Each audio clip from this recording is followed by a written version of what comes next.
Hello. Hello, hello. Hello, hello. Hello, hello. I entered the voice chat before the stream going, hello, and then everyone said, hello, back to me. So now this is the universal greeting of the Beebos. Hello. Oh, we're the Beebos, because you're the big Beebo. I'm the big Beebo, and you're the Beebles. Beebo and the Beebles is our new band name. Yeah, not Unbeatable. Beebo and the Beebo. Beebo and the Beebles. Hello, everybody. How you doing? I got the gang back for one last push to finish out Chapter 6 of Unbeatable. And gonna be a longer stream tonight. We're gonna hop on to Cult of the Lamb to wrap it up at the end. But Allie, you're gonna have to strap in because this is gonna be a roller coaster. Okay? Yeah, I have not seen this part of the story. I believe you all have. Yeah. So this is just sort of for for me this is fresh entertainment. I'm not or perhaps heartbreak, as it seems like the story is heading toward. Based on what we now know. Yeah, things get really intense. Get really intense. So I'm really excited to see how you react to things. And yeah, some fun times still ahead for sure. But yeah, this is when the game pulls, doesn't pull any of its punches anymore, and it's hitting you hard. So, and Lucy, thank you for stopping by. Obviously, our resident unbeatable genius. Glad that you are here to help us along the way and watch this movie with us. So here, let's go ahead. Let me get into the game. Got Eve hanging out on this train. Not really sure why that is from Allie's perspective, but I know why. Right as you said, watch this movie, I got an ad for Insidious. So for those of you who like horror movies that came out a decade and a half ago, check out Insidious in theaters in 2013. I'm just kidding. That's probably the new one. Probably. Maybe something like that. Okay. I guess I'll wait for a second to wait for the ad to be done. But yeah, no, Oh, it's done now. Oh, it's done. Okay, gotcha. All right, let's hop on in. Figure out what the frick. Oh, especially start slot number 3. Let's do a whole nother run. Let's do it, guys. No, I am okay. We'll save that for Christmas time.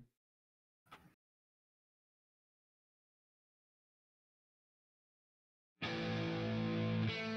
wonderful Christmas time. This is not Paul McCartney.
Is Rest their bassist?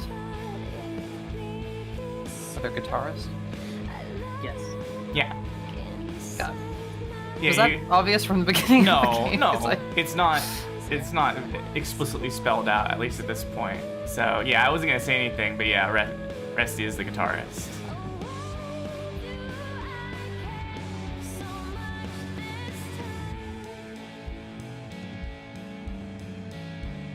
Oh my God, Quaver. Hello.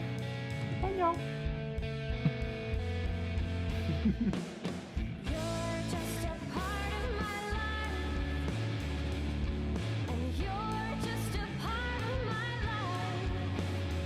And this is where the beginning of the game sort of left us off. Yeah, exactly.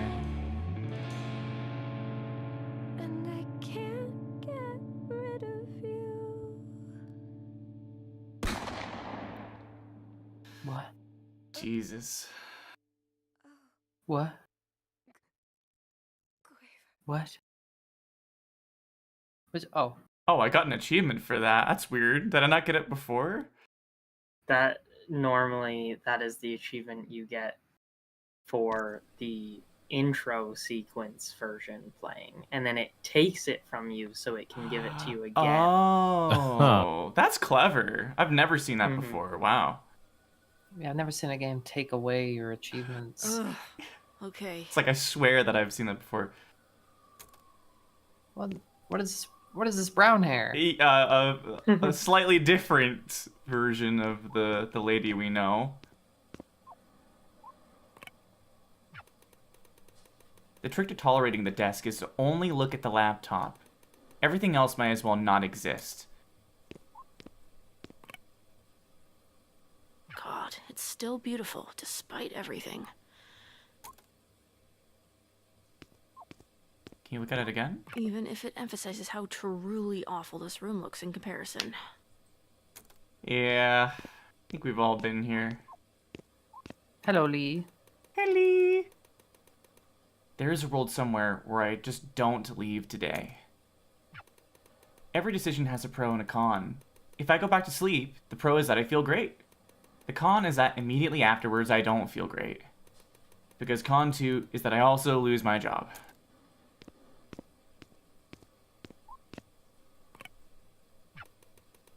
At least the sink is clean for once. Even if it's because I've only been eating stolen takeout. Speaking of stolen takeout, funnily enough, yesterday I didn't steal takeout, but there was takeout that was left on my doorstep when I came home yesterday. And I texted like the community group chat, being like, "Hey, did anybody like order $50 worth of like seafood?" And I never heard anything back from it. So it's like, I'm just gonna put it in my fridge, and if I don't hear anything out, I'm just gonna eat it. So That's where my filet-o-fish went. I didn't realize that you ordered a whole octopus to eat in a sauce. I was gonna save him. I was gonna put him back in the ocean. I think it's a little late for that. It's never too late. Yeah, well, this is a little snack for a goby. I'm not I leaving do without a love a goby. shower. Yeah, not a goby. That's sort of my policy as well, as I really strongly dislike leaving the house without a shower. Yeah, it's definitely a good habit to have.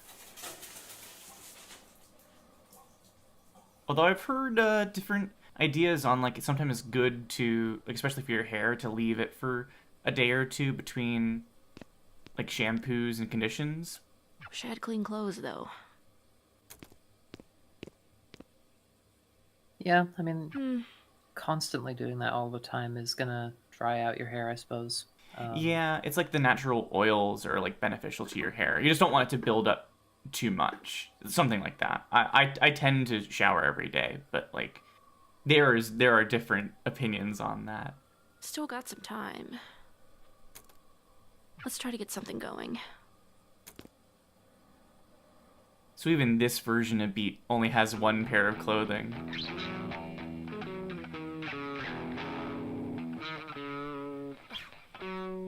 So, I just assumed this was like Beat at a younger age before the pink hair. Yeah, it's possible. I mean, it's Beat, but something. That's what I mean. It's like there's something going on here. That, like, is it a time thing or? Some of the weird things going on around here. God damn it. Why am I so shit right now? Sometimes you can't get it to happen, you know? Every artist has been there.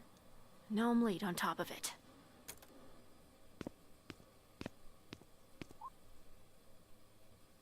I don't shower again. Let me just take another shower, guys. Hold on. Time to die. That's capitalism for you. I'm gonna go up. And that's as far as you can go up. Time to go down. I really want a guitar case like this. Like, you'd have to have a guitar that, like, folds it. I've actually seen guitars that, like, you fold the neck down and it can, like, take up a smaller form factor. You'd have to use that for something like this. But, like, I love the rectangular guitar case. It's so fucking cool. Do I have to call in? What if I just didn't? Annoying. Annoying. New voicemail. Great, great, perfect. Hey, so I'm gonna be late for work. Again. So, bye. You know, Rika, have you seen the Jammer Lammy official guitar? Like the yellow and No. red one? No. Oh, okay. Remind me to show you that at some point during my the stream God. or later. It's there were very few made, and as such, they go for a very, very high price. But They they're made so Lammy cool. guitars? Absolutely. Oh my lord, I need that more than anything in my life. Holy, yeah, it's probably like Yep. like 20 grand for a guitar or something, you know. Once I show you what it looks like, I don't think you're gonna be able to let it go. I think you're gonna have to get one. I mean, I love my guitar at the moment, so I probably wouldn't replace it, but yeah, it would be on my like have to acquire at some point list, you know. But yeah, holy hell, please share that with me. I don't think I've walked this way more than like twice since I moved in. Maybe after work. I mean, I won't, but maybe. Shit. Shit. Shit. Okay, well, look, the day only just started. Maybe a car will veer onto the sidewalk and non-fatally injure me. Could happen. I mentioned this before, but this is how my employers at Target spoke every day. It's like maybe the forklift will run over my leg and I get to go home. Anything could happen. Oh dear. Yeah, it was so dire. They hated that place, and I did too. Not today.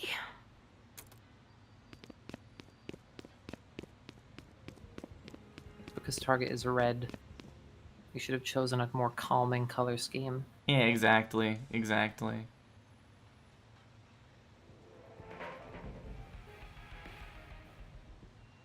Oh, that's cool hearing the like music play in each car. Mm-hmm.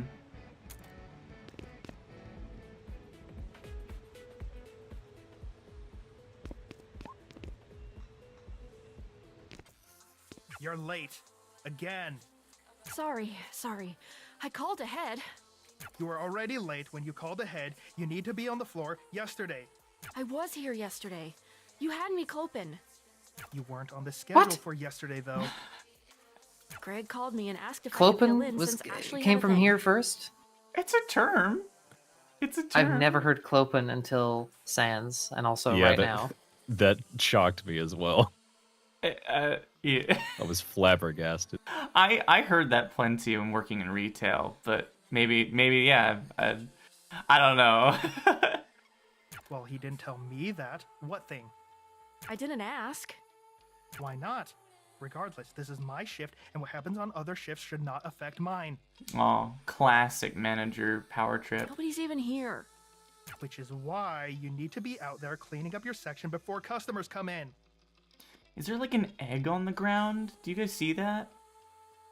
Is it like a pippus hanging out there? Underneath the What? underneath the spinny do on the bottom left of the screen. Do you see that on the ground? Oh, it's like the hangy It's the thing. fan pole. It's the fan. Well, there's not. In my defense, there's not a little line connecting the two. But I just thought The it was like spinny do. the spinny do, the stream goo and spinny do. It's already clean. I did that yesterday. You think this is clean? Do you Note, live in it's a zoo? already clean. Note. Yes. Yes. Yes. The Z buffer fights are strong with the tables. Oh my I god. thought that was a stylistic choice. No, I don't think so, because happening to only I like, think a it couple is things. because it happens to the buildings outside too. So I'm pretty sure it is. Oh, okay. I guess I didn't pick up on that before.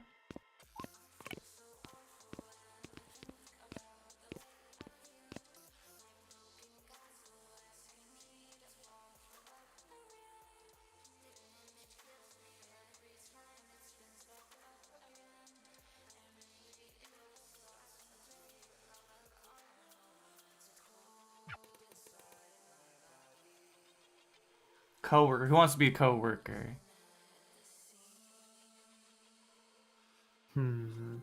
Allie, be the coworker. Okay. So, how's the husband? He's fine. Been a little upset lately, though. Pete does not have a husband. Really? Why is that? He, Got fired. Ah. Well, I hope it works out. Yeah. Riveting conversation. Retail conversations are the most boring shit imaginable. Me, everyone's favorite character, coworker. Yeah, right.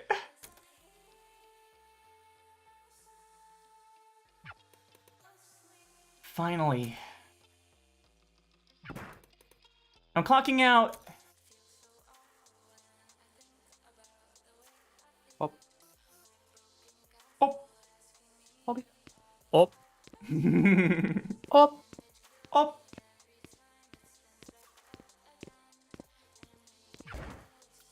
beat! Shit. What now? Soup sitting in your locker? To-go containers? I've told you this a million times. Employees cannot take food home under any circumstances.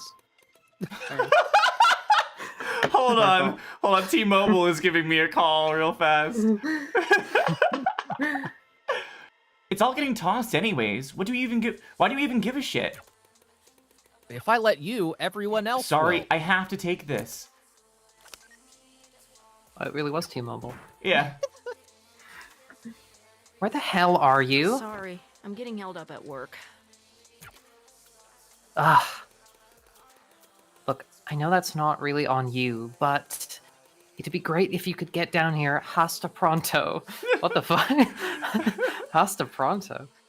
We have to talk about something.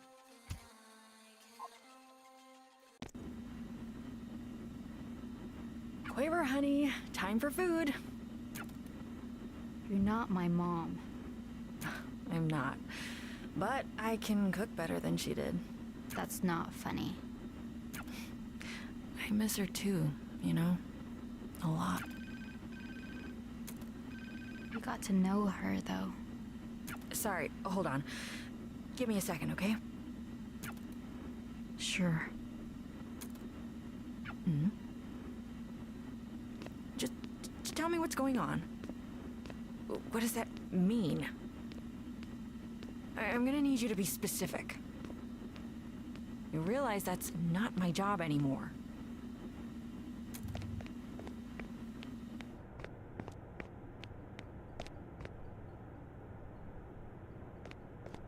I'll Oh play my- as Quaver.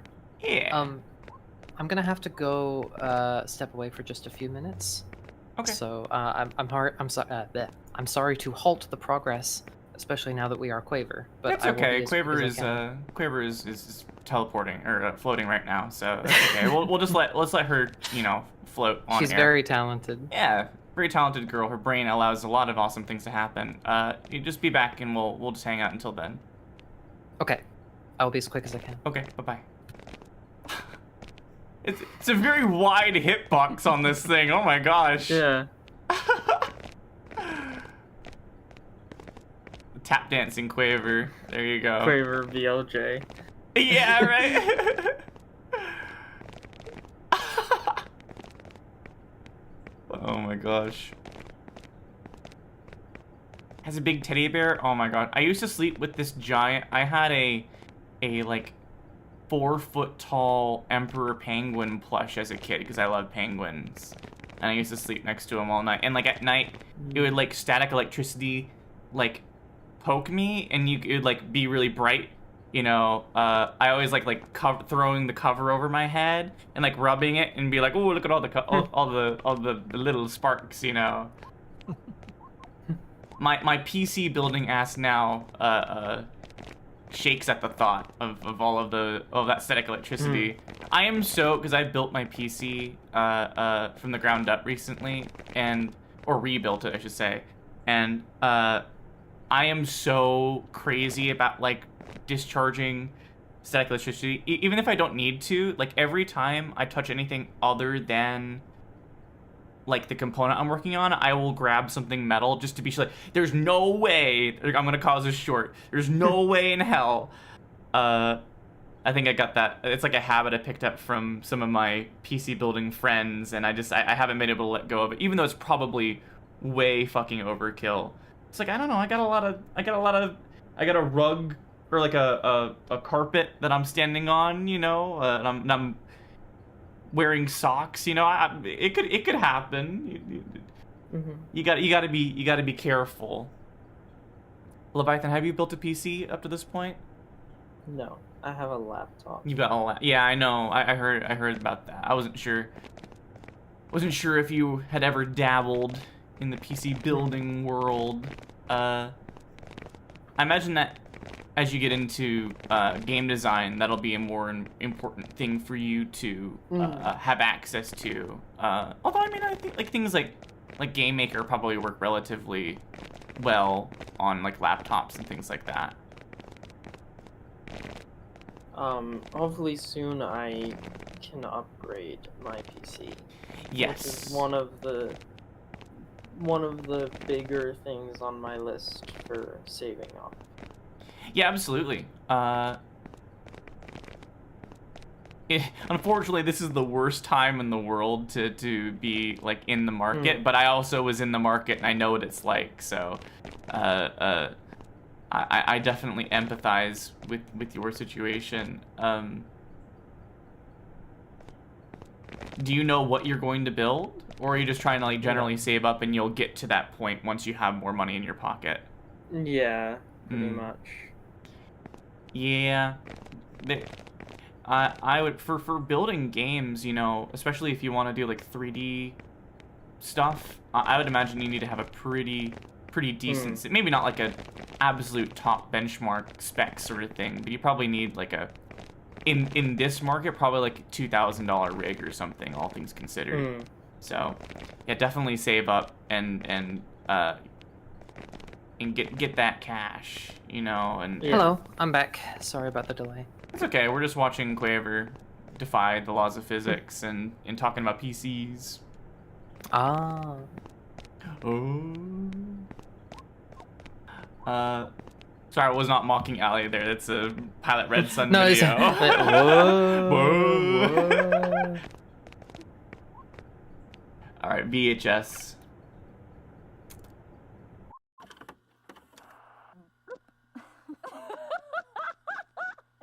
You deserve this hat way more. Aw. It's crazy how much she looks like you. I think she's gonna remember this. She can't understand you know? She's not like the cat.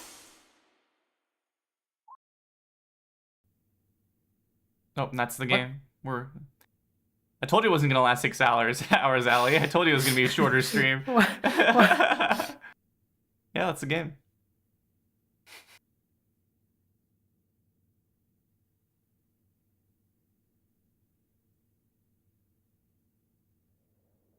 This isn't a love story. Oh, this is the beginning of the. But it's broken now. Yeah.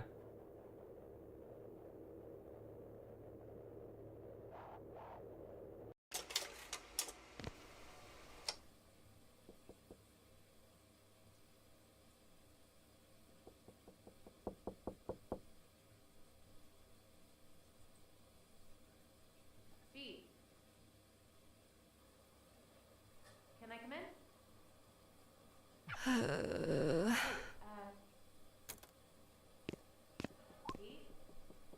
And now it's a dead plant.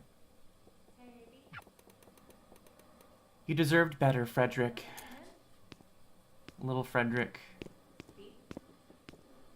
It's a good name for a plant. Hey, Beat. Now it's a moldy Hey, sink. can I come in? Oh dear. Yeah. Hey. I'm not gonna look at it. Hey, Beat. Not gonna think about it. Beat. No. Can I come in? Nope. Hey, Beat. God, there's so much mold. Hey, Black mold isn't the only thing that can grow in a sink if it's left hey, alone. There are a bunch of mushrooms in the sink. Can I come in? They did not come from me. Okay, well, I guess they did. But, like, not like that. I didn't dump them into the sink. They grew up out of the drain. Ugh. So no, I'm not doing the dishes if that's okay with you, me. If you got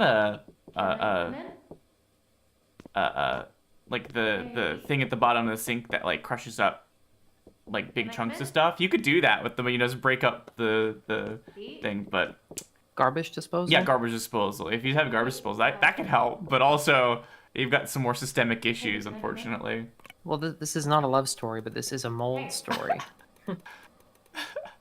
I wonder how much time I waste just sitting there having conversations with myself. I still do it, though. I still think to myself.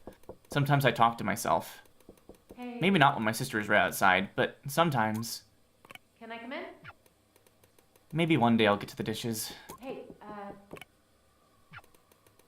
Someday, I promise I'll get this right. Pete? Yeah. Pete? And this is like startlingly close to my Yeah. living condition at one point in life. I wasn't gonna say, but just sort of the way that Beat talks and thinks about things is Hey, can scarily similar to you at times. Yeah, Can I that's come in? it's pretty familiar. Hey, Pete? Yeah, we went down this road. Yeah. Through this the first time. Yeah. Hey, look. I don't want to Rika come bared off her soul. away, but Yeah.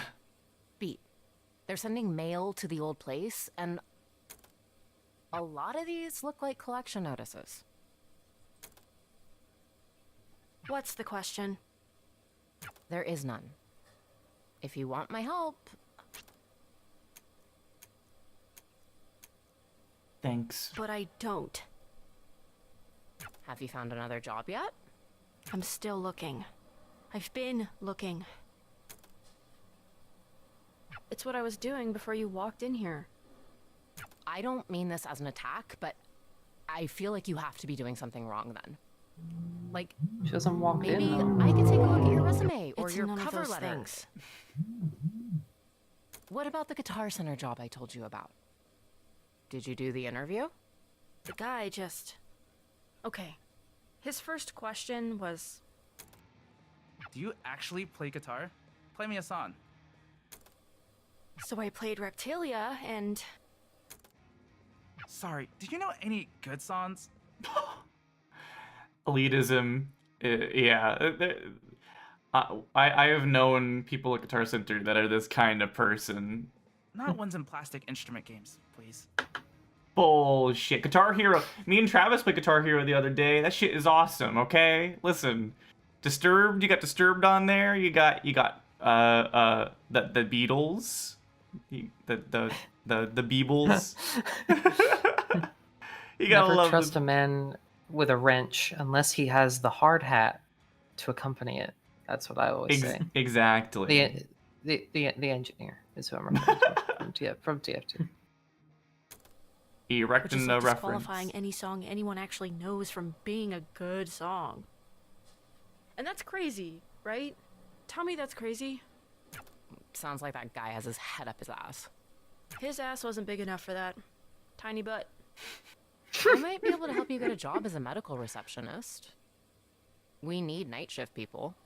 Look, don't worry about it. Just... I kinda can't not. I hate to think you're just rotting in there by yourself. Is that what you think I'm doing? Come on, you know what I mean. No, I want to hear you say it. What do you think I spend my time doing all day? Do you want me to be nice, or do you want me to be honest? You don't get to say that. You keep saying you spend all the time you've got I job do. searching. But the one job you've gotten in months, you got fired for because you can't not be late to shit. I'm just focused on other things. What other things? There should be no other things. The band. My music. It's getting somewhere.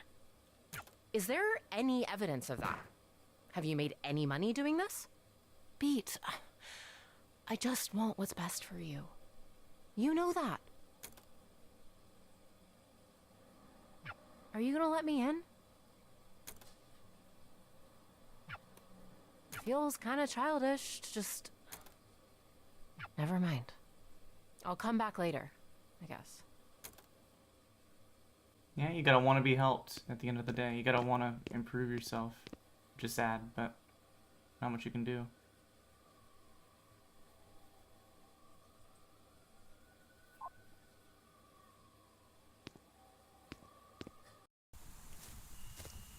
Well, what happened there? She got pink. You're the last person I expected to see. Who was the first? I hate to ask, but what day is it? New Year's. Shit. I just turned 21.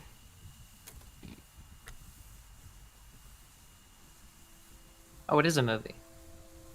Yeah, it is a movie. Happy birthday. Sorry, this isn't much of a celebration. Yeah. Reality is crumbling behind us. You were gone for a bit. How long was I out? It feels too early for it to be so dark. Look closer. Oh, that's not good. Was that what... What's the last thing you remember? Beating the shit out of Penny. I have no idea what happened. Was anyone... We don't know. And we don't know because Harm's latest complete overreach is effectively total martial law enacted in the zone around where that building was. And Quaver's at the center of all of it. And Treble and Clef are in there too. They're not saying anything. Are you still an annoying cop-hating freak?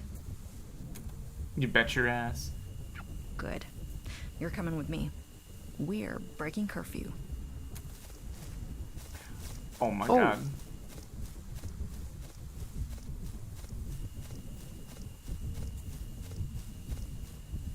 Where's she? Just had to let her get a oh, camera. Hello. Did I get? Hello. There we go. How did you do that?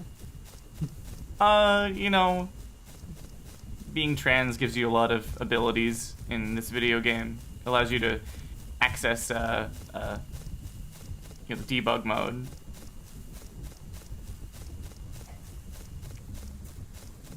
And once again, this is one of the areas that you can't sprint through. You've got to just like take it as it lets you.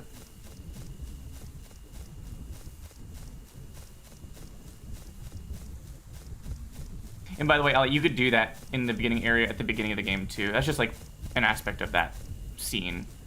Oh. Yeah. So that's not like unique. Am I rest or is somebody else? I believe Leviathan was rest, right? I think Leviathan was rest, unless you want to take over for that. I mean, I'm willing, but I don't think that was established. Oh, okay, my bad. Travis, go But for it. if you'd like, I can. Or yeah, Leviathan, go for it. Okay. Keep up.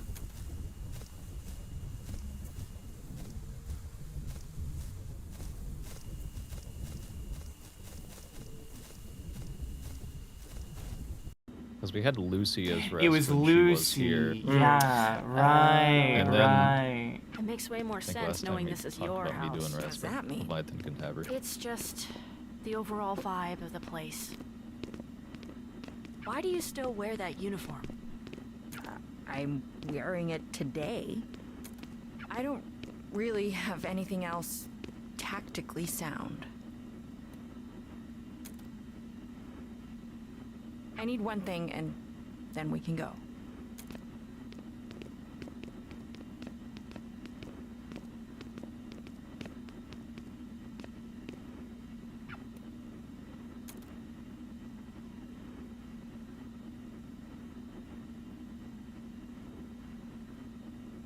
Oh, look at that sick ass fucking guitar.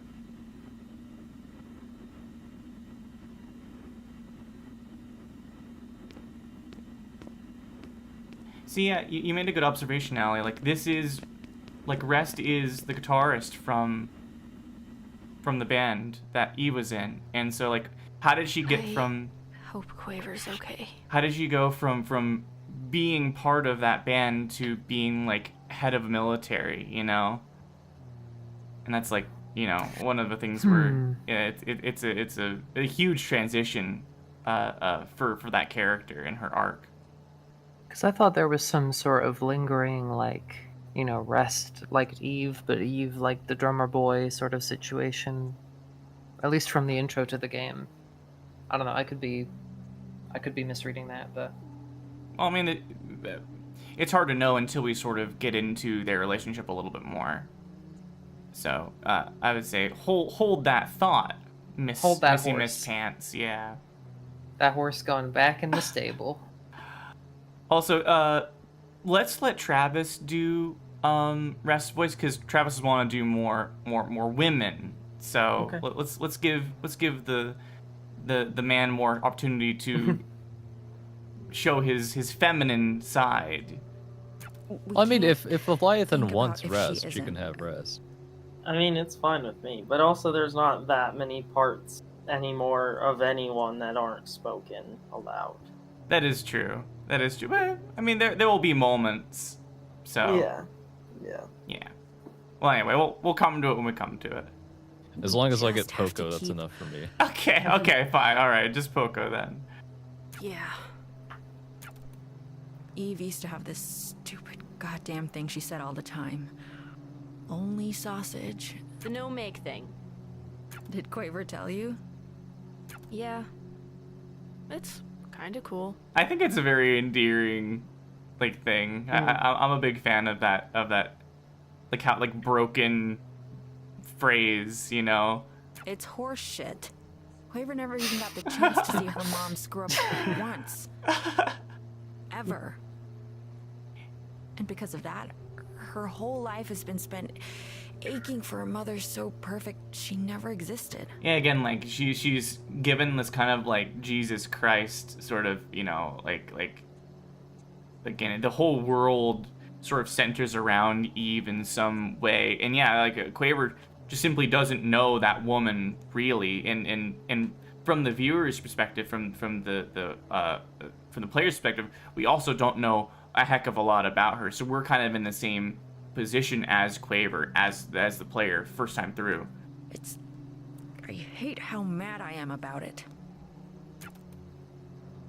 I'm gripping too many things and I've been doing it for so long.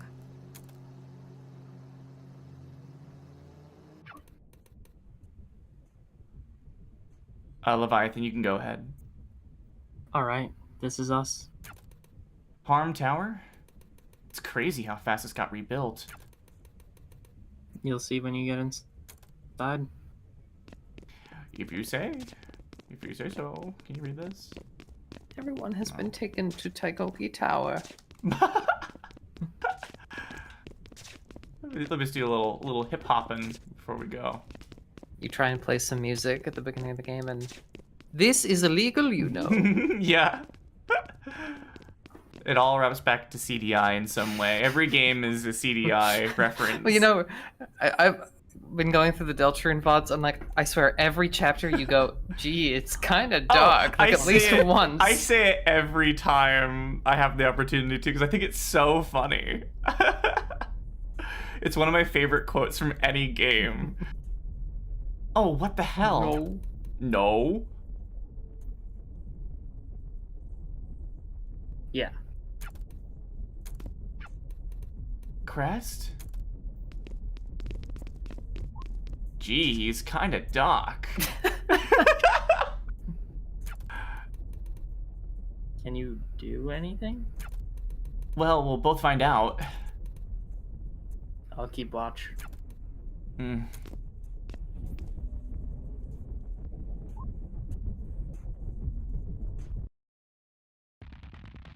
Enter his mind palace. I haven't seen you in so long. I've screwed up so many things. Hey, dude, it's okay. It's just... I've been trying. I've been really, really, really trying. I know, And nothing happens. It's all useless. Hey, I'm sure it's not so... It is.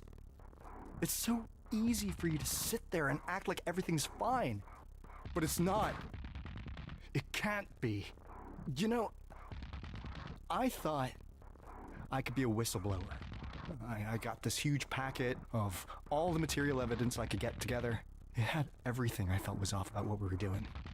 At Beat, there isn't any news to whistleblow to. All the media organizations from even 2 years ago have closed down. That's all controlled by Harm. It's every piece of media is state run. Only the biggest ones are left. So I tried one of those. Do you know who answered the goddamn phone? Poco and Apoco. They were already running the editorial department of the place. Oh. Poco and Apoco quit before I could. And guess how they responded to all the shit I brought forward about Harm? They were giddy over it. They were so excited to run the story. That's a good thing, right? No. It's not. It's not good. They wouldn't get excited about anything that matters. And it made me realize that I was gonna be stuck there forever. I was never, ever going to... I can't make people give a shit about me. How can I make them give a shit about all of this? And it made me realize that I was gonna be stuck there forever. Sforzando got locked up, and everyone's like, well, fine, that's taken care of, but Harm is the same as it's always been. Hey, it's okay. It's gonna be fine. It's, are you okay? Look around you, girl. Why are you in here with me? I don't actually know, but I want to help with... You can't do anything. He's so can't small. do anything. What makes you think you... That's actually a good point. I mean, I think he's realizing he is small, you know, and I think actually that is a good visual point you just made there, Allie.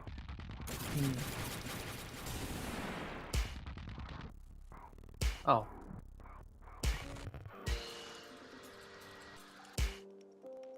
And he clearly needs help, so we're going to beat the shit out of him. Yeah, I mean, that's the one thing that Beat can do better than anybody else in this fucking world. Just pummel the brains out of you. Hey, Simone, let's see you grit those teeth. Yeah.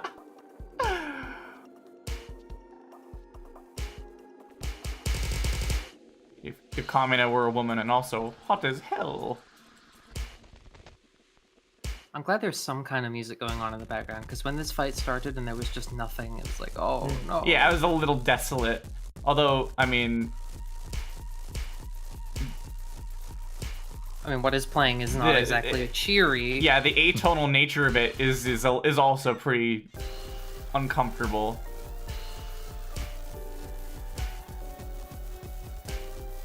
Fighting some amalgams.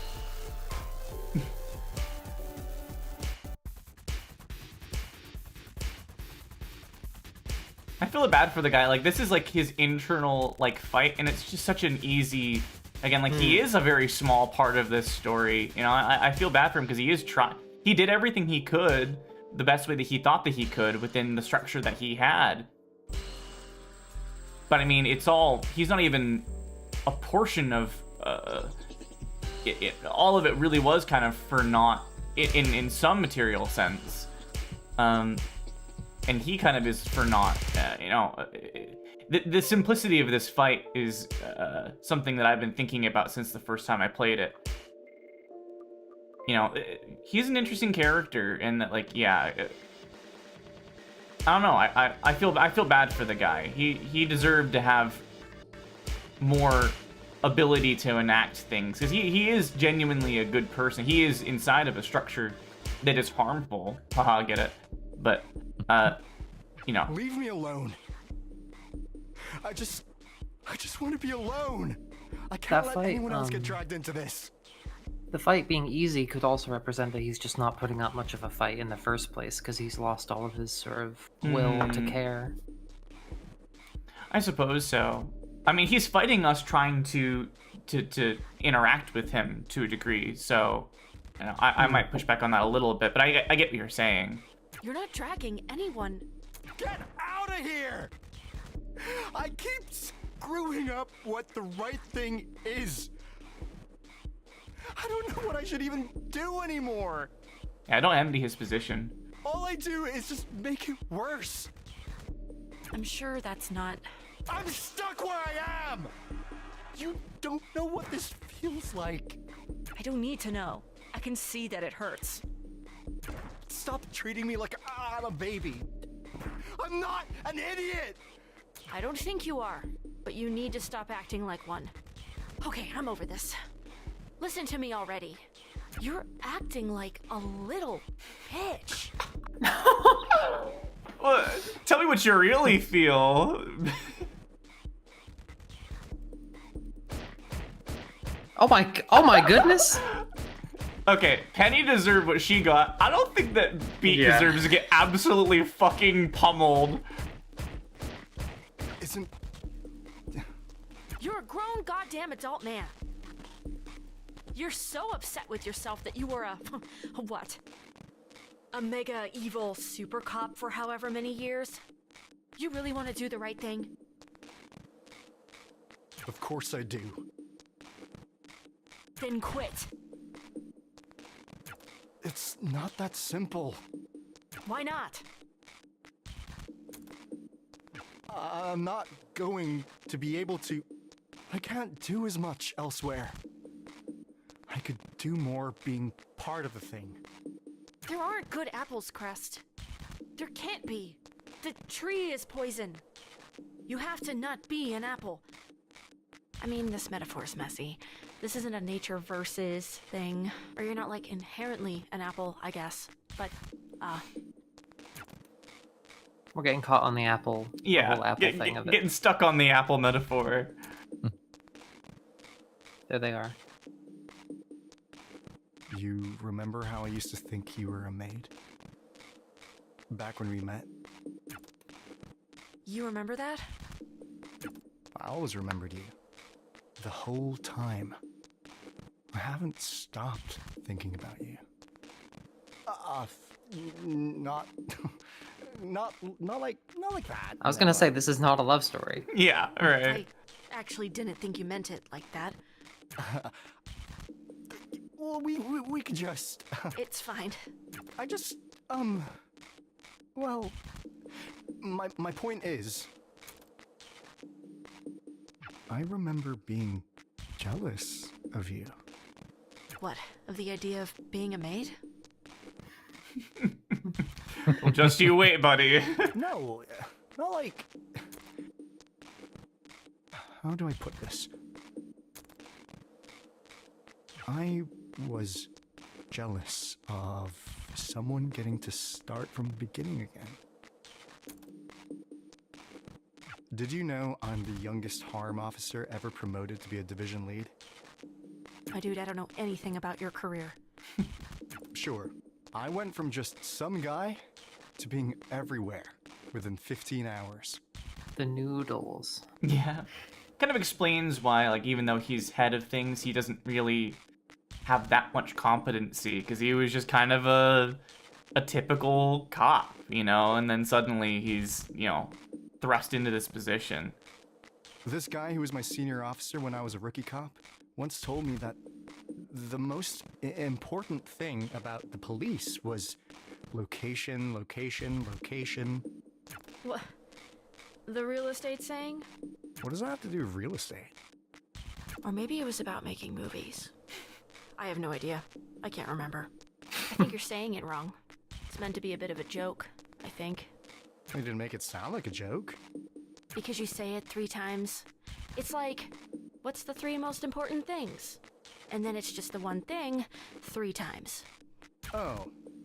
Well, we kind of only have the one. Anyway. The one location. Harm isn't anywhere else in the world. Just here. But since we're not going to be able to go anywhere else anytime soon, it feels like an important responsibility. At least he explained it as because so you the go city from is location like to location isolated to location. Well,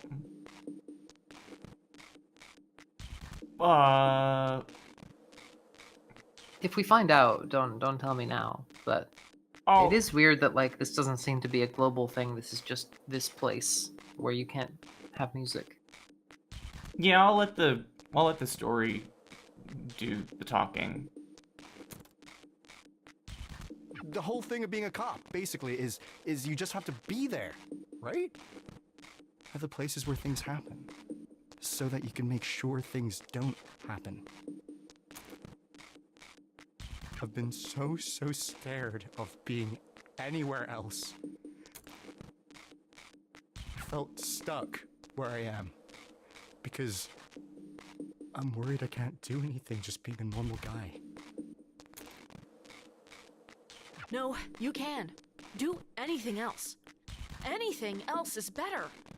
Crest, I say this as nicely as I can. Doing literally nothing at all is more productive than whatever you've been trying to do at Harm. But I can, No! Even if just for your own sake, at least. I just don't want anyone else to hurt anyone else. You don't need to be a cop to do that.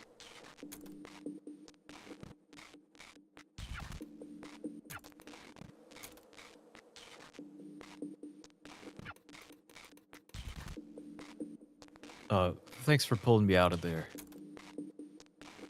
Case in point. I'll see you later.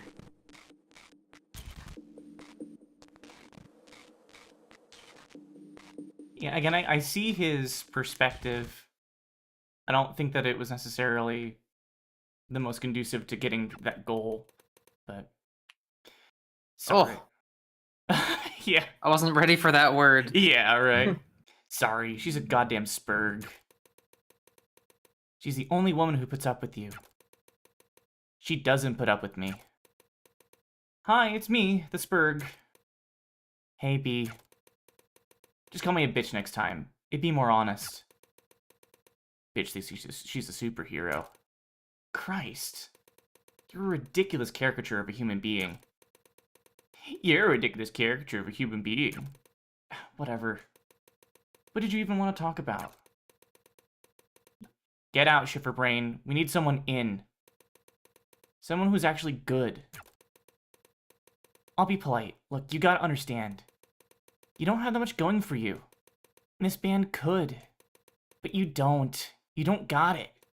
Plus, you're not hot. Or... impossible statement. Gotta be hot. Patently false. I don't know what the fuck you're looking at. Well, fix the songs you did stuff for to make them work without you. Shouldn't be too much work. What the shit, guys? Did everyone agree to this? Seriously? Not even you've got my back? B, some people just don't have it. I'm sorry. I hope you figure yourself out.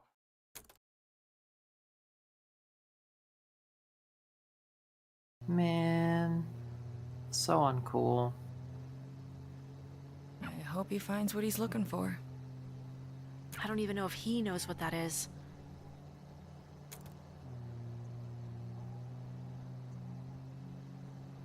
You know, it's funny. People think professional racing is boring. Definitely didn't take you for a fan. I'm a fan of useful comparisons. She's a NASCAR girly. I mean, People look at her. think it's boring because it's mostly the same thing over and over again. A series of left turns, right? Right. But everyone forgets how hard it is to do the same thing over and over again. Especially under such pressure. In those conditions, not doing the same thing even once can literally kill you. So your point is, consistency is hard. If everything works right, most people are bored. My point is that most people only find it exciting if something goes wrong. Yeah, sometimes boredom is like a sign of that things are working properly, that the systems in effect are being maintained. Even if it's the hardest thing in the world to keep it right. then yes, I like racing. Yeah, I mean, come on. I can see her with a NASCAR shirt and like the helmet with like the 2 beer cans on the side. I mean, yeah, I can see her. I can see her doing And that. the big foam Yeah, the big finger. foam finger. Woo, yeah. Sue me. Harm's Similar always been sentiment. impossible to keep right. I remember trying to find like where I heard this quote that was like, if you do everything right, it's like people won't notice that you've done anything at all. Right. I remember trying to like find like, where did that come from? Was it like a book? Was it like a motivational speaker? Was it from some kind of guru? It's an episode of Futurama where Bender like becomes like he temporarily becomes God to a bunch of little individual people. If you've ever seen that one, pretty good episode though. I like that show. I need to watch more of it. The thing that reminds me of is Attack on Titan. At the beginning of it, like there are these guards like outside the one of the gates, and like Eren is like, why aren't you guys like taking this job seriously? You're sitting there drinking and mouthing off to people and doing nothing, playing and gambling. Why aren't you doing anything productive? It's like, if we're not doing anything productive, that means that everyone's safe, and that is ultimately a good thing, and that's what we want. If we had to take our job seriously, it means that everyone around us is in danger, and at that, you know, it's a good thing. You know, that we want to have this complacency to a degree. You know, and I always think about that. Like, I don't know. What you're saying is that this peace is what all true warriors strive for. I just wonder what Ganon's up to. No, I mean, I see their point. I mean, I think in that particular scene, they're trying to show you that like the guards have gotten kind of like lazy and they don't care. But there is something to be said for the idea that, like, you know, if it looks like we're not doing anything, then you're welcome. Yeah, I mean, I think that there are different ways, just like that with everything in that show. There are 2 different ways to interpret it. You know, Don't get me started on that show. I won't. But yeah, I mean, I see there is like a pseudo virtuous side to it, and also like you're being a fucking lazy idiot. You know, like and again, you can have different perspectives about most things in life. But yeah, and that's one of the things. It's like boredom can be a negative thing or a positive thing depending on the way that you perceive it. I did my best. Ugh, oh, come on. You don't get that one. You did your rest. I don't get it. I don't get it.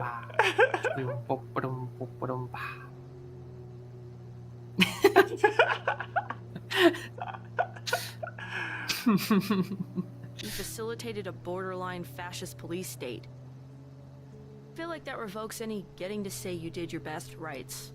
Yeah, I mean, I like Rest as a character, but goddamn, the institution that she was like one of the heads of is just, yeah. They were fascists before I got there. Well, again, sure, but it's the same argument with the Crest, like, you know, even if it was bad before, like, you're not benefiting it by being there. And you facilitated them? All right, fine. I am doing my best now. There you go. You're trying. You're very trying. God, I really did sound like you once.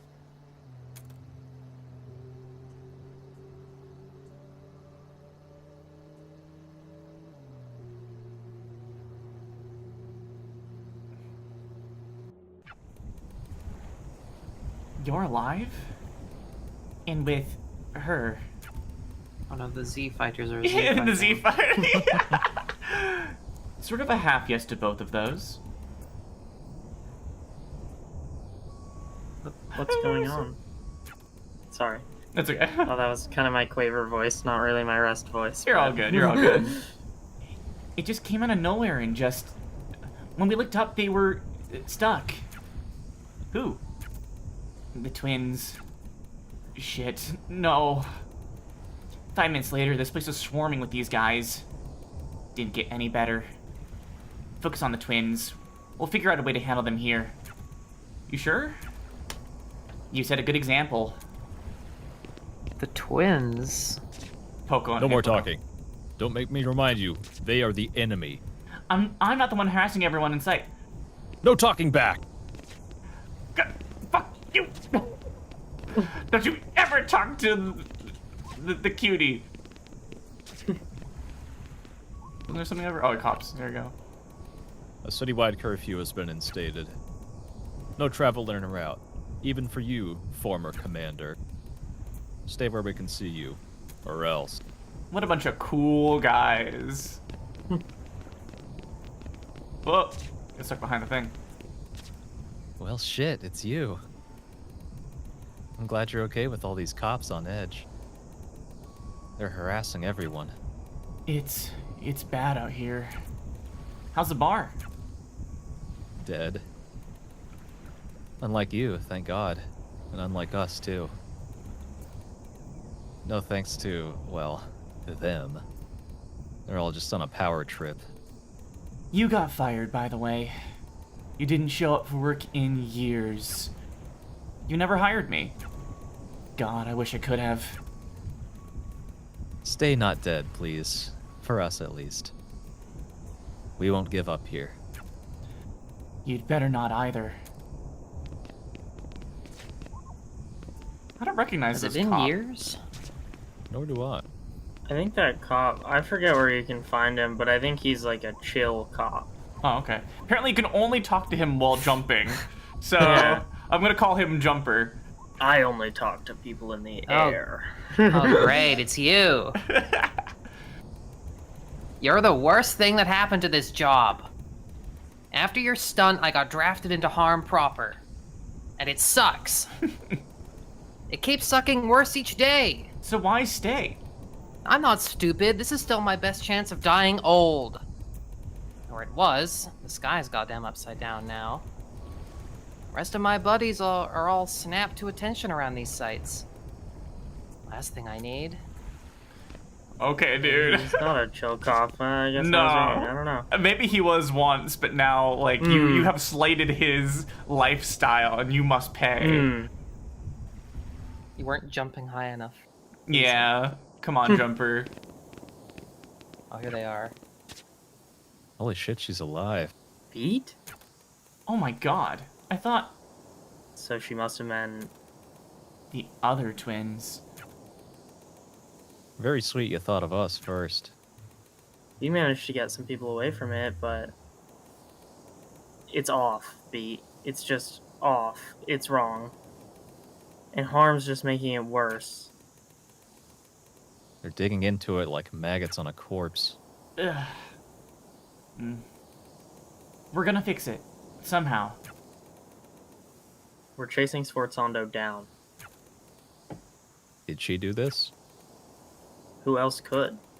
I'm so sorry. Shut up. I've been gone for... Shut up. We'll get to it later. But we will get to it. Will we? It's just... It feels like there have been a lot of times we've almost never seen each other again. After so much of that, you know, we kind of just get into a habit of... You just get used to people, you know? I'm not used to getting used to people. I know it happens. I understand the concept of getting used to people. God, that makes me sound like a robot. But really, I haven't had time with anyone besides me. But I got used to you, and then you left, and now you're here again. Someday will be the last time. This might be. So if we have a moment, maybe we should use it. It can't be the last time. It won't. I trust you, Beat. I don't know exactly what's going on, but I trust you. Because we have so many things left to finish. And besides, I need way more time to think over what I'm gonna say. That's a first. Yeah, well, most of the time I don't give a shit. You're right, Clef. God. Shit. Look at the text, Allie. He's using capitals. Screw it. Good luck, Beat. Won't need it. Wouldn't go that far. But we know how lucky you can be. What? What? Oh, Tim Heidecker! Why is Tim Heidecker talking? Oh, we've gone into Treble's mind now, and he's just like, I'm a conservative. Oh my god. Sorry, VTube Studio crashed and then it started playing the YouTube video. I was watching, it was like an interview with Tim Heidecker about InfoWars. He invaded the stream, guys. Say hello to Tim Heidecker. Okay. Hello. Hello. Hello. see you soon. Oh my god. Got him so to drop proud his of writing my quirk. upper Yeah. case, man. Yeah, that's a huge thing there. He got unhomestucked. Yeah, yeah. He went from Dave mode to brave mode. He's being brave right now. Stave mode. Because the stave is on the musical staff. Okay. And that's why you have me on the stream. And that's why here. It won't let me click on Clef. That's interesting. Let's try Treble. Oh, can't click on Treble either. I guess because you already talked to them? I guess so. Usually when... That's interesting. Okay. Well, I guess that's it.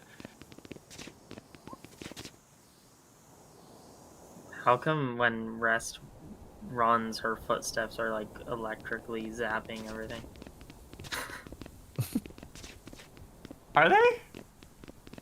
I think that's like a... It sounds like a bug, but... Oh, yeah. Must be. Okay. Actually, you know what? I don't think I ever tried, like, going around this way. Does it let you? No, it doesn't. Okay. How about this path, too? It probably just cuts you off from it. Yeah. Okay. Just wanted to double check. I never tried that the first time, I don't think. Rest, are you okay? Okay, there you go. The static electricity you were talking about. Yeah, I guess right? Rest has her own penguin. Yeah, she has her own giant 4-foot penguin. Yeah. By the way, Allie, can you clip Tim Heidecker being on stream? Because I mean, what an honor. We should. I'm starstruck at the moment. I will create the clip, but I also have to be. I would think I'm a Poco. And then yes. Travis is Poco. Yes. With the greatest woman voice I've ever heard in my whole life, including like cis women. Like yeah. Seriously, Travis, you scared the fuck out of me with your Poco voice. Like it was so scarily good. Okay, I'm very excited for it. I love to hear it. The twins. It all looks the same, doesn't it? Yeah.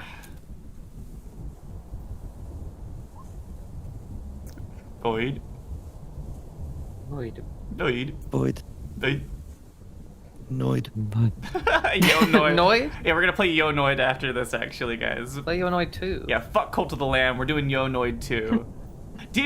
I was having this conversation. Isn't the developers of Yo Noid 2 the same people who made The Big Catch, or am I mixing that up? There is a huge overlap there. If they're not the same people, if it's not the same team, it is at least like the same people. Okay, gotcha. You are correct. Oh, hi. We're so glad you showed up. Our favorite little renegade. We've been waiting for you for so long. We've turned into Why'd you a keep dime. us waiting, Beat? Yeah, we are a coin. We've got so much to talk about. It's supposed to be like a Roman coin because of the gladiator thing. Yeah. So And also Penny. much. Also Penny. Can't you two take anything seriously? Always as much as it deserves. I heard you both quit harm. Oh, don't come to us with the past. Speech bubble coming directly from the thigh. Yeah. No. Apoko talking from her ass, talking out her ass. Ancient history. Forget about it. What is this? What is this song? It's really good, right? We're on your side now, girly. Then work It's with me called and let Pronto me... a Molto. Also, this is during the first run. This is actually somehow the first moment I realized that the speech bubbles are dynamic and follow the speaker, and so you can see once I get access to this area. Oh, I actually have access now. See, it rotates around. Oh. I never noticed that until this moment. Not like you have access to move around a lot during text moments in the game, but yeah. But of course, you're the boss. You're not listening to me. I'm trying to help you. We're working on a great campaign for you. We're workshopping it. In a world where music is illegal and you do crimes. So they coined that. That's from the Steam description. Yeah, they coined it. Goosebumps. The right shivers. Yeah, exactly. So snazzy. Gets the blood going. That's why you have me here. That's why I'm streaming for those little moments. Don't you love it? Love it. But it doesn't really mean anything. None of this means anything. Nothing does. Oh, come on. You don't actually believe that. You're telling me you don't care about what you make? What? You're trying to dig deep down into the dark depths of our soul. I'm not sure you'll get anywhere with that, girlie. Does she feel the same way? What? Me? Of course! We're two peas in a soup. So then why? The soup of life. Be specific when you ask a question. The split pea soup. Yeah. Why do Well, you do this shit anyway? What is it? I'm sorry, I'll stop. No, you're fine. It's like when you stop moving, I can still see it rotating. I'll go slower. Hanna-Barbera ass movement going on. Because we're good at it? Yeah, it's not complicated. It doesn't have to be more than that.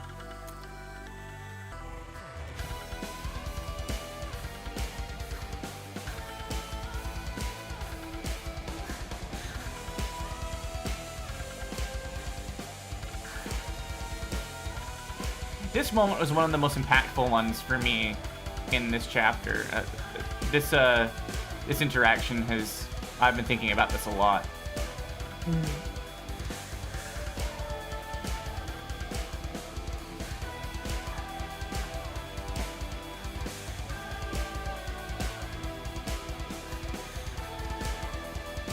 I like how Poco's move is just like sort of sticking her foot out.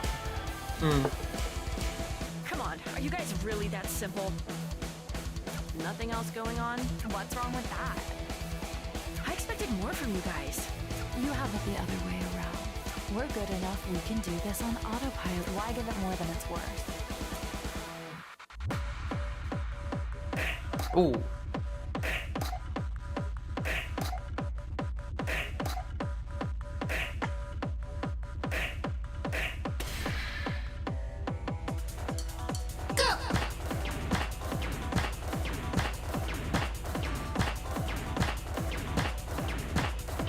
Interesting. God, I didn't expect you two to be so predictable. We aren't. Prove it then. Oh, we're so over it. Oh, we don't have to put effort in. We just show up looking like this. Sure you do. We're light on our feet. We're flexible. And we're fast at... Nobody buys the act. Yes, they do. It's not an act. I don't buy the act. Everyone's acting a little bit. Come on. There's nothing to buy. It's what it is. Or what you see on the tin. Yeah, that's... I wouldn't expect you to understand. For us, it's just a job. We can take it or leave it. This isn't some deep-seated self-expression. I love Poco's expression there. We make commercials. You tell me you put nothing of yourself into that?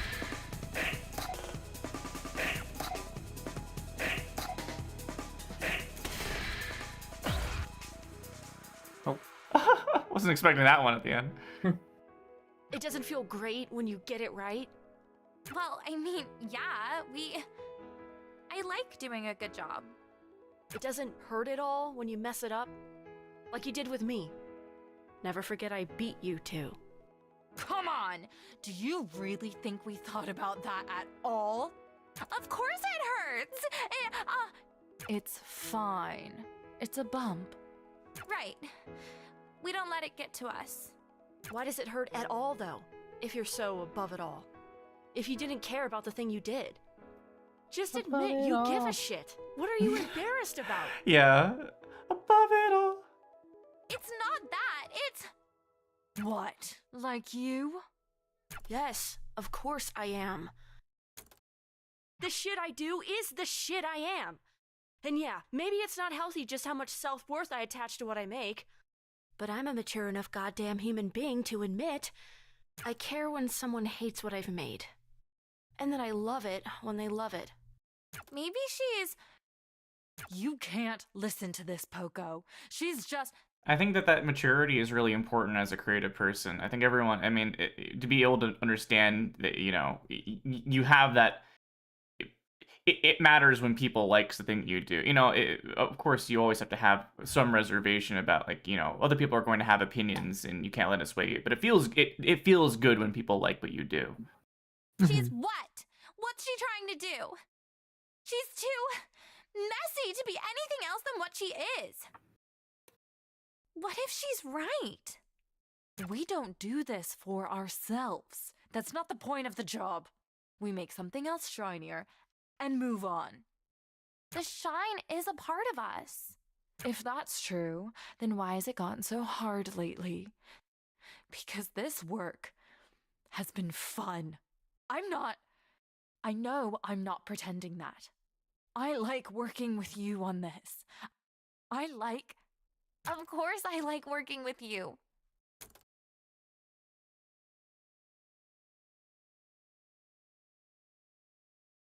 I wish I liked the thing we're doing too.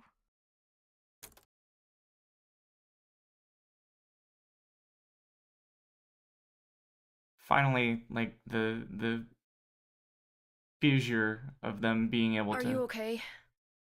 have differences between the two of them broached. Hey, honey. Don't talk so loud. What was wrong? I'm sorry for scaring you. It's just... Is this really just another false alarm? There's nothing false about the alarms. But she's stable. That's a good thing.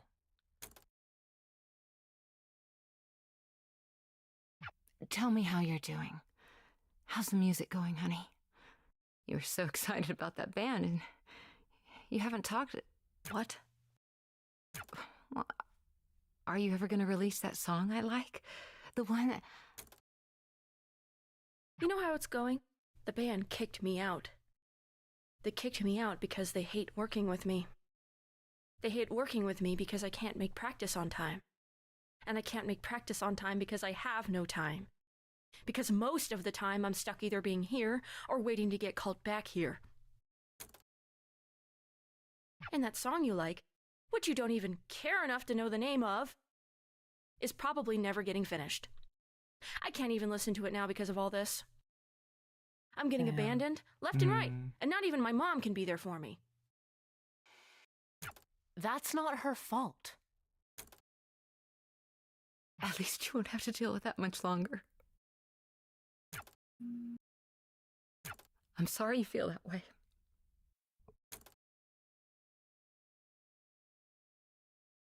I wish it wasn't like this either. Man. Yeah. Man. There's still That assholes. sucks. It's just not... It's not cool of her. It's not cool of her. I don't get why you ever worked with them. They're not very you. You know, Beat is not a perfect. There are no like perfect characters, and everyone has very obvious flaws in this story, you know. And I think that's what makes it really powerful, is that, you know, they are all people with strengths and weaknesses, you know, and clearly we are beginning to see the weaknesses of Beat more and more, as we get to know more about her personal life, you know, and whatever was going on with her family. I mean, how the band trust people, Beat. How the band kicked her out was unwarranted, but all of that was pretty unwarranted from her too. Yeah, you know, and the thing is that, you know, she's a young adult, and young adults are prone to, you know, I can't say that I would have behaved much better in that scenario if the same things had happened to me, but, you know, that's coming from, you know, if I were in my early 20s the same way that or younger, you know, yeah, I would probably been very responded in the same way, but it is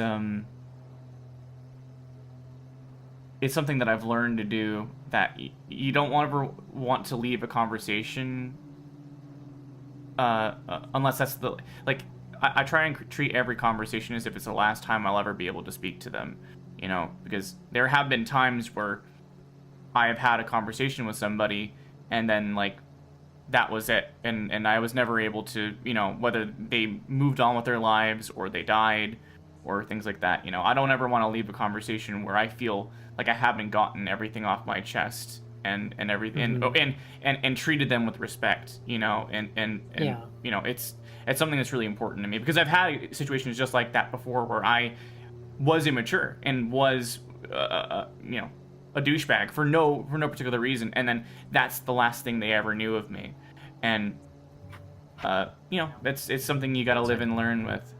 So it feels bad, but, you know, that's, again, this is a story about young people and learning and discovering yourself, and obviously, like, that's something that has impacted her to the point of having flashbacks of it in this moment. At the end of the day, that's all we are. Some people shouldn't be trusted. I mean, sure, some people shouldn't be. But you can't come at life assuming that's who you're running into. Yeah. People are messy. The best advice I've ever gotten is from the person I probably hate the most. Or at least the person who probably hates me the most. That's Forzando. Shockingly, I knew people before that.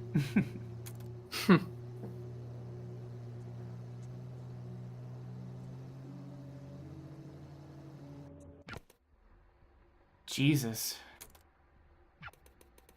There's more people now in here now than before I... Oh, I think that she's gone. Travis? That's because of you, in a way. In what way? After your escape, it wasn't just this place. All of the numbered sites got refortified. But that doesn't matter if there's nobody in them. There were knock-on effects. And you're the one knocking. Were. You're not wrong. I didn't realize how bad it actually got. That's because you were distant enough to not have to look. Unlike them, they had to look every day. They still have to.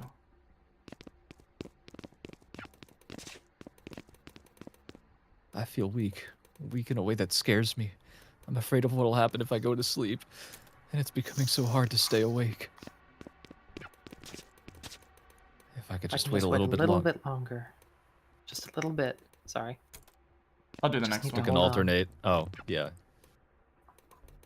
Is this all there is? We'll rotate. Hey! Hey. Oh, no, Allie had this guy. Yeah. Hey! Hey! Can you get us out of here? I'm not... Isn't she in charge? She can do it. I haven't been a part of this for years now. Do you think that means this isn't your fault?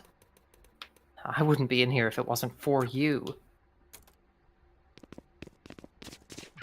I will say that there's a bit of a weird.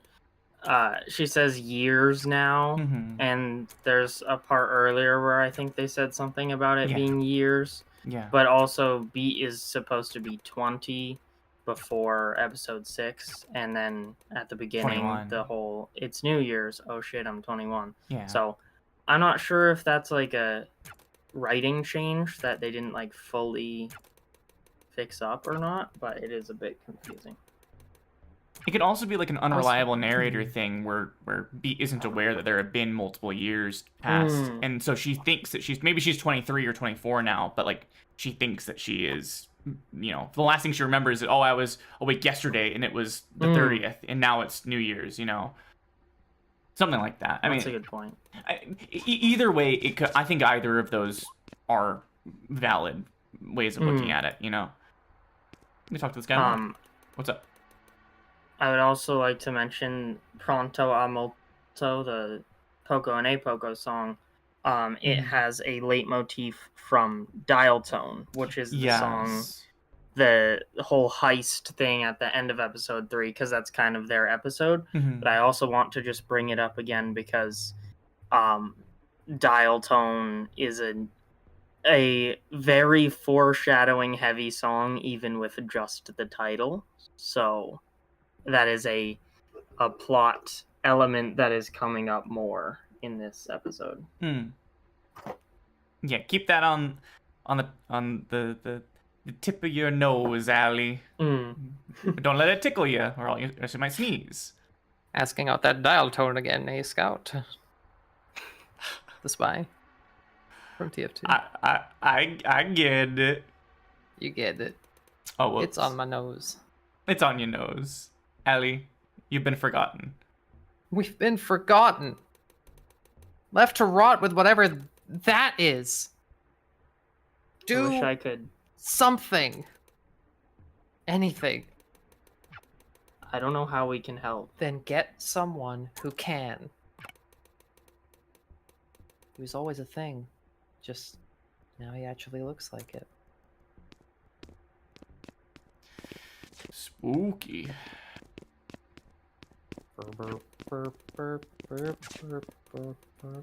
You used to be in here with me. You caused the break, didn't you? Did you get out with the others? Others? It was basically just your group. Maybe a few other stragglers. Stuff in here was bad after. I don't blame you. I would have done the same. I just wish it wasn't like this. Me too. Let's open it up, damn it! Please, don't just stand there. I'm not sitting, I'm going in a circle and I'm jumping up and down. Don't you accuse me of standing still. You've seen my run-throughs of this game. Rest. Don't worry, I know. Thanks.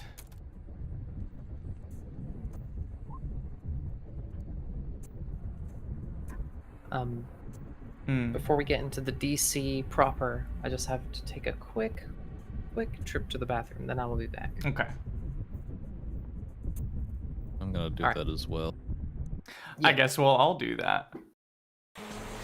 Although, there we go. Oh, wait. It's fine, I can pause. I can pause. I was gonna say, I didn't know Beat Saber was starting up. Yeah, right? It's okay, we'll pause for right here. I will go to BRB, everybody. We'll take a 5-minute break, we'll be back, okay?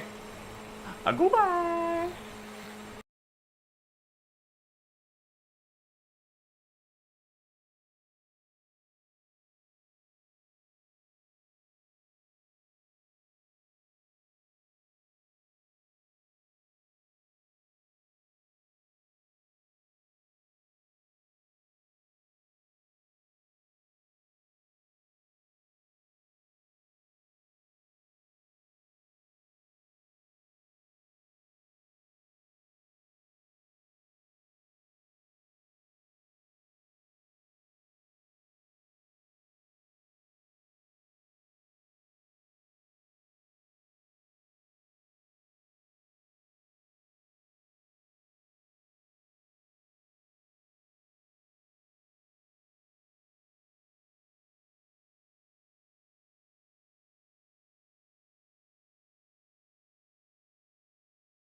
Hello, I'm back. I'm gonna mute the game because it's a little loud at the moment. We'll wait for everybody else.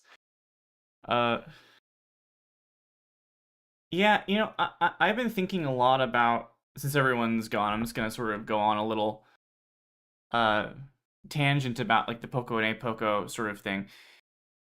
I find it very interesting that they are so closely knit. They have an agenda, and I understand like they are journalists, and so clearly they have journalists need to have an agenda in order to do their jobs properly, but their agendas are so closely tied that they kind of end up morphing themselves into one entity. And I find that to be a very interesting point. I find that to be very, very interesting. And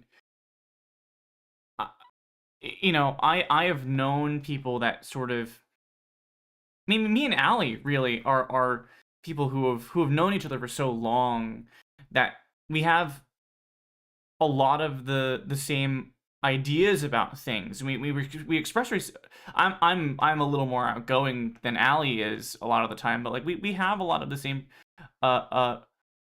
views on things, and it's interesting that like they kind of see it as necessity that they have to view everything together. But realistically, if they were to embrace the differences between themselves, they would probably be able to do their jobs better, right? And come to stronger conclusions, and maybe enjoy the job that they're doing a little bit more, as opposed to Poco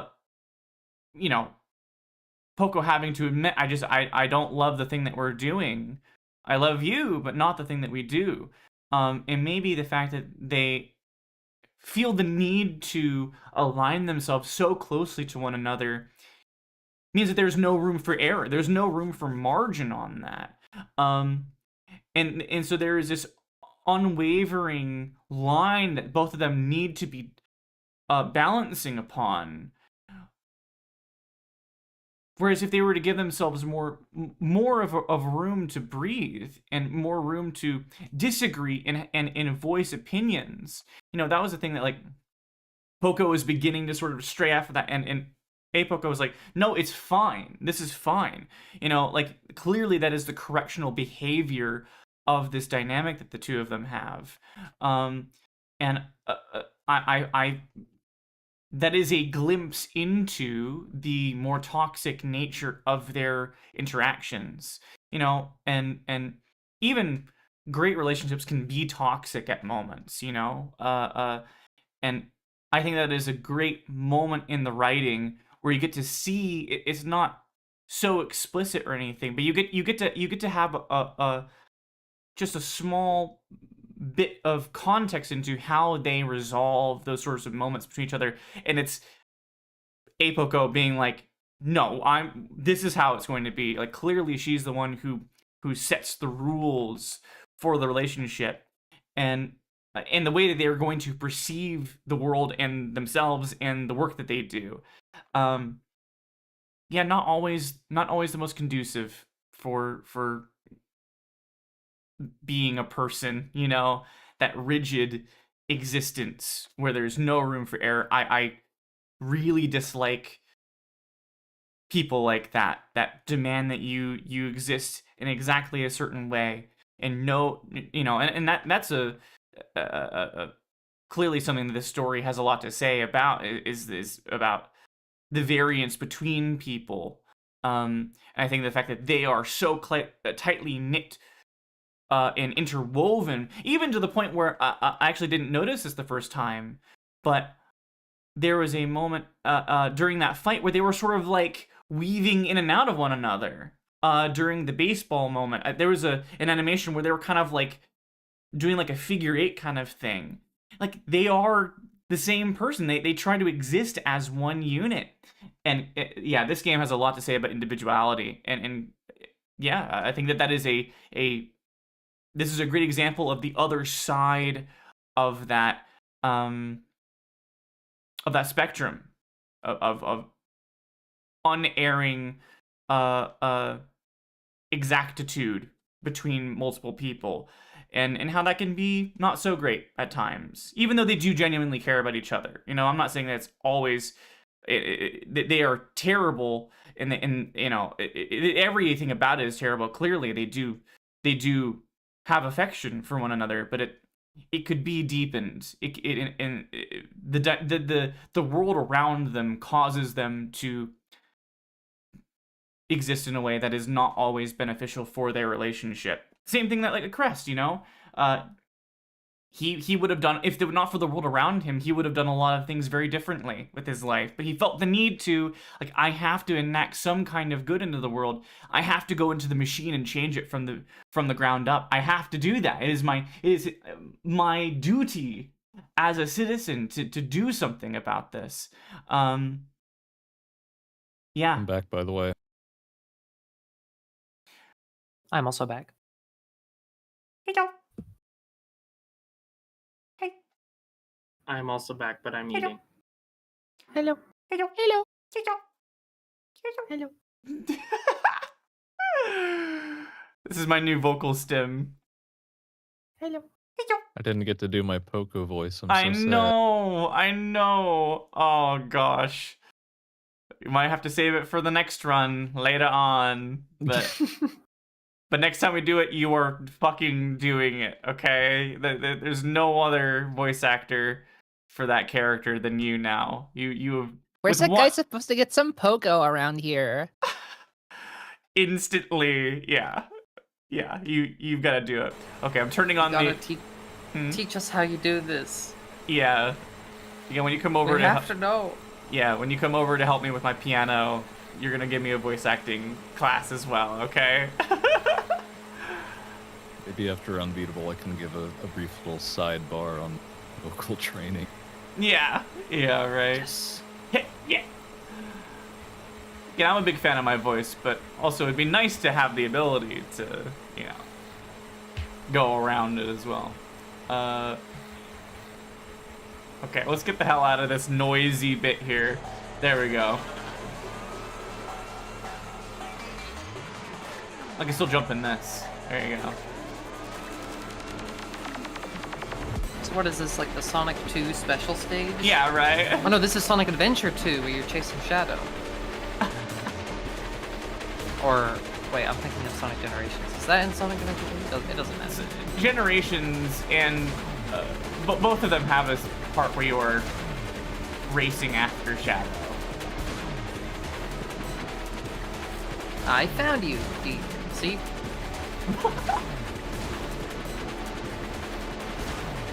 DC, you're the Poco around here.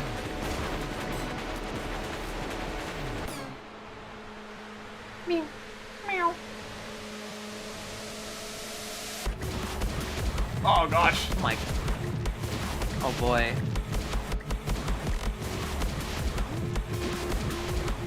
So DC must be like the ultimate cop. This is sort of his psyche. You'll see. I think you have to press the dodge button right there. Oh, I was pressing A. Oh, okay. Well, I just wanted to get shot a little bit. It's fine.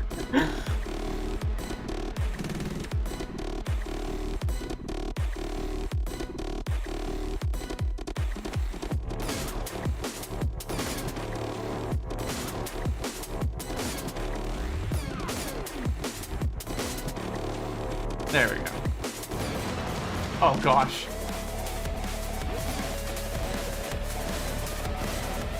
Also, bang means you got shot. Okay, I understand it now. It's weird because it used to be that RB and LB would work on that, but now it has to be the D-pad.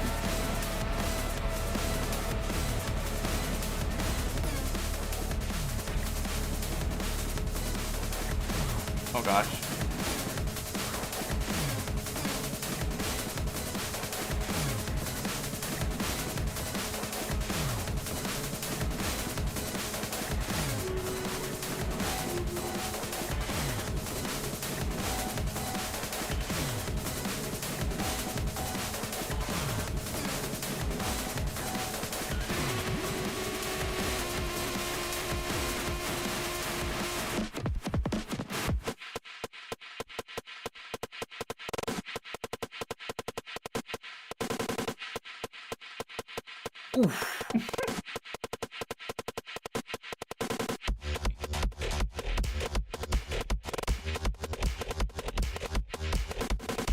Mixing on the song is like messing with my eardrums. It's kind of crazy.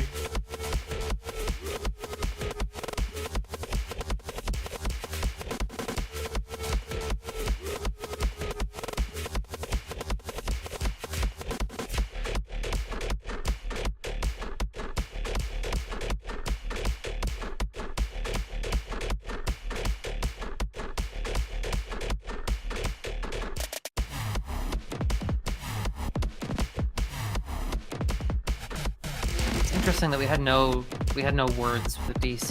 We just went right to gunplay. Yeah, I mean combat. And I think that we'll get some context for that, you know, here in a moment. The light. You're a coward. I see right through you. You could have been a force for something that mattered. But you tied yourself to something useless and destructive. Just stop being so stubborn and let me help you. Don't make me laugh. Help? How did you expect this to go? He's kind of lost it, if you can't tell, Allie. Did you think you'd corner me, and then a little tough love would get me to change my sorry ways? Even harm. I'm not sorry about my ways. We can change the rules. Sometimes rules are... The rules were fine as written. As originally written. This place used to see something clearly that most don't even glimpse at. All of my years in law enforcement, I was at the zero moment. I saw the thing take form. Everything I fight against, and it's everything you are, and you can't even see it. You're too stupid. I reacted the same way I would now. It's so interesting because he's so measured.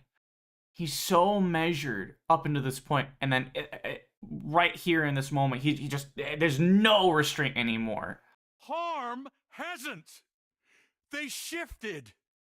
They keep accommodating and accommodating and accommodating and giving more and more ground. Soon there will be no ground for us to stand on. You actually believe in this shit, don't you?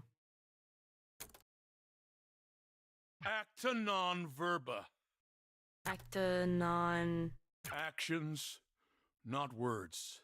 Crest already lost what we believed in. And the twins never believed anything. Yeah, they're just the twins. But I don't pay lip service to what I believe in. I follow through. So do I. Good luck with that.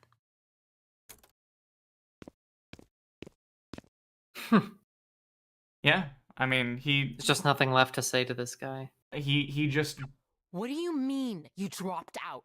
He just yeah, he's the one true believer in the system that was manufactured more than anyone else, high or low. Like, he's the one who truly cared about the status quo and why, for whatever reason. And again, Leviathan has theories on that we'll save till the end. Well, I think it's funny because Rest is now kind of aligning with you, with Beat in an uneasy trucy, and seems regretful for her actions as part of Harm. The twins obviously have their own sort of facade that they're keeping up. Srasando was just using Harm as a means to her own end. Like, he really is the only one among them that had any actual stake in Harm functioning properly. Yeah, so. and Crest was trying to do the best he could to change it. Again, no one else, high or low, ever really wanted it to exist the way that it did, except for DC. He was the only one that really, truly, institutionally cared about how it existed, and it was like, that is good, and it was right that it was that way. And there's no when you're that entrenched into an ideology, it's very hard to pull you out of it. And so yeah, there's no swaying him. There's no changing his ideals. He only he exists in his own perception of reality, and that's simply the way that it is. There's no getting around it. And I find that very interesting. Again, very, very different characters. All these characters are very, very unique and have different flaws in different ways of expressing themselves. I think the writing and the voice acting is just superb in this game for this reason, you know? Mm-hmm. It's truly superb. Lucy, you bought a Yuri keychain today? Girl, please send that in the image town. I want to see your Yuri keychain. Unbeatable, more like girls kissing. I mean, if they're, yeah, I'm not disagreeing with you on that. We couldn't afford it. Also, of course, obligatory Latin lesson. Acta non verba means the action, not the word. Acti non verbi would be actions, not words. So, DC, study your Latin better. Yeah, the Latin scholar has some choice words for this for this man. Couldn't see read the book through all of his hair and beard. Getting in the way of the pages, you know. Anyways, that's for me to. I didn't ask you to do that. It's not fair for you to keep paying for it. I decide what's fair for me or not. Oh, cut off there. We couldn't. It's not forever. I can go back.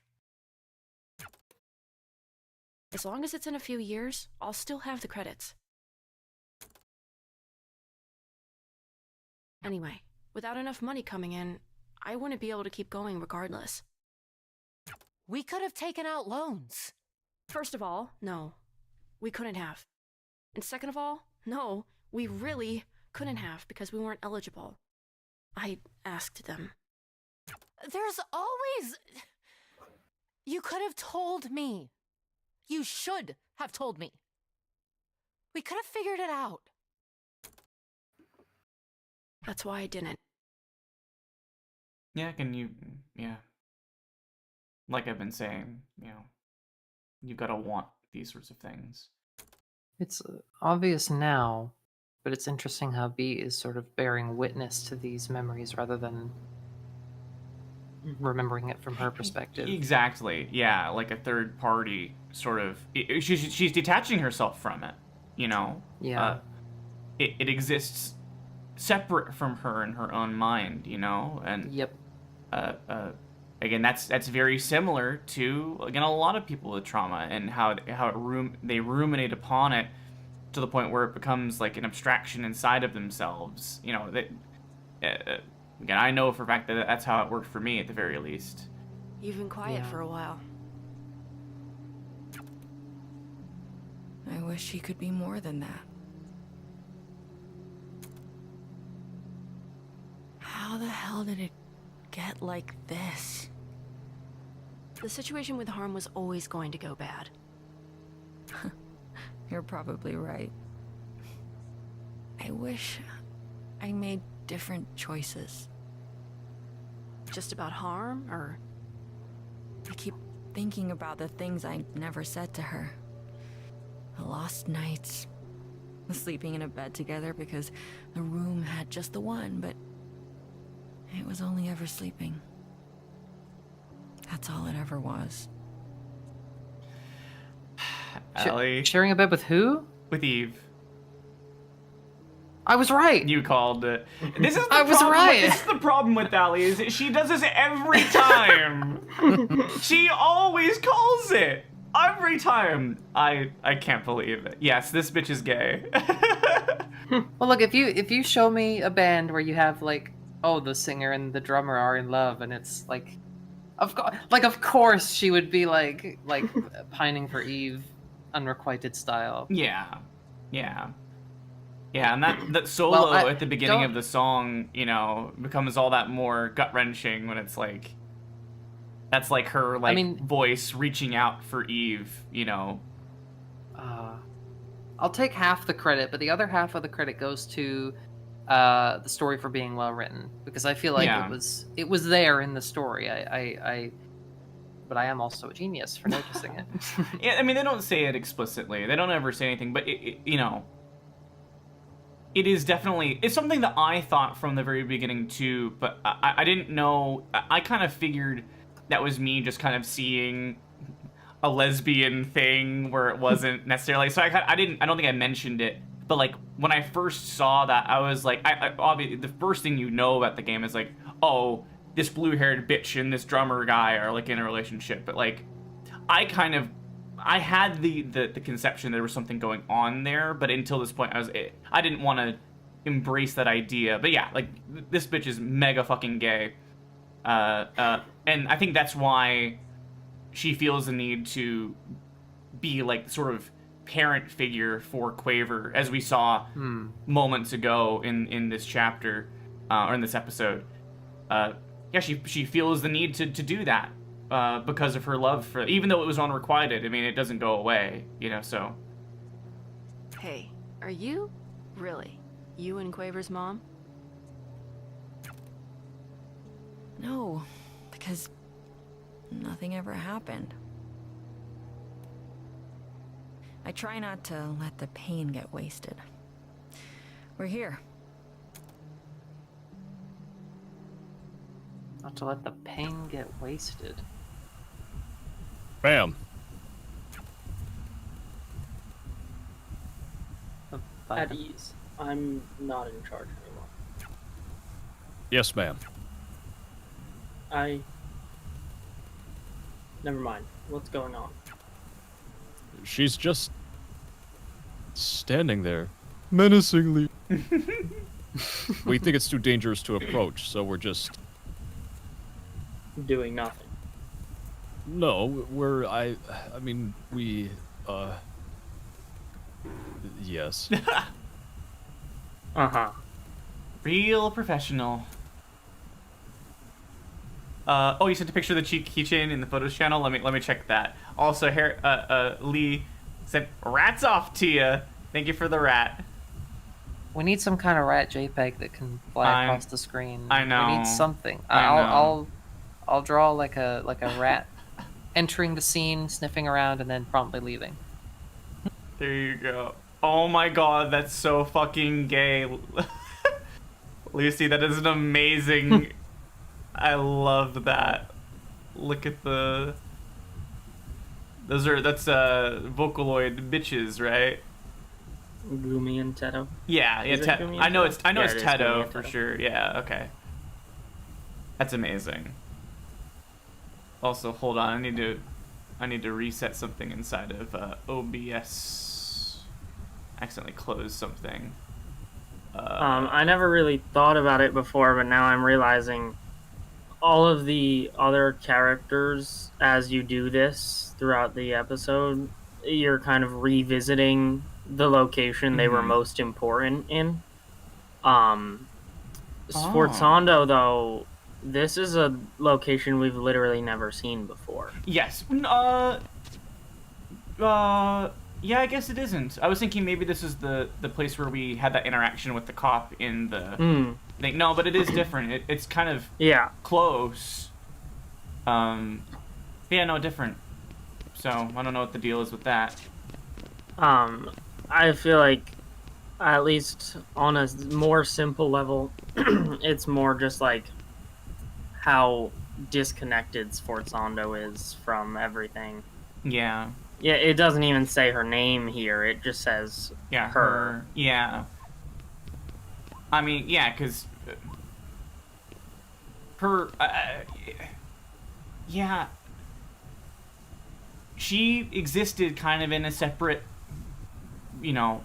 Yeah, her motivations are so different from anyone else in this story. I mean, intentionally, because she's like, if people are aware of the things that I'm doing, then it will change the nature of them, right? And so, yeah, like, where would you go as like the most important place? There isn't really a most important place for somebody who exists kind of outside of the periphery of everything. Yeah, I mean, maybe there is some deeper logic to why she is like kind of here. I mean, the one thing I can think of is that this is near, because this is the stadium where the incident happened, right? So maybe that's the logic. Like, this is the place that she is trying to... I think it might be. I can't really tell. I can't quite tell either. But if it is... I was thinking it was taller, but I don't know. I don't know. I'm not sure. But if it is, then that would make sense, because, like, the Zero moment was, like, the thing that created her... Like, this is the thing she's trying to create a time machine for, ultimately, or a wormhole. And so this would be the place. You'd think it'd be inside the place, but, you know, that's just something. It's just something. My one little onion. Sforzando. Let me. I have some words for her. You think I can... If you're sure. This is gonna feel... well, you'll see. Feel? Yeah.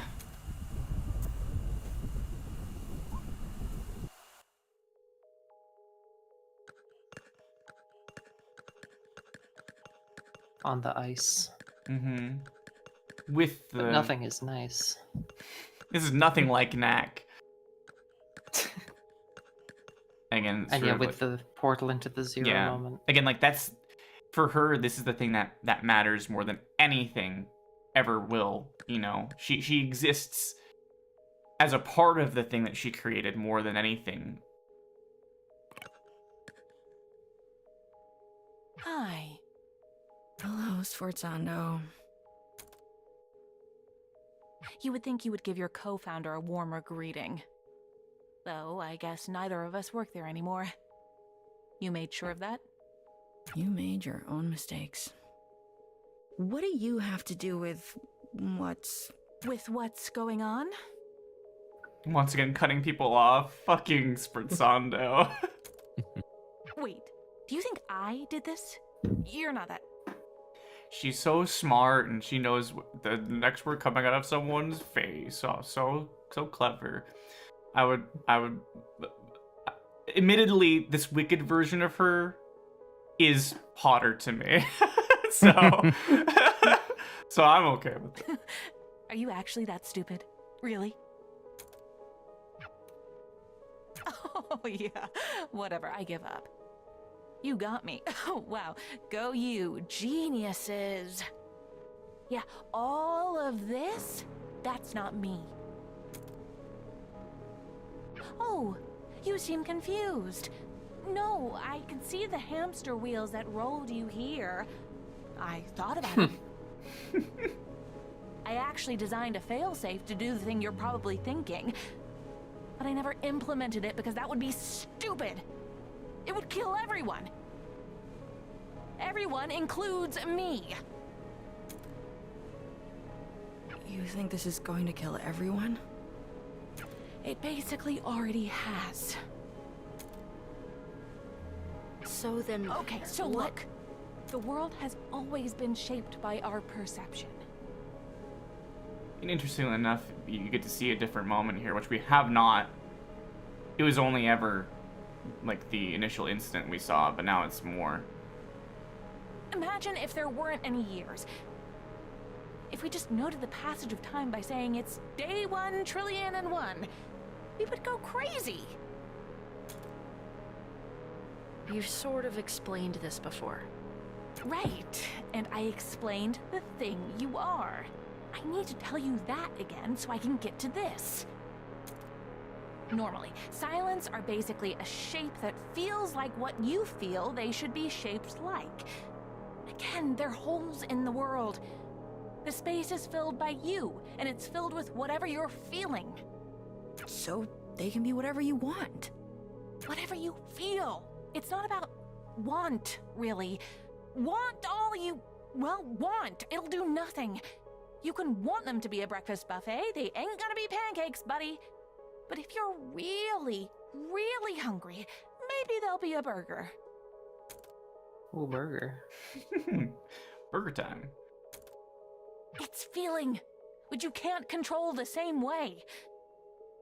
Like, I guess if you truly want something, like really do, and do it hard enough, but whatever, completely not important. Anyway, it's besides the point, which is that music... It's an amplifier. It makes you feel things harder than anything else. Music doesn't make us feel things. Oh. Music is feeling. Art is feeling. And these things, they aren't filled in. They're just nothing. Same as a thing at the zero moment. Same as beat. I don't look like that. You're not that pretty. Damn. Come on, girl. Jeez.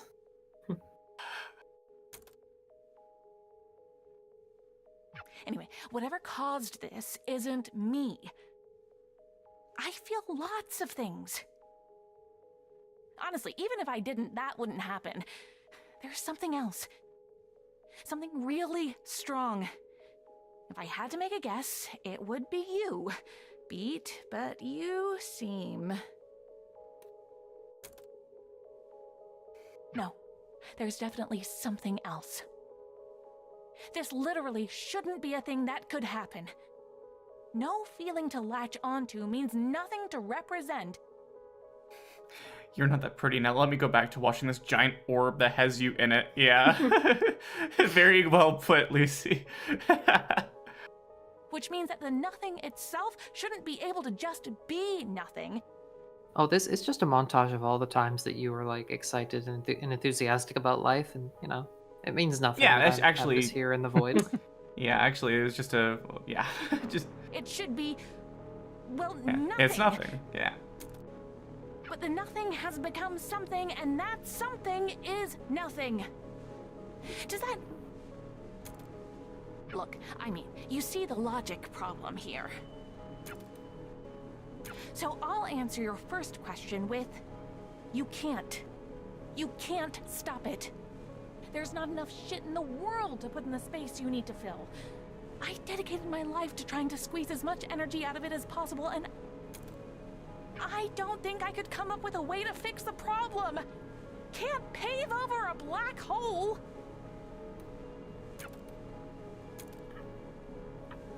What's left to say? You want a magic bullet? Another answer? Do you want me to apologize? That's the last thing I'd expect from you. Good, because it's not going to happen. Beat, we're in a pocket dimension made of my head. If I felt any regrets at all, I think this would look very different. Yeah, so she's like... She has the same conviction about things that DC has, except that they, you know, her motives were very different. You know, most people here have like a very... Well, I'd say all the main characters have like very strong motivations. It's just that they all are directed in different ways. Like this is her like unwavering commitment. But I have a feeling you already knew that. Once upon a time, you told me I was trapped in a box. What? You want me to tell you that I actually was the one trapped the whole time? You wanna I'm rubber, you're glue me? I know who I am. We were both trapped. We still are. I'm at least trying to find a way out, though.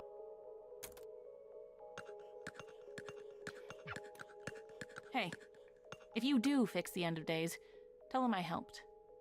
No. No, I'm not going to do that, Sforzando.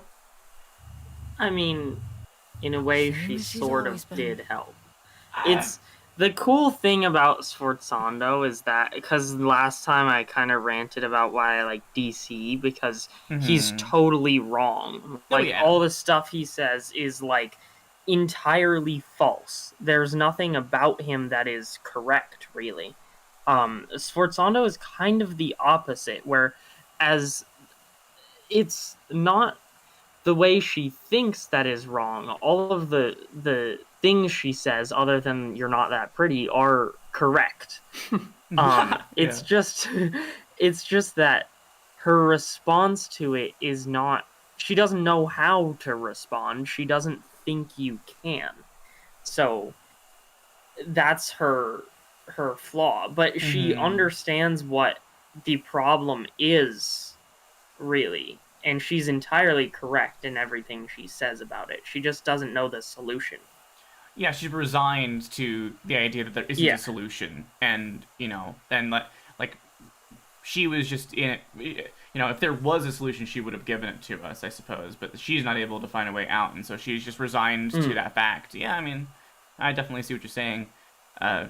She is a bitch, but she is a correct bitch. And she did accomplish something, you know, at the end of the day. It caused all of this, but she accomplished something. I suppose that she was more willing to explore things because she caused all of this. But no, that's not her prerogative. Her prerogative is hanging out in her little brain palace and letting us do all the work. So, I mean, she helped a little bit. She explained the mechanics of things to the people who actually accomplish the task, if they do. Do you think she's right that we... Does it change anything if she is? If she's right, maybe we delay it a little longer. If she's wrong, we get to prove her wrong.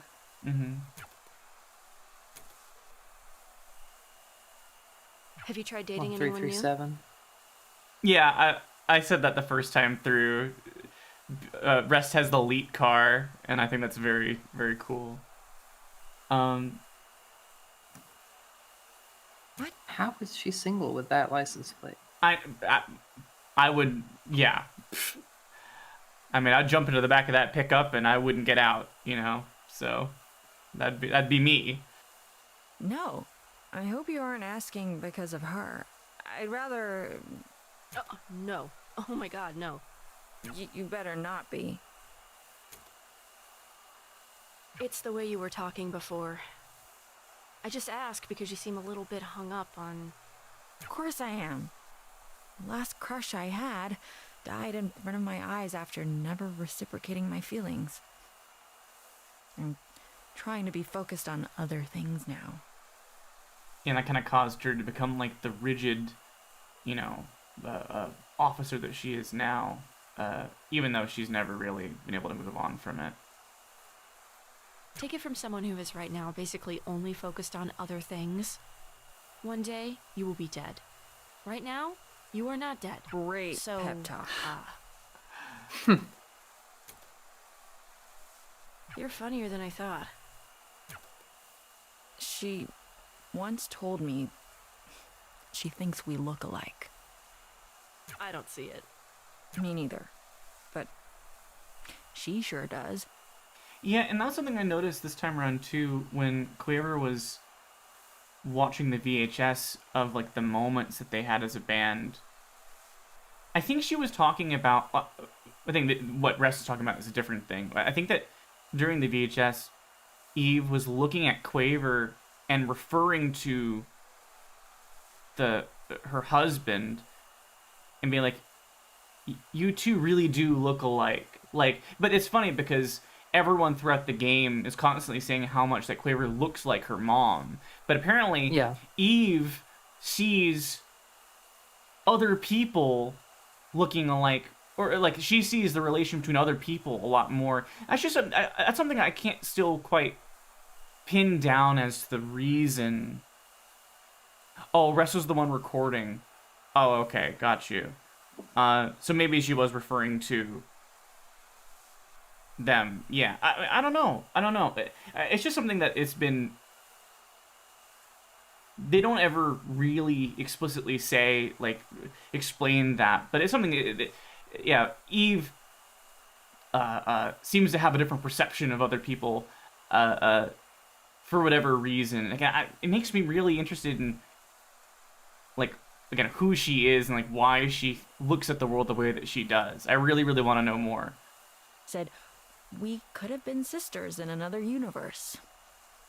Huh, well, that's a compliment. To which one of us? Guess. Guess. Doesn't guess. matter What? anyway. What? We might die before anything could happen. Can't win the lottery every day. What, speaking of? Literally never. Barely ever drank, too. Really? Never? Took you for such a rebel. Bad for me, I have asthma, need stronger stimulants, yada yada. Whichever excuse you like more. I am a rebel, though. Kids today. I'm 21 years old, dude. These kids don't even like the taste of tar in their lungs. Come on. Good news, the nicotine in cigarette the- juice. Yeah. Nicotine in the tar that I need. Oops, spaghetti. Oops, cigarette juice. That's Yeah, I was thinking, still like, a kid to me. people probably ship these two, but that's a big age gap. It's a big age gap. Yeah. I mean, I don't know. They are adults, it's fine. so it's fine. It's whatever, you know. Though when I was 21, I'd have said the same thing. All those excuses are true, by the way. So, the asthma? Do you mind that I'm... It's more awkward to ask you to stop. Beat, it's hard not to think this was all my fault. Beat did all of this with asthma? Wow. Yeah, right. You the asthma singer. What a hero. I don't think the silence exists without me. It's hard to talk about because I'm not even really sure about it. But I was so afraid of that show. That was supposed to be our last show, and I was terrified for weeks that I would never, ever see Eve again. Or Grace.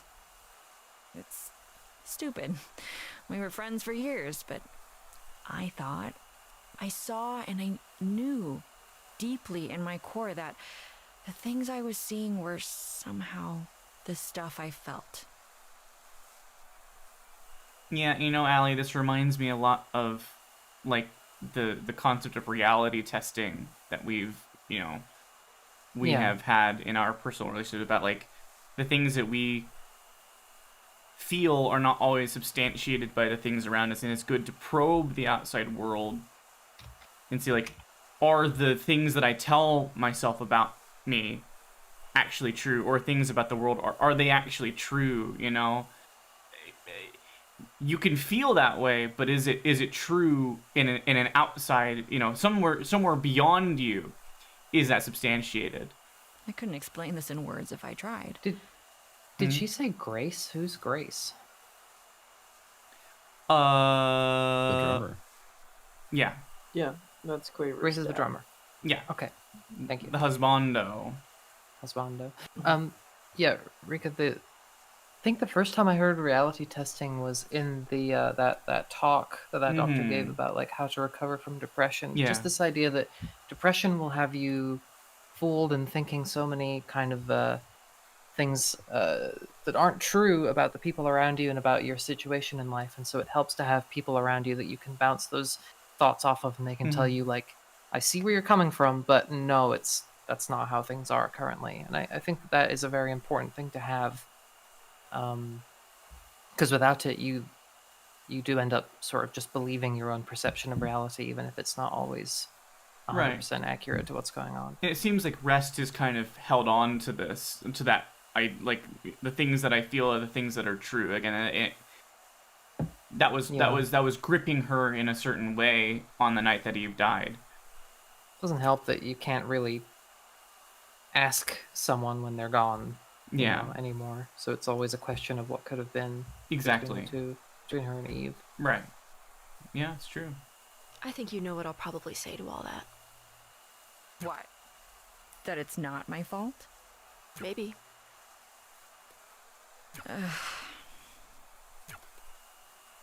Did this used to be a cop car? Sort of. It started as not being one, then I had it retrofitted. Then retro unfitted. First color, it was yellow. I liked that. So why the red? I liked it more. A good red car.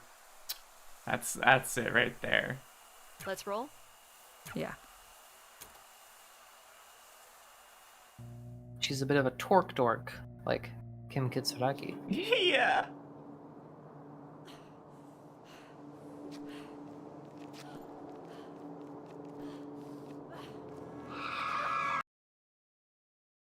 What?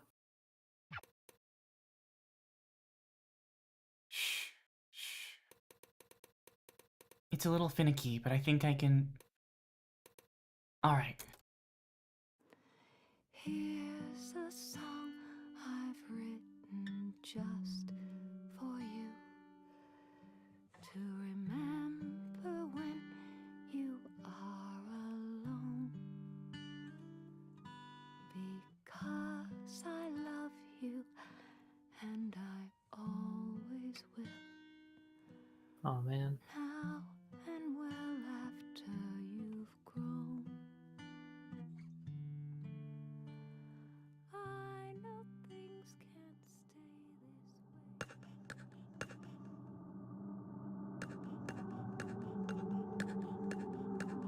Oh jeez. Whoa. Huh. What's this? Mom?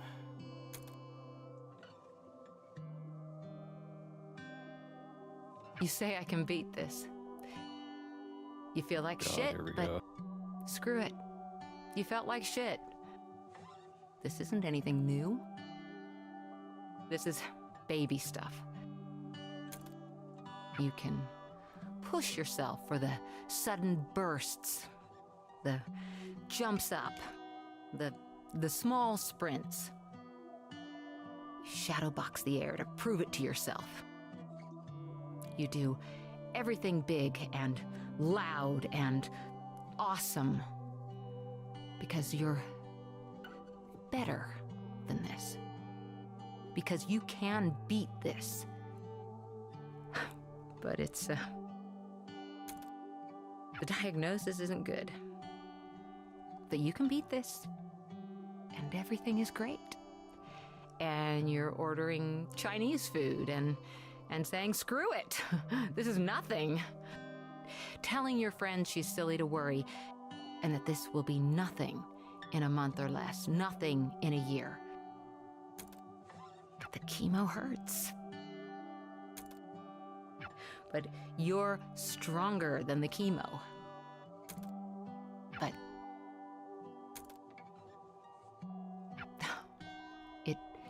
it does hurt. It really hurts. Yeah, I've seen it. In some ways, it's harder to tell if it hurts worse than the thing it's supposed to be fixing. But you smile through it, even if the smile betrays a wince, because, well, you know, I'm not gonna keep saying it. I can't keep saying it. You've always known. You've been a defiant little bitch your whole life. You know it for a fact as much as you know how the dirt would feel beneath the wet grass on your toes, without needing to take your shoes off to check. But one day, you get curious. You shouldn't be curious. You are. You check. And the ground is colder than it should be. And the grass is dry as a bone. And the bottom of your foot is bleeding. And it hurts a lot. Too much. And you aren't even afraid to die. You're past that. I mean,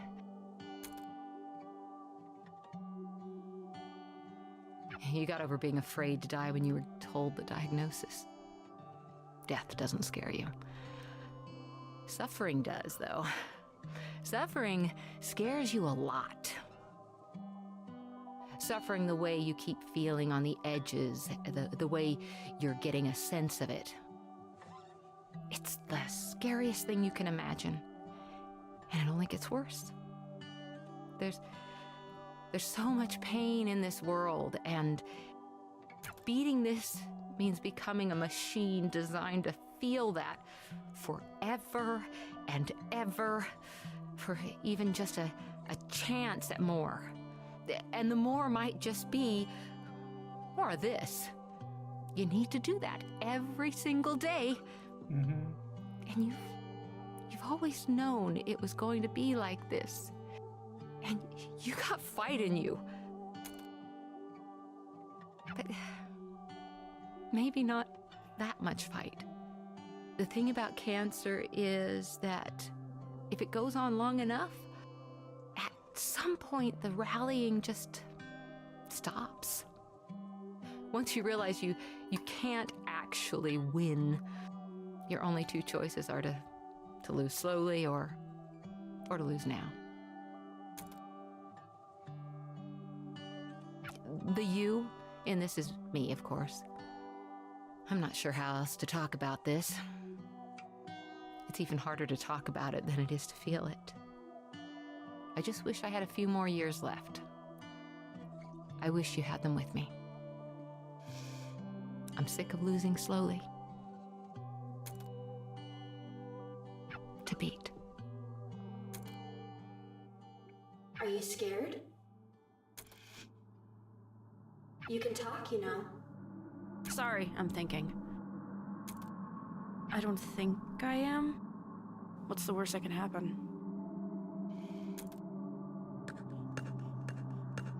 Death, for one. I don't really want to be alive. I mean, I'm not suicidal. I don't want to die. But I don't want to be alive. It's a Christmas gift that wasn't on my list. And I'm grateful, even, that it was given to me. That I have time at all, but I don't know what to do with it.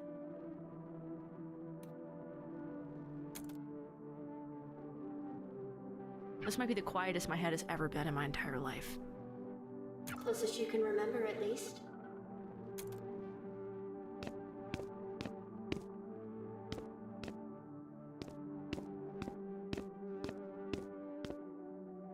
Do you love this person?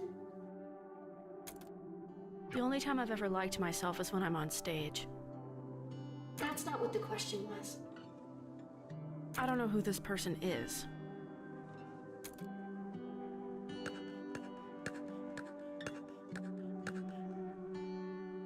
Or her, either. I felt sick. It wasn't your song anymore. It never really was mine. I just sang it. But there it was, with his voice. And he had made it. And I hadn't. And I just wished I was something at all. Not even the best, just something. Previous band, too I'm much. guessing. Same thing happened to my mom's songs, and then the same thing happened to my mom. Yeah, like he mentioned they were gonna do the parts that she had done over again, and so they released the song without her. And it felt like I was just vanishing as the same thing happened to me. Is he the person you hate most? No, I should hate him. I wish I did. He gave me maybe the best advice I've ever heard.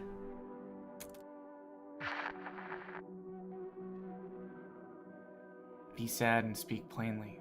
You make it sound so simple. It is. Ask yourself what hits the gut more, and just say it like that. You don't say to someone, I don't like you and what you stand for. You tell them to eat shit. You never forgot this. I didn't forget any of it.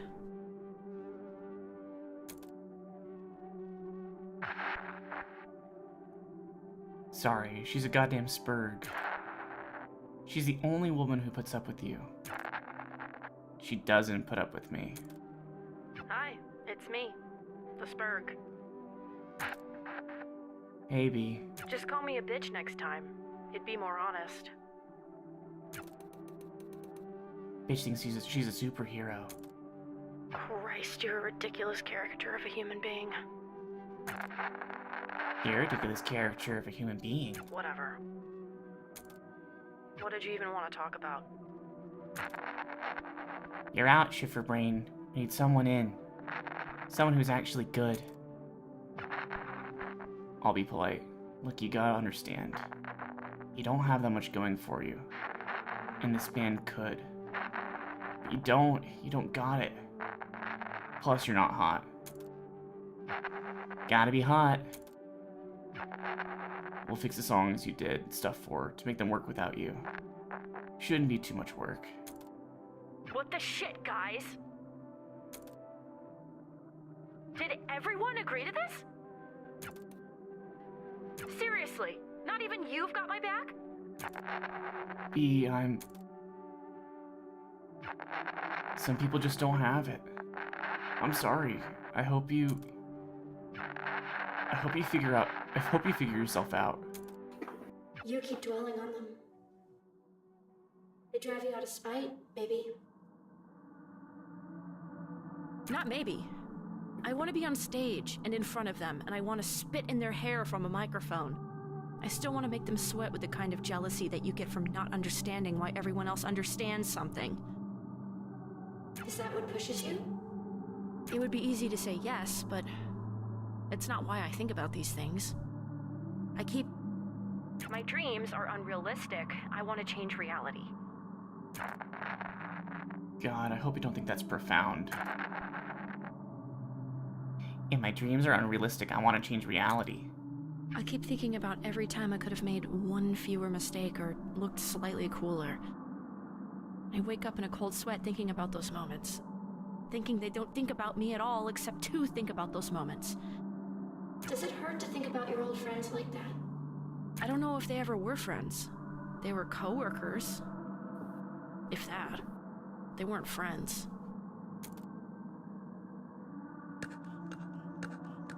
But now I have new ones. And they haven't let me down. Maybe Yeah. not for lack of trying. Yeah. Yeah. Look at all these friends we have. Look at all. Oh my god, the friends. Quaver. Quaver. The little bean. I'm so freaking serious I could shit blood, beat. I'm so real. I do not think you need a third chorus. I don't think any song needs a third chorus. It's a lot. 2 choruses only. Cap it at 2. Doing 3 choruses is like shooting a guy you just gave life-saving surgery to so you can give him surgery again. Cut the 3rd chorus. Give it a solo or something, or a weird break instead. Even if I can't not think about... B, you did great out there. Thanks. The small kindnesses, too.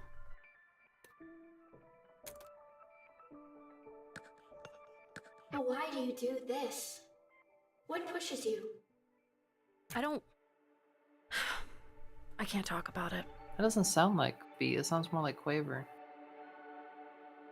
A little bit. Little. Too painful? I actually can't. I don't even know what I want.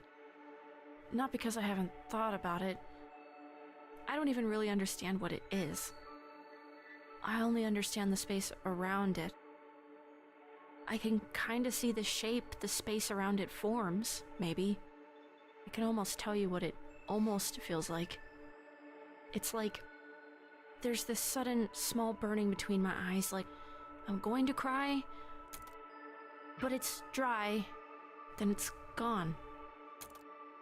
It's in the space between my chin and my throat. It's a lightness that reminds me of something I can't even remember I forgot. It's all the things I've ever thought about. It's just who I always have been, somehow. And for those small, quick flashes, it's like, I know what my soul looks like. Like I can connect with the person I know I can be. The person other people like. This is just stuff that I've heard you say, Rika. Yeah. I've heard you say things very similarly to this before. Yeah. Again, this is the reason this game matters so much to me. Eureka matter. And my brain can suddenly understand something bigger than it can think about. Bigger than the small container I live in. And how do you... I'm trying, and I can't... You can't just use direct language to say it because words aren't enough. There's a shape around a space that you can't understand. You can't even think at it right. And there aren't words for that. You just said some. Not any good ones.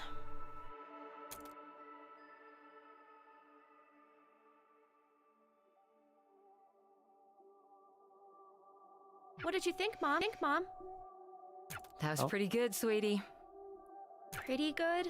Come on, that was amazing. All right, hey now, let's not get cocky. Oh, it's Baby Beat. I'm not cocky. Yeah. Aww. I can't believe she actually said that. Look now, you know I love you, right? Obviously. Obviously. So, do you want me to be nice, or do you want me to be honest? You've got spirit. I love that you're putting so much effort into this. What did I do wrong? I was on key. You were, but singing the right notes, it isn't all of it. Tone isn't even all of it. It's a hard thing to figure out. It takes a lot of time. I used to be really bad at it. I don't believe you. Oh, I definitely do. I've heard the tapes. We're circling back to that later. Now, look. How do I put this? It's kind of like you're, singing like a prize fighter. A prize fighter? What the heck does that even mean? Well, you're acting like you just want it to be over. You're trying really hard, but at the wrong bits. You can't just sing the moments in the music. You have to let the moments sing for you. I don't get it. I guess I'm just stupid. No, I don't get it either. You're not, sweetie. Yeah, it's really hard. You're 12. Everyone 12 is stupid. Beatrice, sweetheart, think of it this way. Beatrice. Mm-hmm. That's her full name. Jeez, I don't know. I never thought of that. I just thought music. You're watching a movie, Mm-hmm. like an action movie, right? There's this big moment at the end where the hero realizes he has something up his sleeve he forgot about. And the audience realizes it at the same time he does. Okay. That's always cool, right? Sure, I guess. Now, is it cool if he does it really fast after he tells us or someone else tells us what's going on? Or is it cooler if we sort of sit with him for a bit and kind of figure it out along with him? That's what great music is. Music is finding those moments and letting them breathe. You are so talented. Mama's little baby makes me proud, okay? I'm not a baby. Yes, you are. Come here. Give me a hug. I wondered if we were gonna see her or not. Mm-hmm.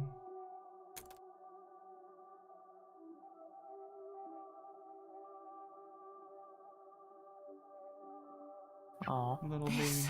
This is how singing should feel. Learn to love it like you love me. You do love me, right? Obviously. Obviously. To beat. You know I love you. Obviously. I love you too, Mom. Obviously.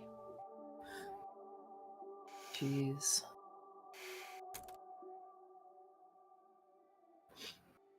They're getting me. The They're thought getting I'm me. obsessed with is that it takes 7 years for your body to completely remake itself. And the reason I can't stop thinking about it is that the person I was 7 years ago is gone. And I'm terrified that I don't know who she is, that I've lost touch with that person, that I've failed her. Maybe the kindest thing you can do for that version of you is to be better than they were. You just have to keep doing the best you can. And you'll get better at it. And it'll take forever. But you will get better at it. And I don't know who I am right now. And I don't know who I am right now. But I am better than who I was But I am before. better than who I was before. I am 7 years different. And I am 7 years better. And I refuse to be worse than who I was before. Damn. I wasn't expecting it to go like that.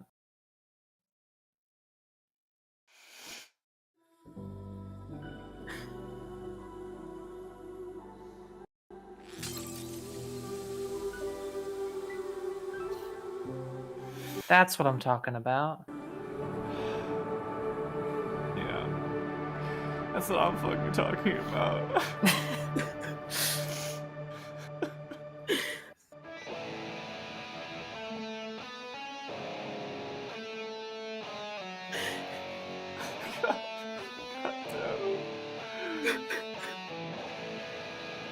Having a fucking feels trip up in here. Quaver!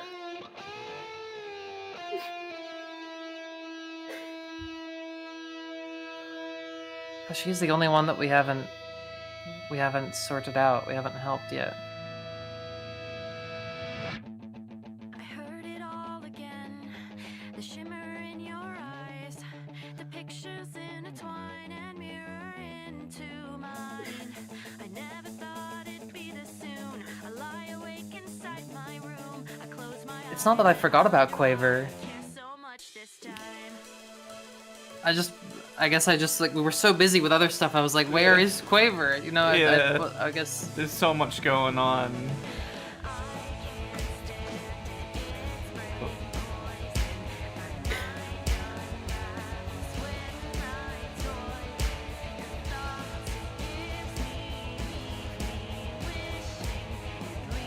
It's not fair to make me play the game after I'm crying.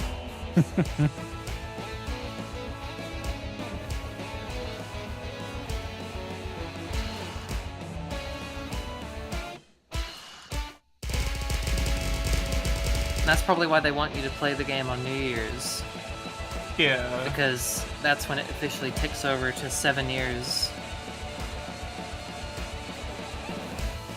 Exactly.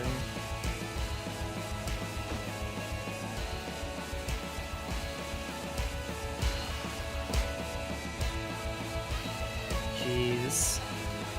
Oh. Are you all good, Leviathan? Yeah.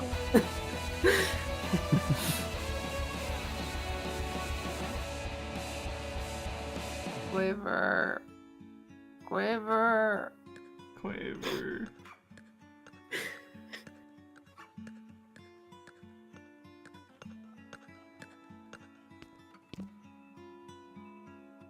That bow was your mom's, wasn't it? You know, everyone, and I mean everyone, says it doesn't stop being hard. But I wish that was actually true. Just leave me alone. I would if I could, Quaver. But I have to be here for both of us and for, everyone else. It's not fair that that's getting shoved onto me. No, it isn't. Listen. For a long time, I thought my mom was the only good thing in my life. Without her, I had my sister and I had me. And I hated both of us. I hated my sister because she tried to take care of me and she wasn't my mom. And I hated me because my mom wasn't there to stop me. And then that made it hard to do anything else, so I just didn't. You don't have to do this. It's not helping. You would do this for me. I couldn't. I don't want this. This just feels mean. Quaver, I'm not good with these things. I'm not good at being a person. I don't know how to make this better for you. I just know what I've dealt with. And I know none of this is your fault. But this doesn't stop without you. I need you to help me here. I'll just screw it up. I've screwed up everything. I'm tired. And I don't care about whatever you're trying to do, and I don't care about anything else right now. I miss her, Beat. I keep missing her. And it hurts. I just want to forget how it feels. I used to be so good at just not thinking about it. I can't stop thinking about it. And I'm Is trying Quaver the one so causing all hard this? to just feel nothing, but it's impossible. Unintentionally, maybe? Well, everyone contributes to it. It's everywhere I look. I know. I was horrible to her the last time we talked. We fought over the stupidest thing. The worst thing for me was the voicemails. You hear them and you're on the phone with her again. You're on the phone with her, but she's not on the phone with you. And yet, I still have this phone. It's almost 20 years old now. But I don't want to get rid of it, because if I get rid of it, then I'll get rid of those. I hate listening to them.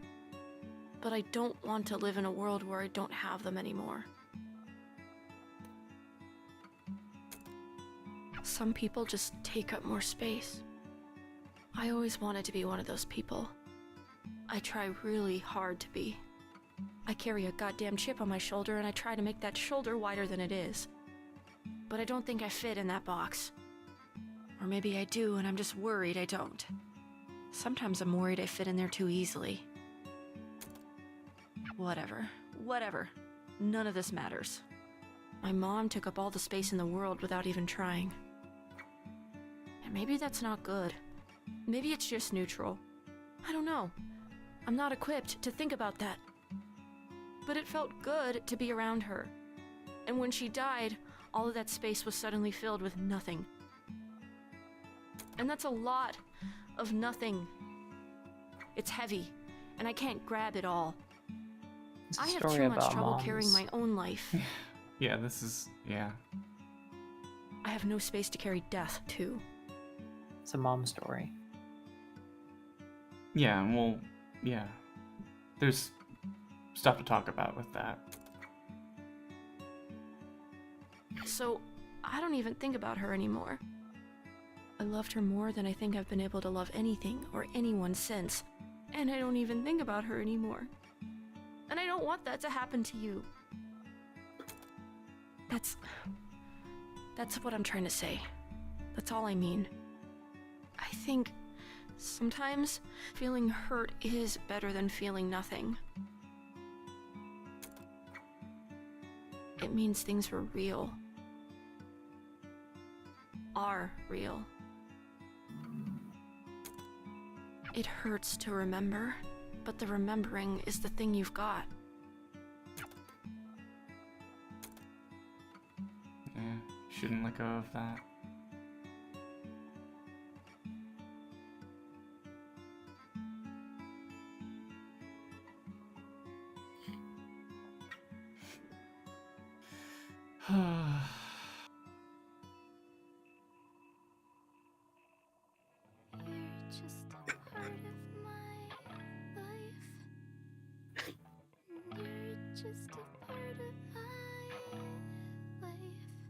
No, Tiny Quaver, no.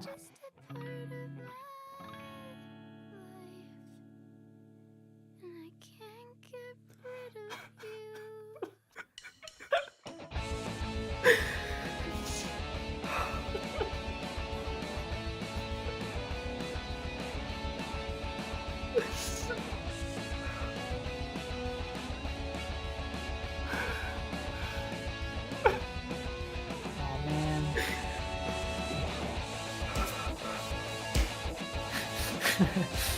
Dry your eyes, it's time for more gameplay. I don't want to do it. Don't make me. Hand me the controller. Yeah. I'll just subtly turn on this turbo button. Ah! Don't mind this game, Shark. I'm subtly installing. Yeah. Off to the side. Let me just install Big Heads mode real fast.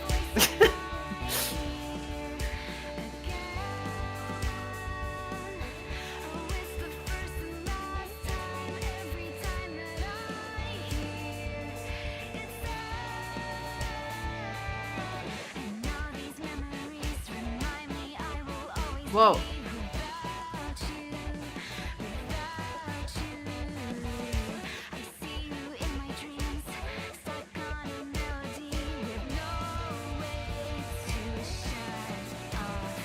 Go Quaver.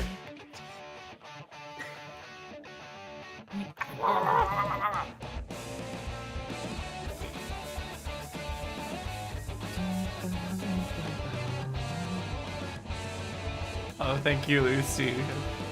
I'm unbeatable, don't worry.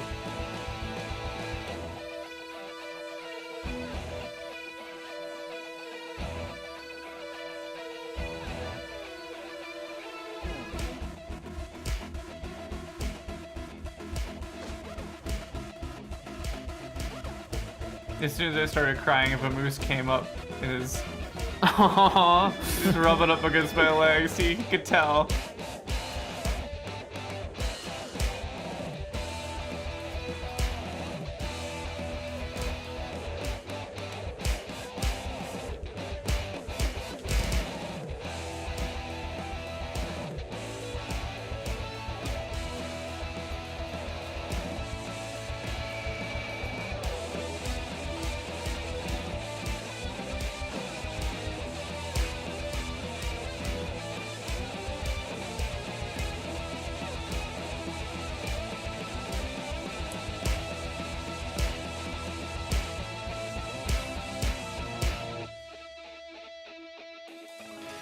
Oh gosh. Oh, it does say unbeatable. It does say unbeatable instead of heartbreak. I can't stand it. It's brain poison. My mind unravels when I toy with the thoughts it gives me. Leave me wishing, but maybe that's why life's worth living. Reaching for something dreams, some feeling breaking deep. I can't understand it. With all these memories, at least I'll never be without you. They're like the perfect fit to be best friends. Beat and Quaver.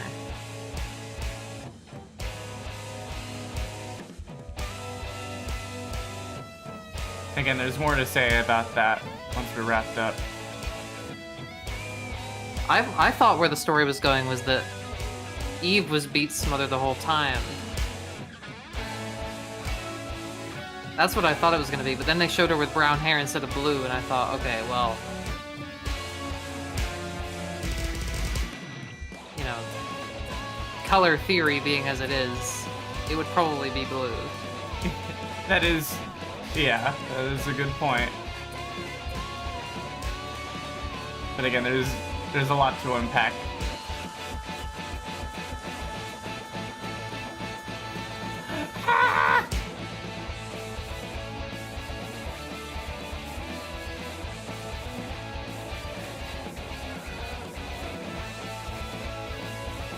The waitress. Yeah. Sushi Cutie's turning the knob.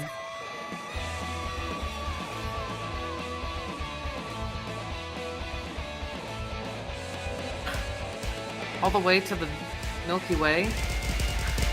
Hell yeah, and beyond. Go rest.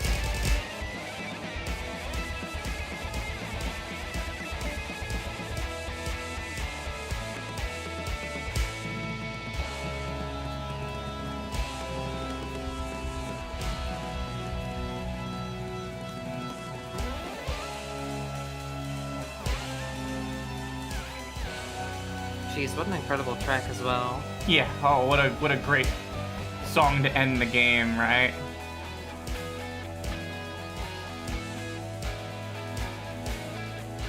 We're actually only halfway through the game right now, so buckle in for the second half. It's a real doozy. After this, it's gonna come up with, you can now play as Luigi. Yeah.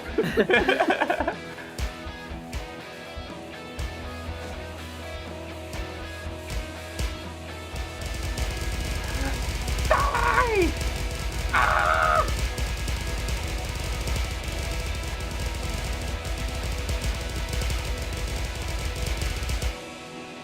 Fuck 12. Yeah, Ramen Cute. I also love her.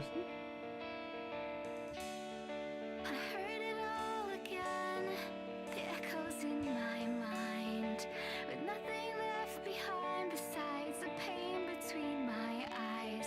But the shape around the space is mirroring yours. I've tried to fill it in so many times again, always the same experiment. But I don't really want that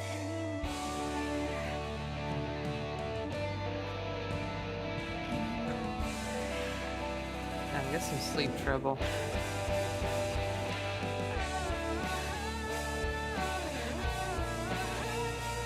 Man.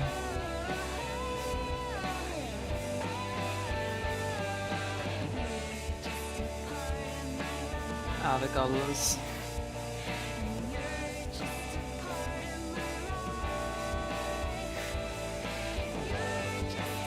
Damn.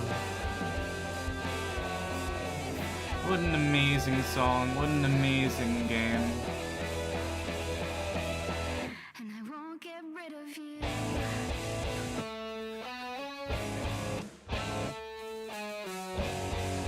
They're still in the band. Yes, I'm so happy they're still a band. You better fucking believe. Goes the flower.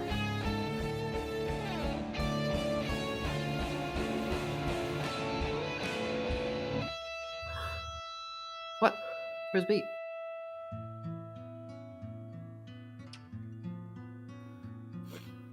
Where'd Beat go?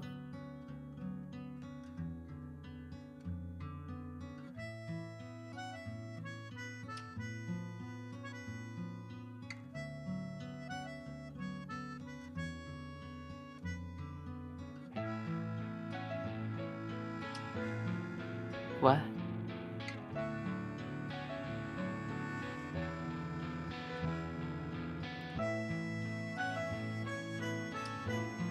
Oh, maybe that's the sister. Yeah.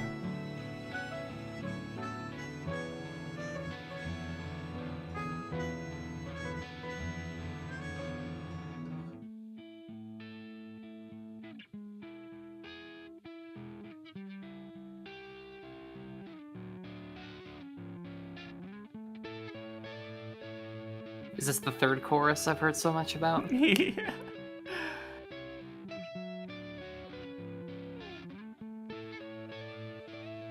The music crime that Clef cannot abide.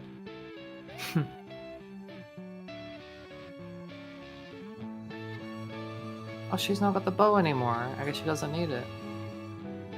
Yeah, she's carrying the memory inside.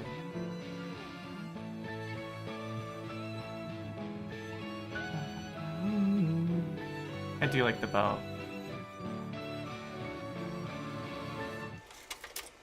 Well, we all love the bow, but gotta move on. Yeah. That's the game.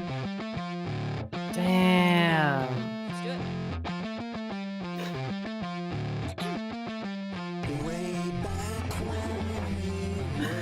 RJ Lake and Andrew Tsai and everyone involved. You did it.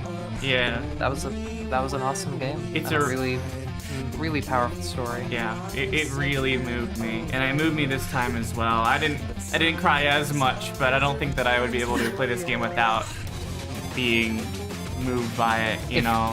If I go back to the VOD where you finished it the first time, will I hear like? Yeah, gross sobbing. Many tears. Oh, yeah. I composed myself because I knew it was coming. It still got me a little bit, but I kind of lost it the first time through.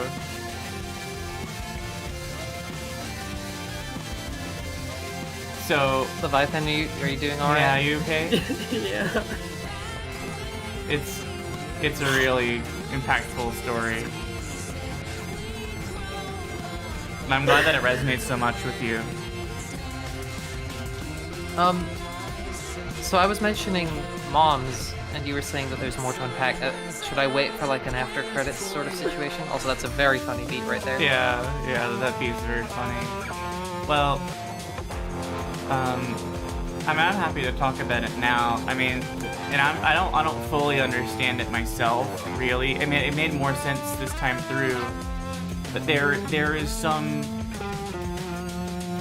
and obviously, Leviathan can help me with this, because I probably will get this interpretation wrong, but there is something to be said about the idea that Beat and Quaver are the same person in different dimensions, basically. You know, they both had mothers who died and that recorded music and were important to them and were the center of their worlds.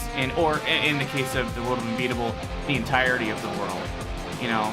And so it is likely that Quaver is an embodiment of Beatrice. Well, wouldn't it make more sense for Beatrice to be the embodied, like the lesser real one, because she's like 99% silenced, isn't she? This is the thing that I'm not entirely sure about, because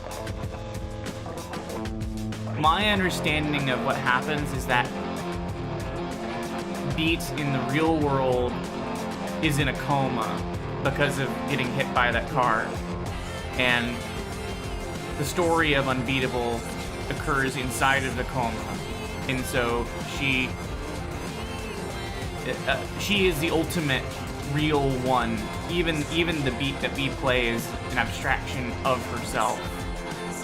So that's my understanding of what's going on. She basically like got isekai into Quaver's universe. So the version of her that's in the coma is an actual person, and then in Quaver's universe, that's why she's almost entirely silenced, is because it's not really her. So when she woke up at the end there, that was from the coma, and her sister was there, potentially. Yeah. And since they're kind of the same person, their moms are also kind of the same person, in a way. Lucy is saying that devs have confirmed that the Quaver's world is just as real as Beat's. So it really is an isekai sort of situation. Yeah. It's real, it's just not the same. Sure. But I don't think that is a stretch to say that, and us, we are part of the band. Damn. That went way over my head. I didn't pick up on any of sort of like a different. I mean, they did start to really parallel each other to kind of a scary degree toward the end, where it was like these are starting to seem like the same story, right, played at two different speeds. Exactly, and that's why when you said like we kind of forgot about Quaver, well, no, we didn't. This is kind of Quaver's story, you know, and expressed a little differently with, you know, variations on the edges, but like the core of it was still ultimately the same. So there was no reason to dwell on that. It all came to a head, and like again, the fact that they're singing together at the end at the tree is like, yeah, again, these are reflections of the same experiences. But they're on the opposite sides of the tree. They're two sides of a coin, both, having suffered trauma and suffering hardship in their lives, and having to accept it and to move on and to embrace the world around them. So when Bee disappeared from the group at the end, that's sort of her returning to her reality, so to speak. I think so. Yeah. They gotta be in the band together. They're best friends. No? Yeah. I've seen some people's headcanons that Quaver can just summon Beat at any given time by like wanting her to be there hard enough. Right. I like that a lot. Yeah. Turns out the Quaver Pokeball has has Beat. Yeah, right. yeah. Quaver has the blue hair and pink eyes. Beat has pink hair and blue eyes. Right. Beat holds on to the phone with all the voicemails, like Quaver holds on to the bow. They're definitely the same person in a way. But both worlds are real, they just don't intersect in the way that they did while Beat was comatose. Yeah. I see.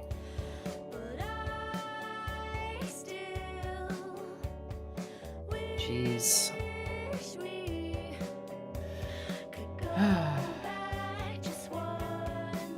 Yeah, it's quite the experience. Beat was transported to Quaver's world by her will, according to Lucy. Okay. That's an interesting way to look at it.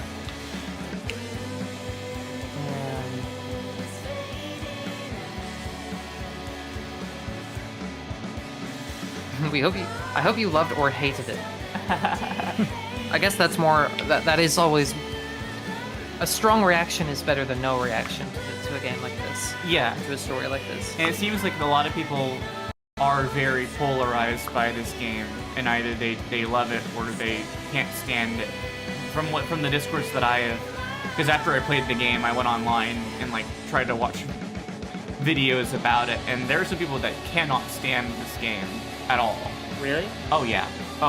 Some people think that it is trying to do too much, and the things that it does are too little, and do not appreciate the art style or the voice acting or the writing or anything like that. And again, I don't think that they are wrong. You are allowed to have that opinion. I don't see it at all, though. I see it totally the opposite way. I think this game has great writing. Does it have moments where it, something is maybe a little less well written? Sure. I mean, it's not.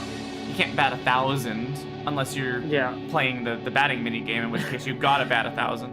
So, there are definitely parts where there's one part in episode 2 where I forget what the line is exactly, but Penny is like, what the shit, or something like that. It's a little corny, and it's like, it would have been less corny if she dropped the F-bomb, but I think it's because of the rating, they only get 1, and they let Quaver get it at the end there, which I'm so happy that they did, because Quaver deserves it. Yeah, Quaver, in the song, it's that was kinda... the universe thing, like it expanded. She said, "I'm so effing tired," and then it echoes throughout the whole world. God, what a good fucking song too. Sorry, Yeah. I just love this game's music. Oh my god, yeah. Let Quaver say fuck. I'm glad they did.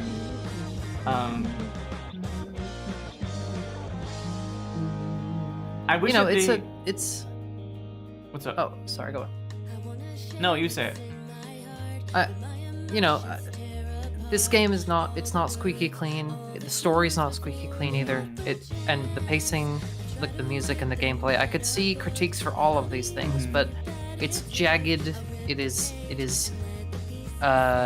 delivered to the player as if by freehand and by just like at a. It's about feeling. It's about doing something off of feeling. You know, when you make something that I realized recently is that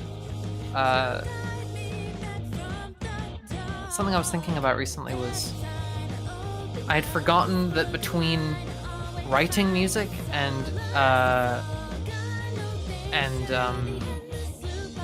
letting kind of randomness take control, that there's something in between, like intuition, you know. Sometimes you improvise, but you improvise like with purpose, if that makes any sense. So this game kind of feels like the third option between like making something very composed or making something by the seat of your pants kind of thing. Yeah. Is it the pants of your seat? I forget how it goes. It feels perfectly imperfect is what I'm getting at. Yeah. And while I think that there are some things that could be ironed out, they are only like mechanical things, like the game's like functioning. Everything else, I feel like you can't like filter out all of its impurities, because then you lose the identity that the story has. That's kind of where I'm sitting with this. Yeah, I like the fact that the game has problems and has like things that aren't perfect about it. I think it makes it a human experience. This game feels very human to me in a way that not a lot of other games have made me feel. Whether you know, indie game, AAA game, old or new, like this game feels you know, there's just something about it that feels very raw and untamed, and like someone was trying to transmit again a feeling and stick it into my brain, and you know, that's gonna come with a lot of, you know, it's gonna come with some rough edges, and that's exactly how I feel. It is such a personal experience, and someone was trying to share that experience with us, and I think that they did it in a great way. Yeah, I agree.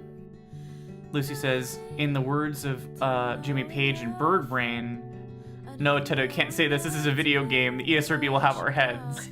Yeah. You can't say fuck too many times, unfortunately. I can say as many times as I want, though. You know, I am uncensored, except for the videos that Allie's gonna make for me. In which case, I'm incredibly censored, and half the video is gonna be. There you go. Well, you know, I've separated your cursing, but I actually don't think that YouTube demands that anymore. I mean, it's up to you. I'm okay with it being uploaded as it is, you know. But if you think it makes it funnier to censor my fucks and my ducks, then go ahead and get those. I mean, I could replace it with a funny quack or some kind of hilarious sound effect. Yeah, exactly. But we'll decide that another time. Right. Exactly. So. Margin. Oh right. Sorry. No, you're fine. They have a crossover with they have a one-shot song in there. I kind of forgot there. I was surprised at seeing Night Margin in the special things. I'm assuming not sure if there that's might be why. something at the end here. Replace it with the Quaver voice line. Yeah.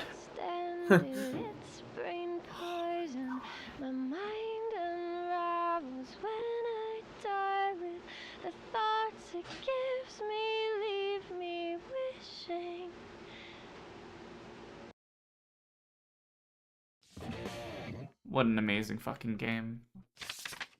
Look at them. Look at them. Oh my god. I just love this story. I love the characters. I love the story. Yeah, there's no one on the train. Yep. Just the microphone.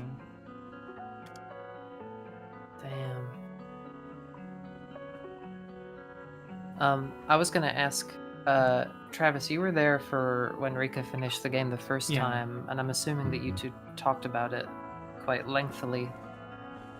After the game ended, I had to go lie down. Oh, yeah, from all the crying. Yeah, I was just a total fucking mess. And I had to just, I had to give myself some time to think about the game. Yeah, I think we spoke about it in subsequent streams, periodically. But yeah, after the game ended, I was like, I will see you all later.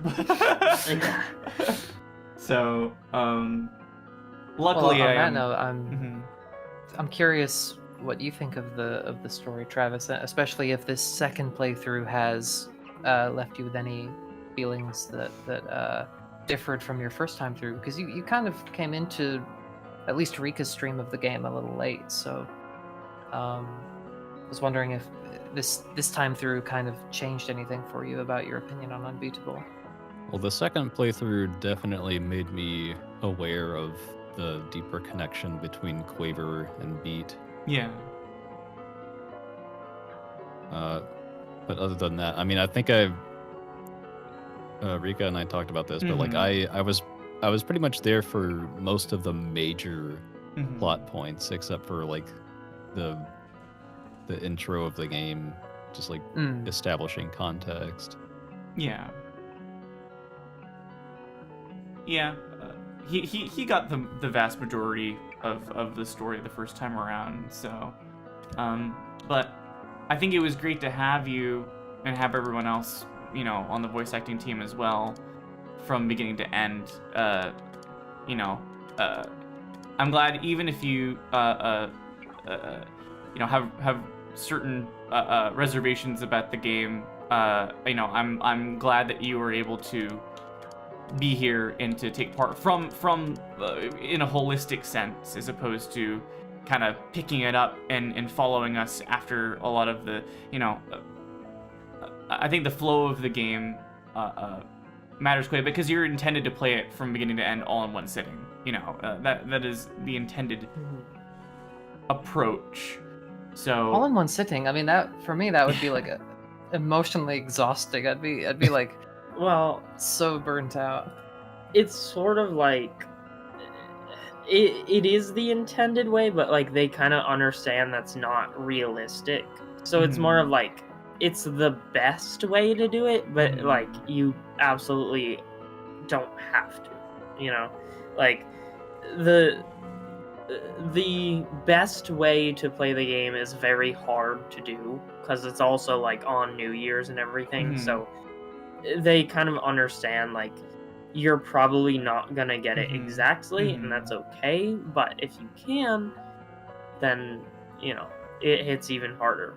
So, and I kind of wonder if I don't think there would be, but I wonder if something special happens if you are playing it on New Year's or anything, because it can track what time of day it is and everything. Sure. It says it on arcade mode. There's an achievement for playing sleeping in at certain times of the day. Oh. So, yeah. I wonder if it has anything unique for that. I don't imagine so, but it would be interesting if there is. Yeah, for sure. Well, I mean, I may or may not do that, depending on if I am leaving the state I'm in for Christmas time. But I would love to play this game, either on stream or individually during that time, because I think that it would hit particularly hard in that capacity. Take like so what you need to do, right? Yeah. Buy a Steam Deck and get a or like a Steam machine. Get a situation going where you're in Alaska. Yeah. And you don't have like you don't have YouTube Studio. You have just Twitch.tv and Unbeatable. Yeah. It's New Year's Eve. The conditions are perfect. You're like you can like record your audio underneath like an upside down like unused boat in like the Alaskan docks or something, and just just turn on the stream, play it. Don't even say anything. Don't even entertain anyone. Just play all the way through. Just a long play, you know. And then periodically at the end there will be crying sounds, you know. Yeah. Yeah. You know what, Ellie? The acoustics of the dock. I like your style. I like your brain. What, you know? No, but like, you know, in terms of this game as like a whole and as a story, there are definitely reservations and critiques you could levy toward it. I find it a little hard to contend with the fact that we had sort of our right as everything seemed to work and click into place, we had our protagonist essentially yanked from the same kind of, you know, at least I don't want to say like it was all like fake or it was all a dream, but at least like you know, there Beat's presence there was something of a holding pattern that can't be forever, and so I while I don't feel this way, I could see there being people who feel a little cheated by having her sort of taken out of the situation. But I mean, that's sort of that's the denouement. That's like the emotional like final key played in the melody is you know, and yeah, you know, I imagine playing the game through again, and knowing that from the start that their realities are sort of intertwined, but they are indeed they're separate but very similar simultaneously. You know, she just kind of found Beat resting under a tree, and she's like, "Oh no, you know, you gotta come with me. You gotta come this way. Like, you gotta put that guitar away." You know, she kind of like, you can kind of see how she conjured Beat up a little bit. Yeah, from the get go. I think that it has, again. I know you said you don't feel that way, but you could see how someone can. But I feel a little bit, a tiny bit. A tiny part of me is like, why can't they just be a band and hang out together? Yeah, like, right. I think it makes more sense because the entire like character and each element of the story kind of ties in to have that as a reason, where in a lot of other things that feel that way, it feels like they just cheaped out and like, okay, so there was never a problem in the first place. That's one of the many qualms I have with the ending of The Amazing Digital Circus. It's kind of the same sort of idea to like a children's book where it's like, oh, it was all a dream. It's just like it ends and they're like, yeah, it was all on some random computer. And so now I just kind of feel like, what did I watch that for? If it doesn't affect anyone, it doesn't change anything. Like, okay, so why did that happen? You know, it just kind of makes you feel like there wasn't really a point to it. It sort of cheapens the experience to a degree. Yeah. Where in Unbeatable, it very much fits. Obviously, it's different. It's not exactly the same, but you know, it is a sort of similar idea. But it fits with the entire like purpose of the character and of the story. And even if it didn't, she still affected something in the world. You know, she changed Quaver and Clef and Treble all. She changed their minds and their hearts, and she fixed the issue with Harm and everything. So, and I think that there's something to say that this story is about how people continue to have a reverberating effect in the world and internally for people once that person is gone. You know, that's literally like the impetus of the story, is that someone is gone, but their impact still has a cascading effect. And so I think it was inevitable that Beat herself was also going to eventually go and leave that impact that you just described, Leviathan, upon the world. And you know, they will not lose her the same way that Beat will not lose them, but they simply just are not. They have to exist separately. The same way that Eve had to die and Beat's mom had to die, but still they carry that with them, and it's not a piece that they will ever lose. They physically hold on to the pieces that they can, you know, because it's so important to them. And every character in the story will do the same with Beat. I know that for a fact. I mean, clearly, because they're still making it's demonstrable within the story itself that they continue to make music. They are together. They exist as a unit. It's just that there is a vacancy there, and they won't let that vacancy. They won't forget about the person that was supposed to be there, and they will continue to move on. Is kind of the way that I see it. Yeah. I think also, this is a bit off topic from that, but the reason that Sforzando is right is because the whole thing with the silence is that she says you can't fill in the empty space, and it kind of represents the absence of Eve and of Beat's mom, and like they can't bring them back. They are gone. It is an empty space. But they can't see it as an empty space any longer. You know, they can't continue to perceive it as nothing, because that's what makes it nothing. The same way the silence is. They can't fill in the space. They just have to change it to be something that is something. Yeah, it's a really good way of looking at it. I have two things I want to say, mostly in response to what you were saying before, Leviathan. I'm trying to think which one should go first.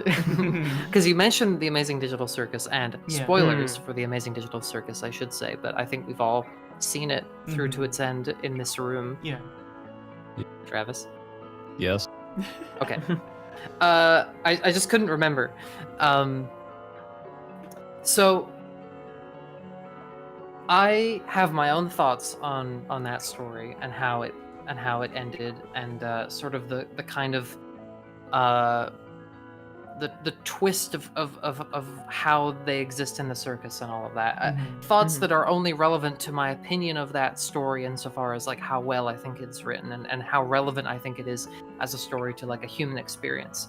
But in relation to the context that you've said it, I can completely see where you're coming from, this idea that like, well, if they're separate entities from their human selves, then it doesn't really matter everything that happened and everything we watched them go through in the circus. Whereas with Unbeatable, and this is my second thought, is, you know, Beatrice said herself, like, I don't want to die, like I'm not suicidal, but I also don't really want to be alive. And I think that for a lot of people who've felt extremely over-encumbered and like everything is kind of falling and crumbling around them, we've all had this kind of thought of like, I would like to just kind of be on pause for a while and not have to deal with things.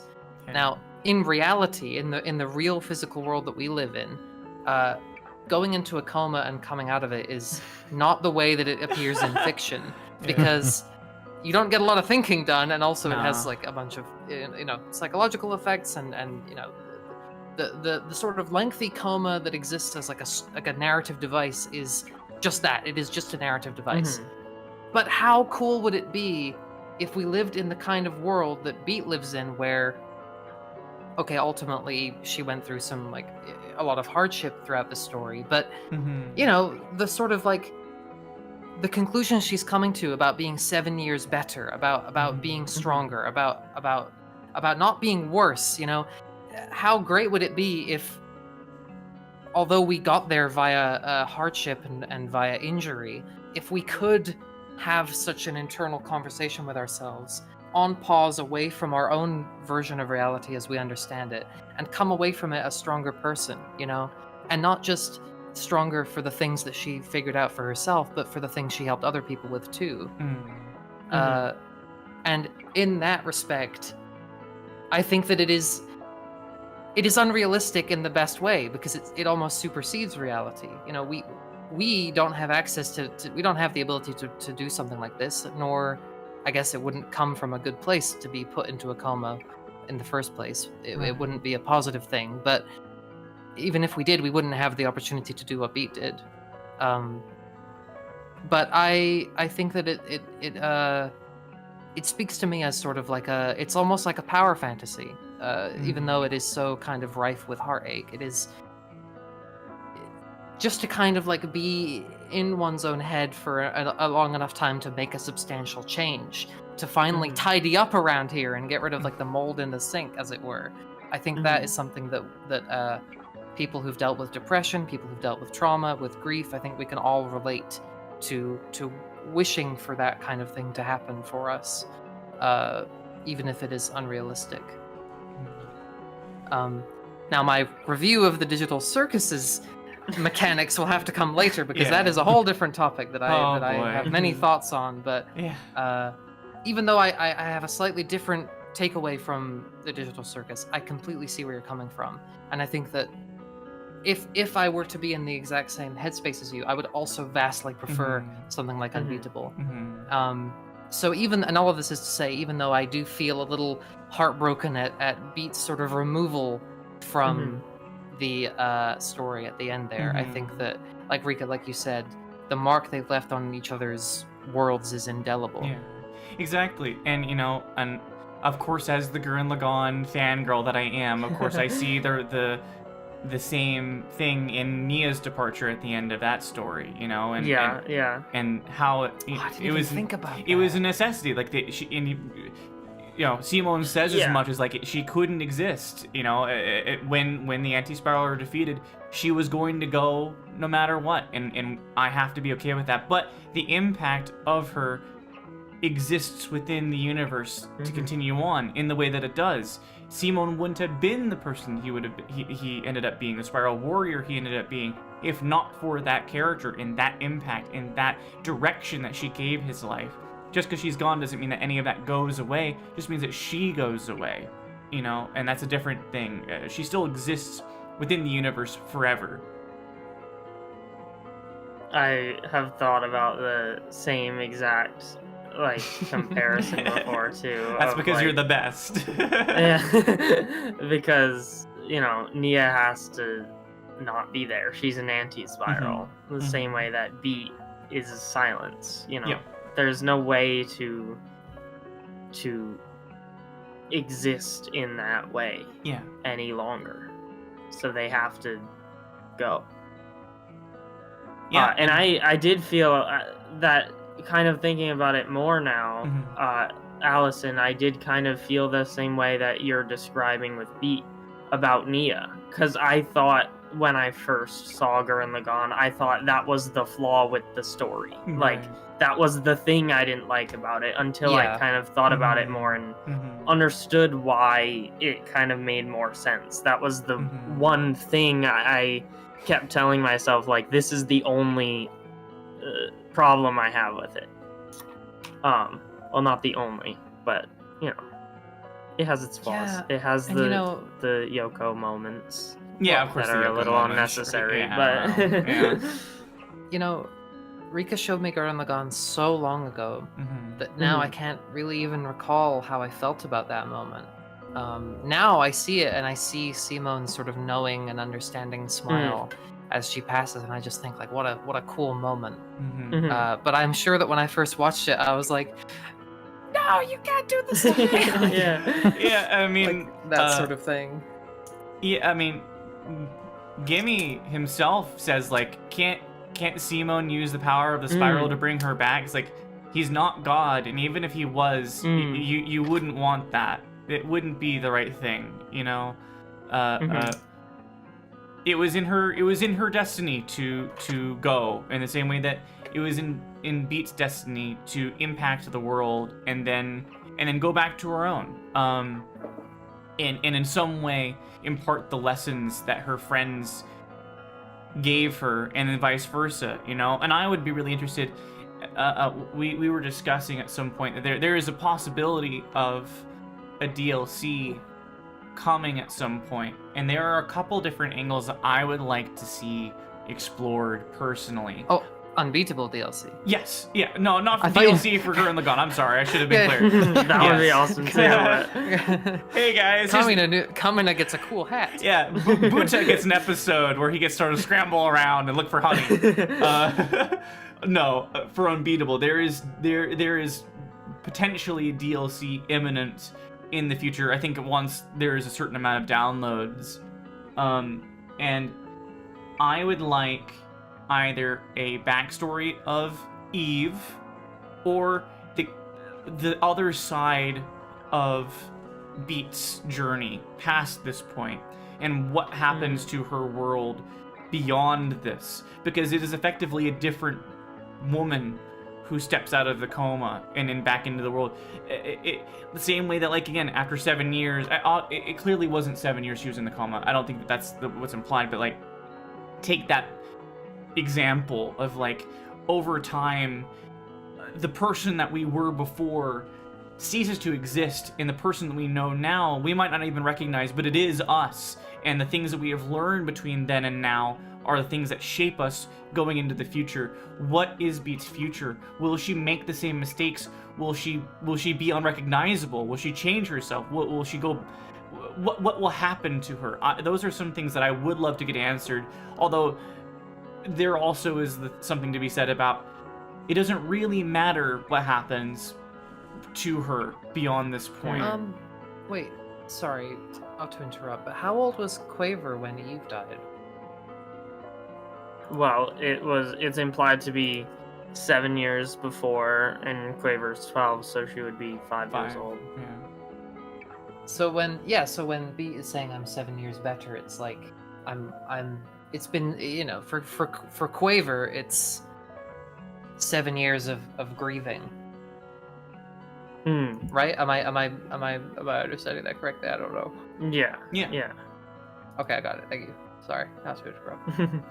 No, I mean, that was basically the end of my idea. Yeah, and yeah, I think that again, the 7 years motif that is used throughout the story is an important one, you know? And yeah, I mean, I think that, you know, why didn't things happen a year after Eve departed? Why didn't they happen, you know, a decade after they happened? I think that it was very intentional that, like, the 7 years had passed, and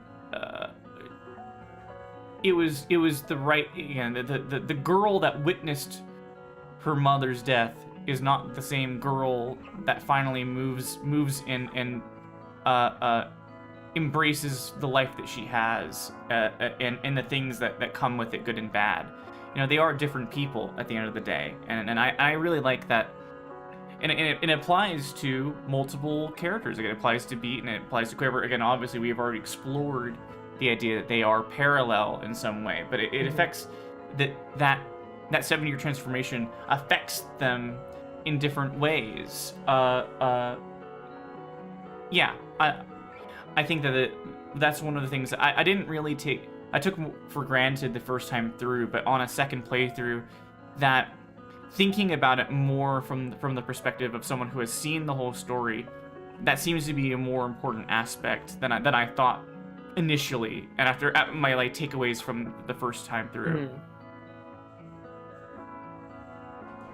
Oh my god, Dew is here. He showed up at the end of it. No, we finished the game again. I'm sorry that you came in a little late. That's okay. We're just talking about it now. Is that not the most fucked up and amazing story you've ever been told? It is a really good story. I don't know if it is the best story. I mean, Gurren Lagann is a hard one to top for me. And JoJo is getting there. I really like JoJo. And if I'm Dio, nah, I'd be Zeppeli. I'd be wearing the funny hat. Where are you right now? Are you in part 2? I'm in part 2 still. Yeah, okay. They've had the training with the girl, and then a little bit beyond that, they've killed one of the 3 guys. Well, I think, yeah, like turned into a brain, and there was some shenanigans there, and then yeah. that's kind of where I am at the moment. Really good story, but yeah, it is one of the best stories that I can recall. And again, because I have such a personal, connection to it. For anybody who is lurking in chat and it was not there for the first run through I did of this game, go and check out the VOD here on Twitch or on YouTube. I go into a lot of like personal stuff that I won't rehash right here, but like this game really touches home on like a lot of my experiences as a young adult, and to kind of a scary degree at moments. And so I identify with it very deeply.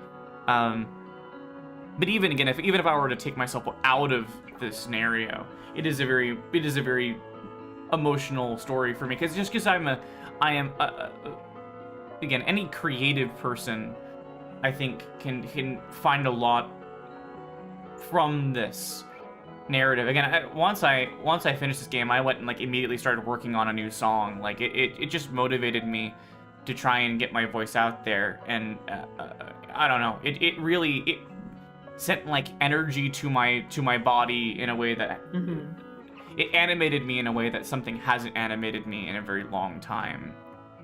Have I gotten the Yuri shipper title in the arcade? I believe I did get the Yuri title in arcade. Let me double check this. I swear. And you wanted me to do Bird Brain, right? Whack time. If you want to play an arcade mode track, I'll stay for that, and then I'll probably doodle away into the mist. Okay.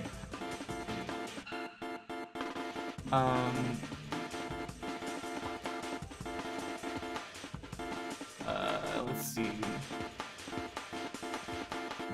I think that I got it. I got the Transrace one. I like the one that's called Band Fan. Just a fan of bands, just in general. We love Riki. Gubby. I feel like that's gonna be the one that you are Gubby. I am Gubby. Yeah, Yuri shipper right there. I knew I got it. Oh, and then you get stuff for changing your stuff as well. You get stuff for getting stuff.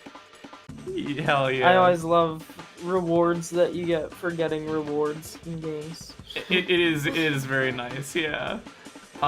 Yeah, I'll play one since we got Bird Brain asked for. Love this song. And I really do truly believe that playing this before going into the second run trained me to be able to handle it. I had no difficulty the entirety of that run through. But watch this. This is going to be insanely hard.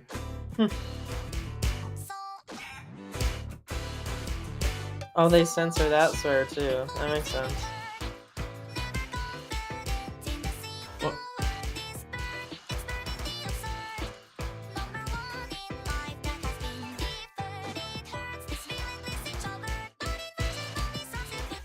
Oh god. Yeah.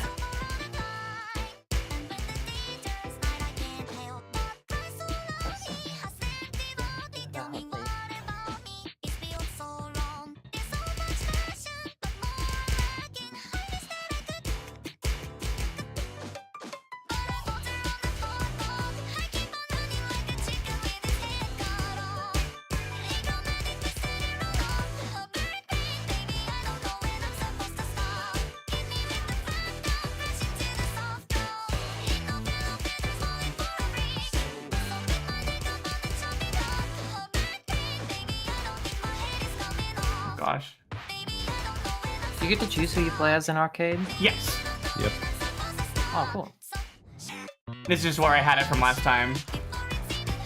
Including, like, Crest dressed as a maid. Yes. And other things. Oh boy. And Jamie Page is one of them. Shrimp Quaver. Yeah, Shrimp Quaver is the best. Allie, stick around for when I play that song, and I'll play her as a shrimp, and then you can go. Okay.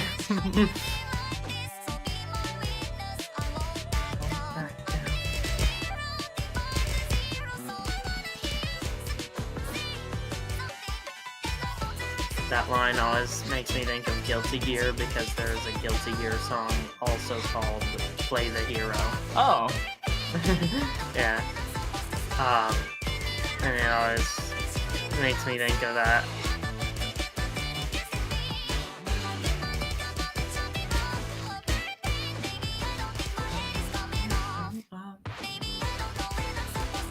I've listened to the song an unhealthy amount. Mm-hmm. Why did it sound like that?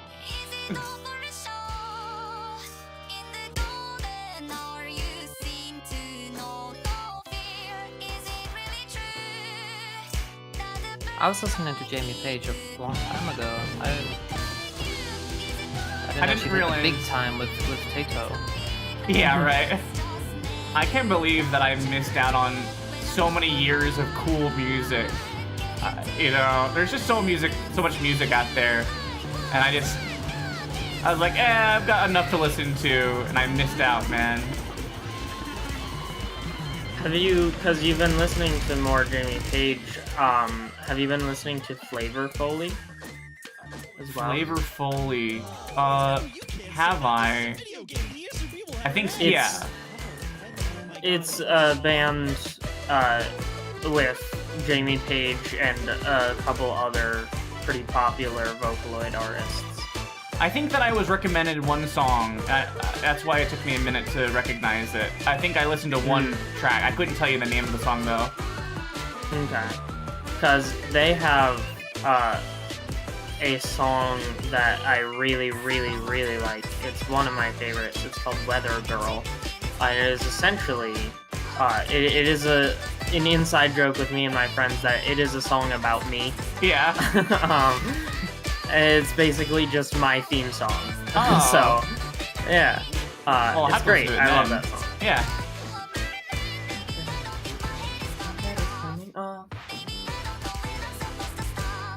Also, I Wish That I Could Fall is definitely one of my favorites. Oh, yeah.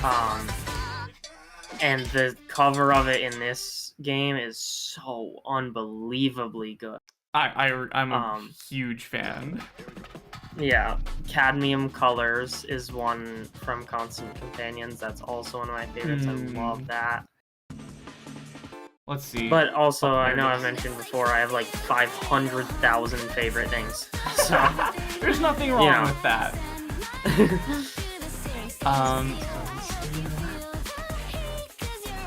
I got an F on expert. Let's see if I can do a bit better than that.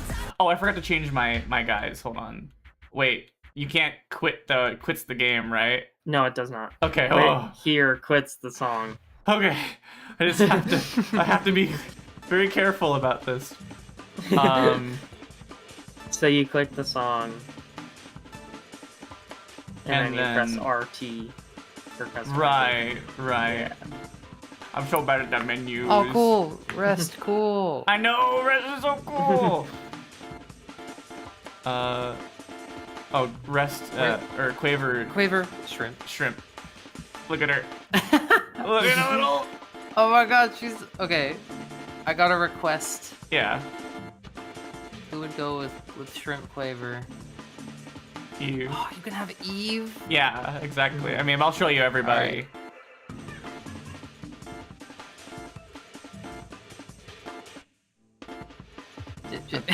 Yeah, Jamie Page. Just Jamie Page. The real woman. Any of these standing out to you? P stands for playable. Okay, go down. What? Go down. I think it's gotta be. Have you seen Grace yet? I have not played with Grace yet.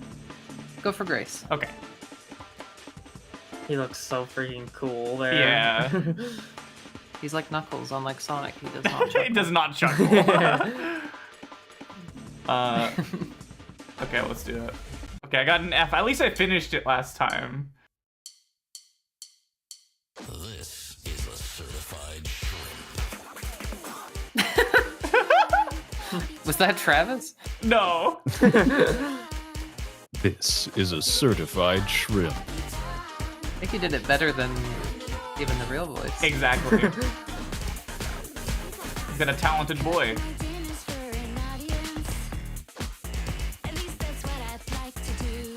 That's why I gave Travis a duck yesterday.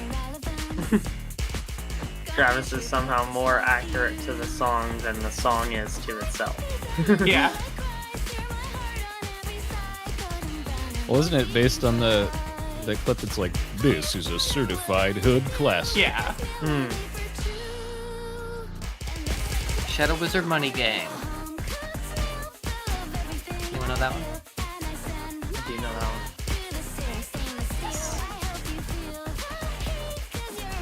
The Yomi Hustle community loves to reference it.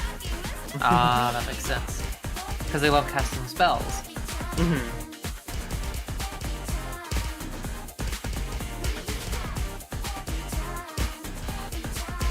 That one's so tough.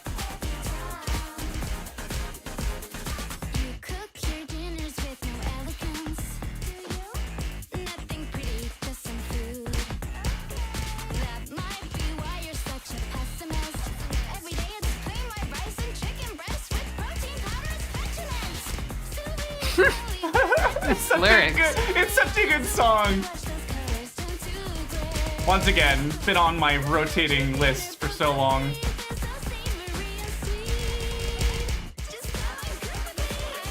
Legalize nuclear bombs. Legalize shrimp. I gotta say, as much as I like the original, I do think it is far better with Quaver's vocals. I think so.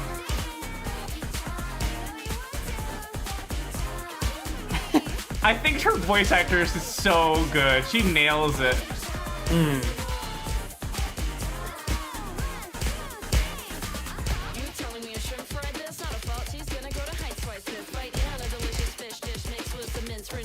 And of course, she summoned Beat to record this section of the song. Naturally.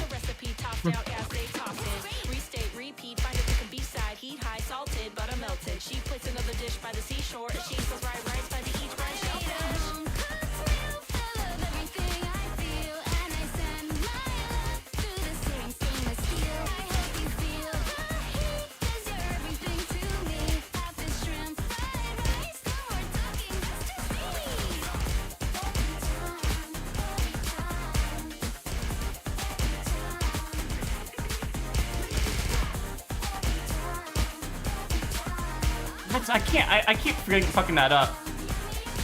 Yeah, that's a pretty confusing part. I still haven't. I don't have enough time to react to it. I know you have to wait. It's a delayed thing. You have to go and do the other one first. I got a B that time. That's a lot better than an F.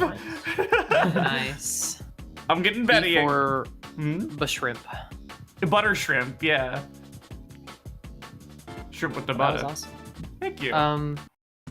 I sent the Lammy guitar stuff I was talking about earlier in the general chat if you're curious to see it. I desperately want to see it.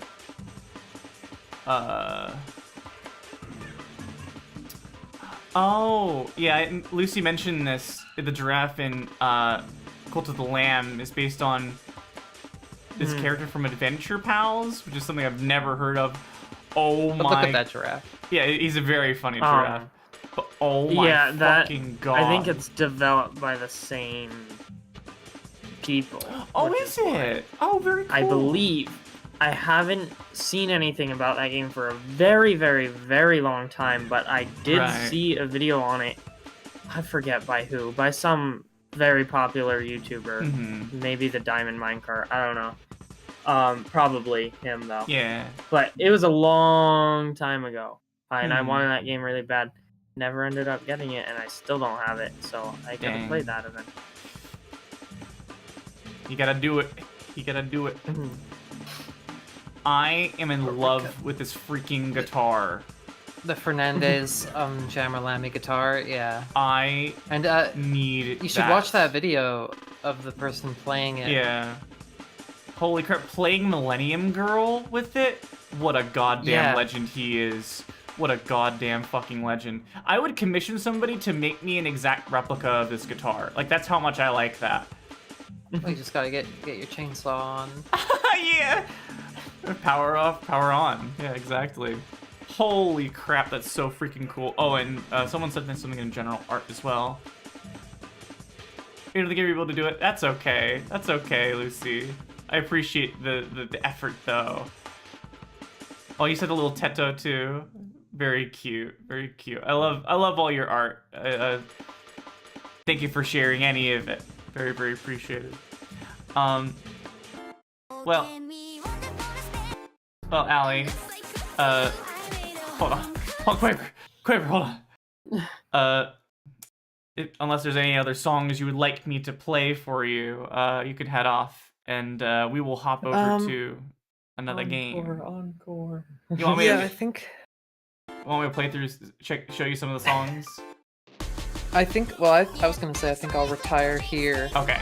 But the arcade mode seems really cool, and I could imagine this being just like really fun to like after having beat the game, but not being ready to say goodbye to the world yet, and the gameplay style just being like, all right, I'm gonna get S on all of these. I don't know if that's your plan to get S on them. That seems really hard, but one day, we'll get there slowly. Yeah, we'll definitely play more of the arcade mode over time. I think it'll be a good way for me to wind down on streams from now on.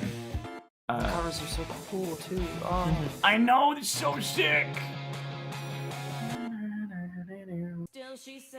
Sorry, I'm looking at the art and I'm cutting you off. I'm sorry. No, it's okay. No, you're fine. I just every time I hear a second of any of them, I get excited. Way back when has like the cover of it is spoilers for because Sforzando's up there.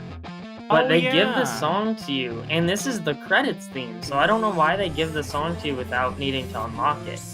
And I kind of wish they did make you unlock it first. Yeah, that seems a bit of an odd choice, but the song is bugged, says Lucy. Oh, so maybe that's why. That would be the explanation. Yeah. Yeah. Okay. One last bookend song? Or you want me to do bookend song before I finish, too? I can't cry again.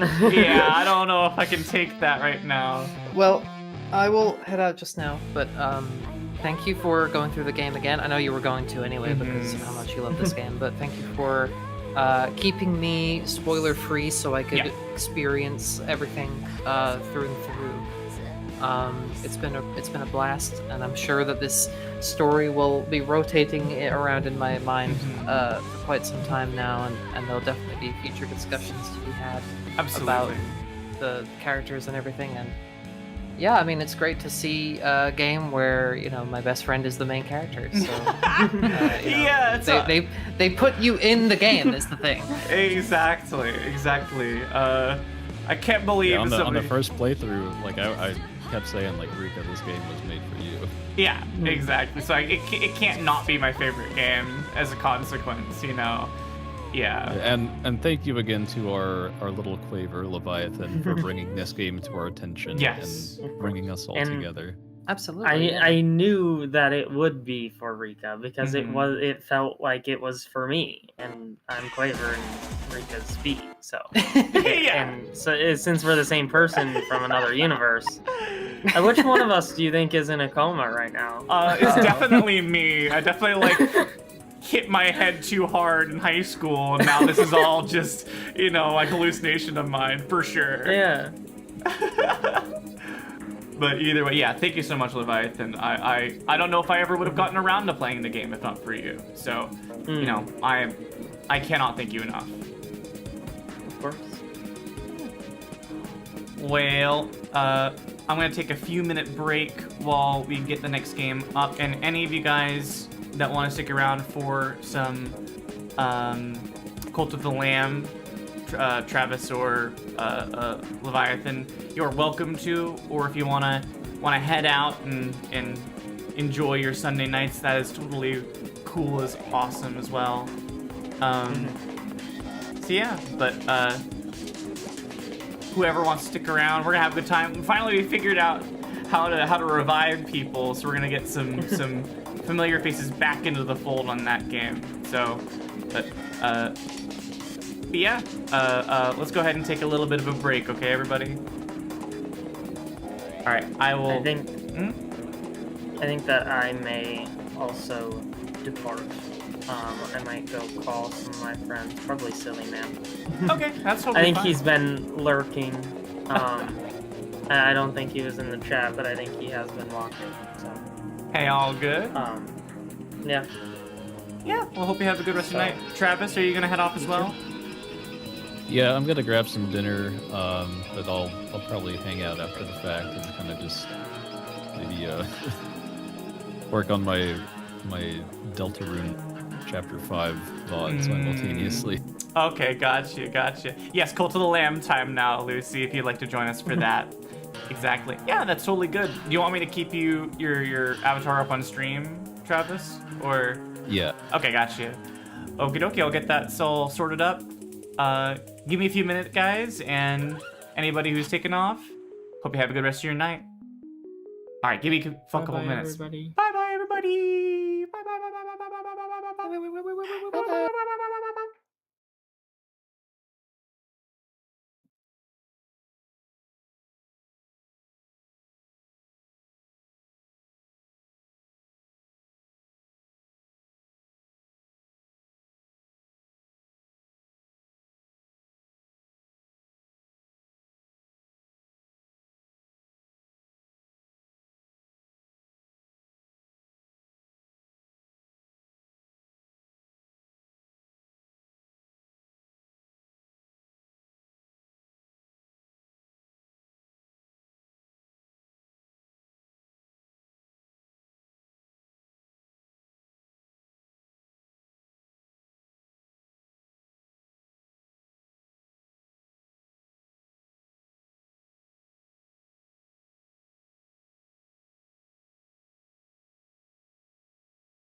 Hello.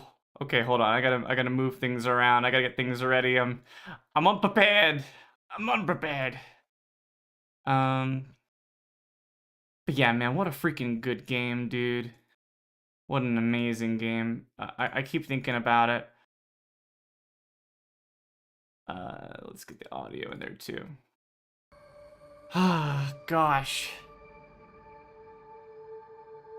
It's just such a full-fledged package of a game, you know? It's got great visuals, got great gameplay. I love, and that's why I'm glad that it has the arcade mode and has so much more music outside of it, because it's just so much fun to play the actual rhythm game part of it. I wish that there was more actual gameplay in the game. I mean, the story takes so much attention, and it deserves to. It deserves to have all that attention on it. But also, like, I really want to. I wish there were more excuses to like have mini games where you're doing challenges inside of that engine, because it's such a fun. It's just such a great time, you know, from beginning to end. Let me change the game on Steam real fast. Cult of the Lamb. Boop. Okay. Bam. And then let me send one message real fast. I am streaming it now.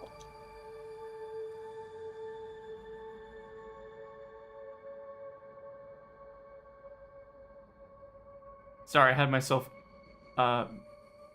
muted on Discord. I don't know if Travis could hear me for that, but it's okay. He's a good guy. He's a good guy. He's gonna do his own thing. Hold on just 1 second. Okay, just making sure.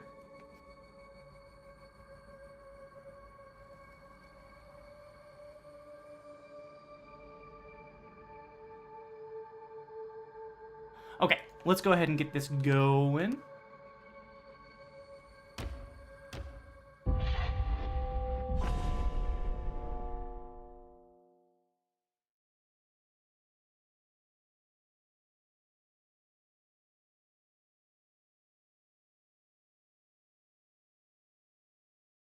Man. Listen to the video you sent in general chat. Let me do that. You sent a video in general chat? Let me listen to it real fast. You telling me a shrimp fried this? She's gonna go to Heights twice this bite in a delicious fish dish. That's fucking great. Oh my gosh. Thank you for sending that, Lucy. As usual. What the hell is this? What the heck is this going on here?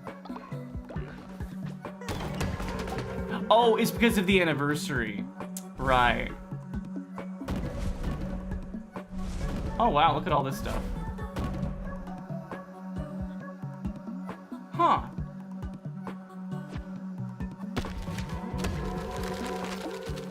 Oh, little Cthulhu baby. Oh, no, now is sick. And now, are you still eating just the bread and water soup? What the heck? Let's get you some bed rest. Once again, everybody is hanging out over here. Penny, let's get you... You're right, let me do that. Oh no, this is not full actually. But there is some errant stuff going on out here. Oh my god. Oh, I think this is because there was a plague that was going on. At the end of the last run, I got plagued from the evil dude that I eventually murdered, but he still made all my babies sick. So, yeah, that's what happened. I also forgot about that.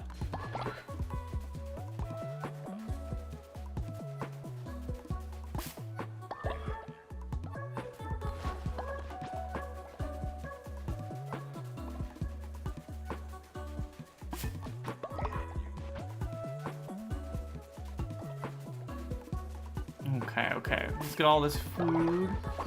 Hopefully they go... I don't have any fertilizer in there. Let's add that in. I do have a quest to go to Darkwood. I need to do that for sure.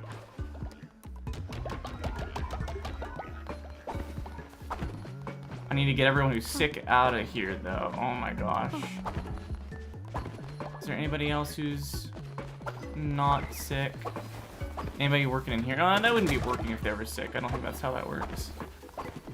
Oh, time is almost up on it. Oh, you're fucking right. Let me go and do that. Hold on, let me get this.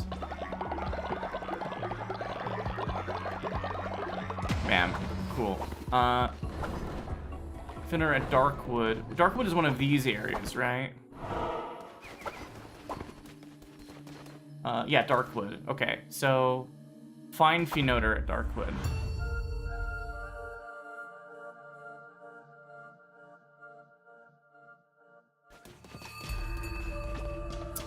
Apostate's Cleaver.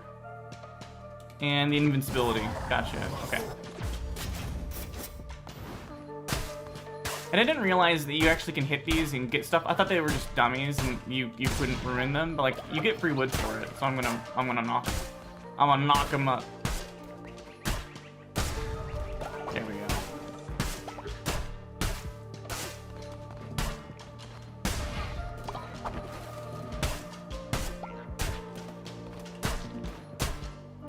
There we go. Okay. And that guy too. And that guy too. I gotta ruin everything. Okay. And I've got the invincibility frames, so I need to make sure I don't forget about that. I tend to not use the secondary things. I get very, like, Dark Souls-y. Like, I have my primary attack, and that's all I'm really thinking about. Axe is my least favorite weapon. I don't know what my least favorite weapon is. Probably the dagger. Again, I'm not a big fan of, like, little bits really quickly. I prefer a strong hit like this. Although it does have kind of a strange amount of wind up on it. Sturdier than bone. The hammer is your least favorite? The hammer is very, very slow. I have to say that at the very least.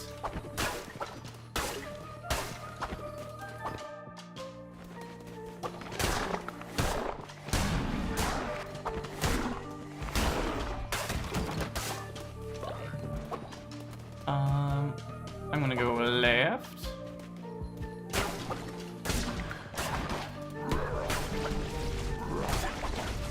Oh man, you gotta get rid of this guy quickly.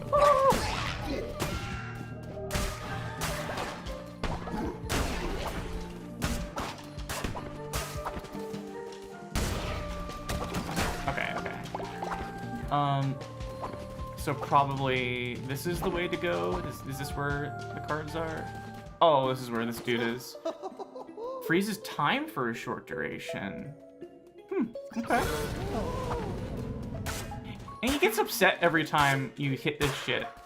Actually, he's not getting upset this time. He used to get upset when you hit the little guys surrounding him. Not now, I guess. Sure, it's free meat. I'll take it. I love the blunderbuss, how useful it is. I know it has limited shots that need to recharge, but the range is so worth it. I haven't seen the blunderbuss yet, so I don't know how I feel about it. Ooh, yay. I do think the hammer is pretty... It does so much damage, and I like that, but it is pretty slow. I can agree with you on that. I am curious to see the blunderbuss. I hope that I get it sooner rather than later. For every 5 followers, get half a spirit heart. Oh. So that's... What? A whole heart, I think? Oh, I have 50 followers. It tells me. If I only are red... Okay, so that's 3. So that's a heart and a half. Right? So I'll keep that and take some more damage and then utilize that. I think that this would be good. I haven't done many of the shops in here. And so then I can still make it over to get a new follower. Let's do that. Let's do this, and then over to here, and then up into there. That's gonna be the path. Go middle. Well, I can still go middle there. Oh! Oh gosh, I forgot about that. Oh no. I guess I fucked it. You know what? I have time actually to go and kill myself. I have the ability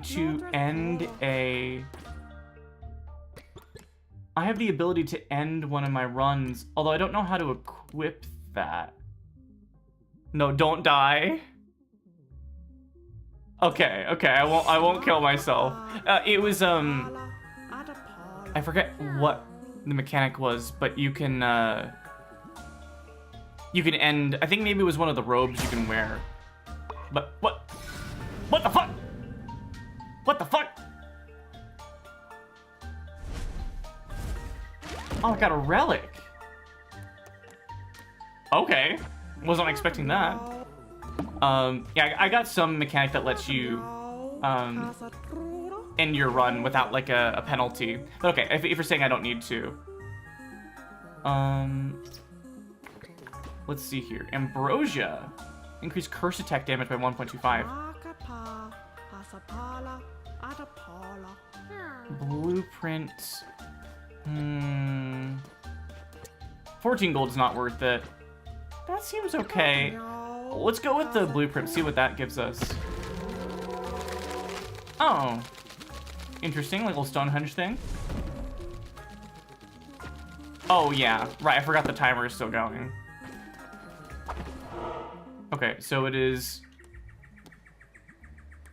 Is it this guy that I need to do? Right here? Or it... Oh, it's the follower. It's the follower that I need to go to, right? Okay. That's why it has the little emblem on it. I see what you mean.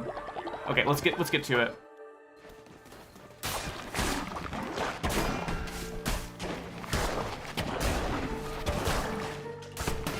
Oh gosh.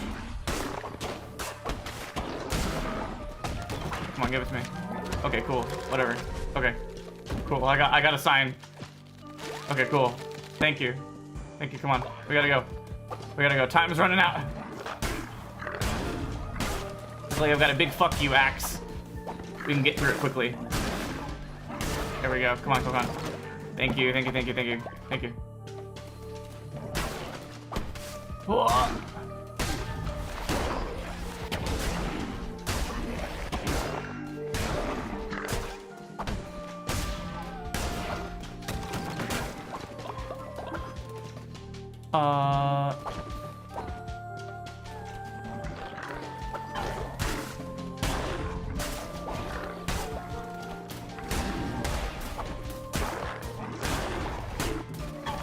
Where's that guy? What's that little emblem? Okay, I just died. Down his cards. Yeah, I would go down, but we just need to get through this, so... I'll be fine without it. I'm a freaking beast. Okay. It's a notification. Black. Oh, hello there.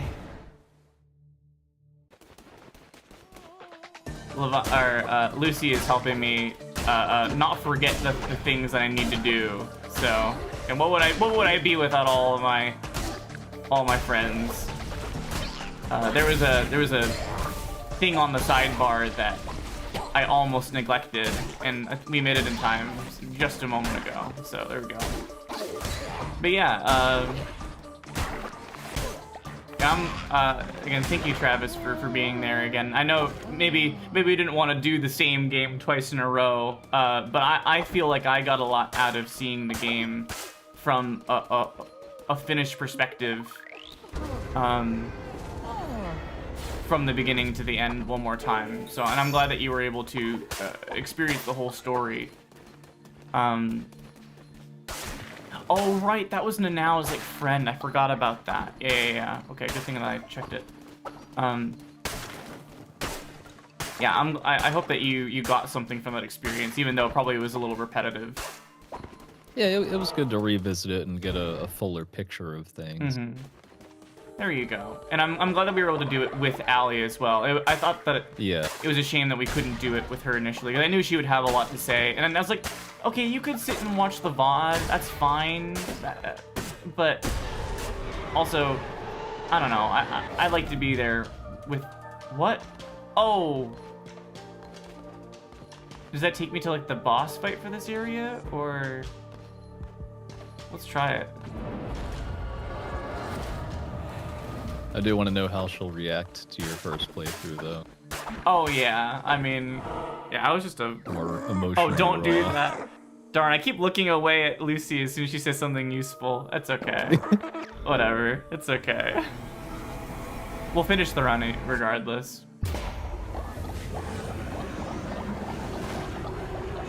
Yeah, yeah, it really fucked me up the first time. And I was kind of like in a daze for like a day and a half after we finished it.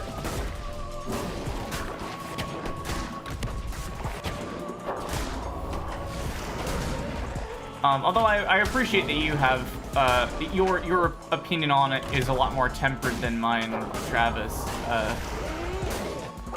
You know, and I even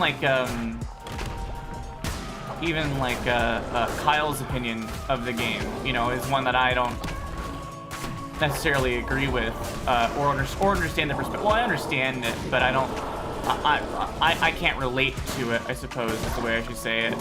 I'm glad that this game, people will value it, kind of like how it says, you know, it's better to like feel something than nothing, and it seems like you don't, although you are not like as crazy about it as I and like Leviathan are, it still is something worth noting to you. Yeah, I think it's hard not to admire the game from a creative standpoint. Yeah, exactly. And I feel that way about like Deltarune and Undertale as well. You know, it's hard not to admire how much it's able to accomplish. Although I will say that I feel a lot stronger about Unbeatable than I do even like Chapter 5 of Deltarune.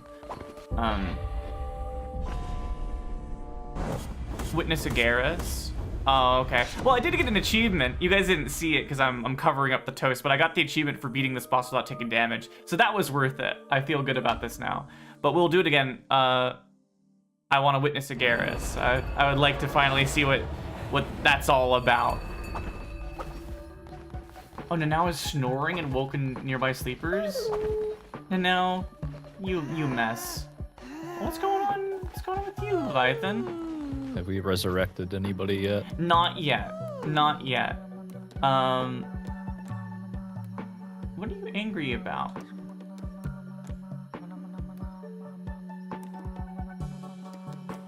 I must avoid them in the future. Oh, I guess I just had a bad interaction with somebody.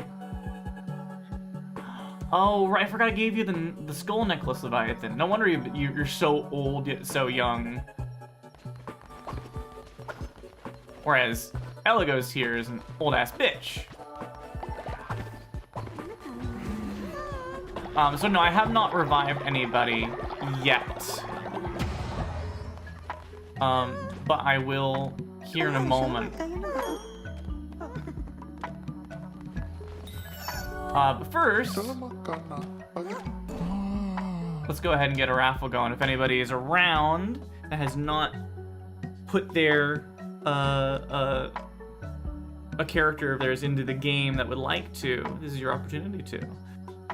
So the gate thing underneath the statue takes you to the final boss. Yeah, now I know. I think I had done that before, but I'd forgotten. But I would like to see, I will do that area again and try and witness Agaris. He's the weird, like, guy who gives you the, one of the abilities, not the Y ability, but like the LB. No? Oh. I guess it's a different guy entirely. There's just a necklace that makes a follower immortal. Oh, that's really good. Yeah, I'm 279.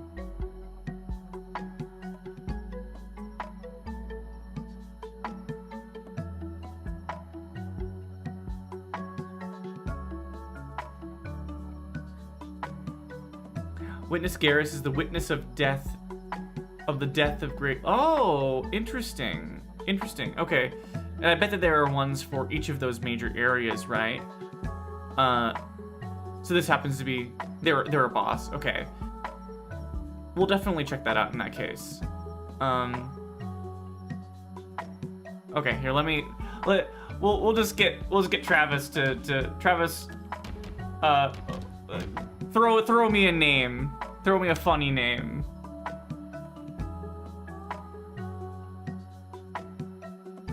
Skloobus. Skloobus. With an IS or US? US. Okay. And then let's just go random variant. Lucy, tell me when to stop. And and whatever lands on, add Quaver to the cult. Okay, yeah, we'll add Quaver next. Okay, stop. That's kind of a cute guy. Look at him. Germaphobe and Petable. Oh, there you go. I will add Quaver next. Although I don't know what Quaver. I guess Quaver would be a shrimp, and I don't think that we have a shrimp follower. I bet that there is a shrimp follower eventually, but not at the moment, I don't think. Let me help you with that Leviathan. There you go. Even though you're a bit of a bastard. Let's get you, let's inspire you.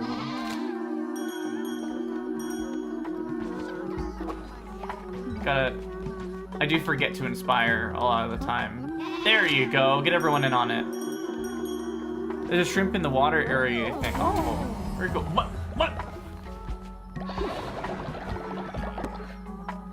Hell yeah. Hell yeah. What divine inspiration lock? Love that. Let's see, what can we get? What can we get? The level 2 refinery would be nice. Ooh, I'm almost at level 4. That'll be awesome. Let's do the janitor station. That's gonna be really helpful for longevity. I don't have to keep mopping up everyone's mess. Lucy's level 16 in my cult. Amazing. Okay. Before I go... Well, actually, can I see the types of followers that I can get? Like the... No, you don't. I don't have access to like the species that I can do. I might have already gotten the shrimp, but I got one of the fish followers, I think.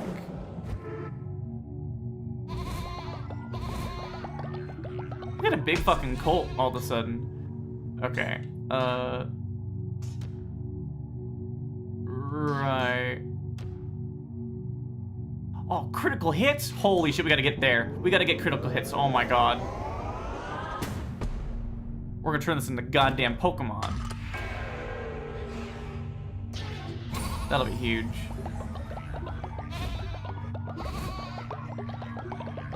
Wow, we're gonna get there really quickly. That'll probably be next time we'll be able to get to the next level. Any rituals we can do? Let's do... Do we have any old ass bitches? We do have some old ass bitches that probably would be good to kill. Let's do it. Let's do a sacrifice on one of our older members. Cause we have Elagos is pretty damn old. But I will let you guys decide. I'll let you decide who dies.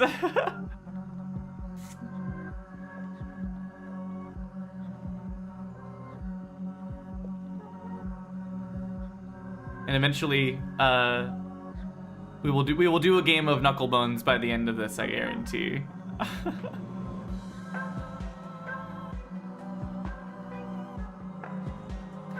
Level 16. That's crazy that you have a level 16 follower. I think the highest that I have is level 6, maybe level 5 or level 6. You've really kept that going, huh? That's intense. That's intense. Did you just focus on that follower to like, and have everyone else be level 1, or like how did you manage that?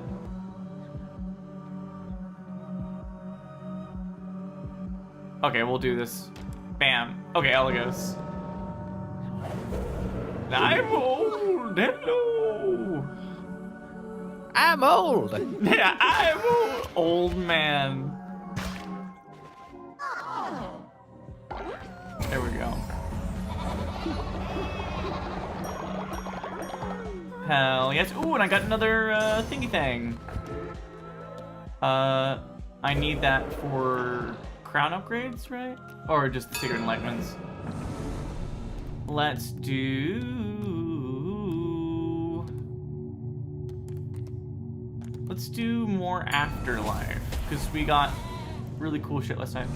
Respect your elders trait. Oh, so the more elderly members, the better it is. Good die young trait. Gain 10 faith if an elder is sacrificed, murder or consumed, but lose 20 faith if an elder dies. So if I were to do that, I'd have to intentionally kill all of my old members. 10 faith. That doesn't seem... This seems way better, because follow receive plus 5 faith for every single one. So you could have a higher cap, whereas this one is only gain 10 faith per sacrifice. So I think if I'm able to maximize the amount of old people, if I just have a geriatric goddamn cult, then I think that will be the better thing there. Let's do it. I gave her a skull necklace and I married her and gave her 20 gifts. Respect your elders. I think that it's the better one. I need to figure out how to marry people. I have not figured that mechanic out yet. Okay. Get the hell out of here. Alright, let's go and fish a little bit.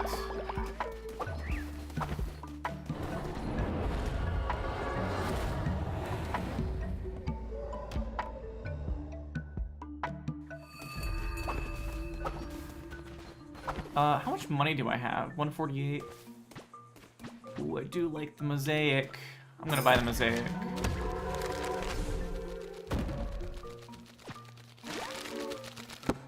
Thank you. Oh, they're on. This was on discount. That's only 22. Fuck it, whatever. I'm assuming you have to buy all of these and that it will reset and you'll be able to get 4 more. So it might be worth it just to get the next one too. What is this? Okay, sure, whatever. Fuck it. But... Oh, the cult is hungry? Okay, well let me fish real fast and then we'll get back to it.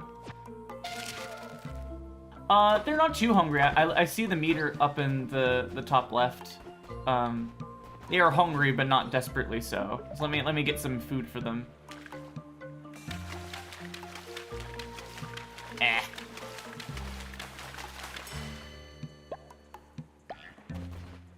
This is actually a really good fishing mechanic. I think that Animal Crossing should have this style of fishing from now on.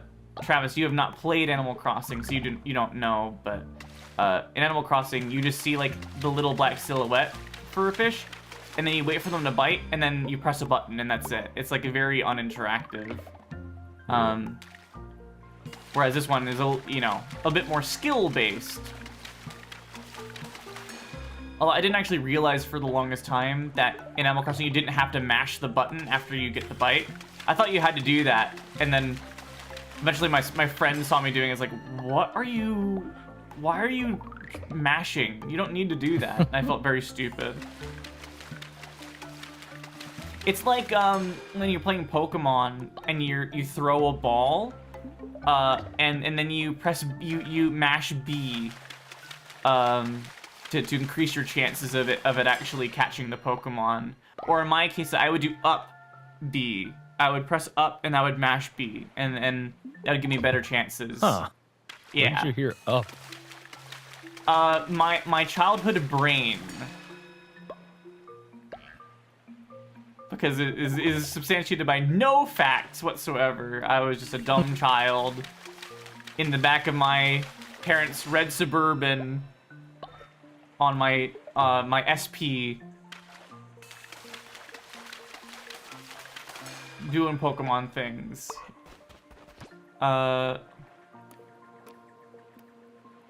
Right, you can buy these from the guy now. Right. I don't need any of that. Let's go. Whoops. I just mash the button for when I do it because I can. Yeah, the ACNH fishing is a little annoying. Oh, lumber has run out of lumber. Well, that's no good. It's because it's dead. There you go. Oh my god, so much wood!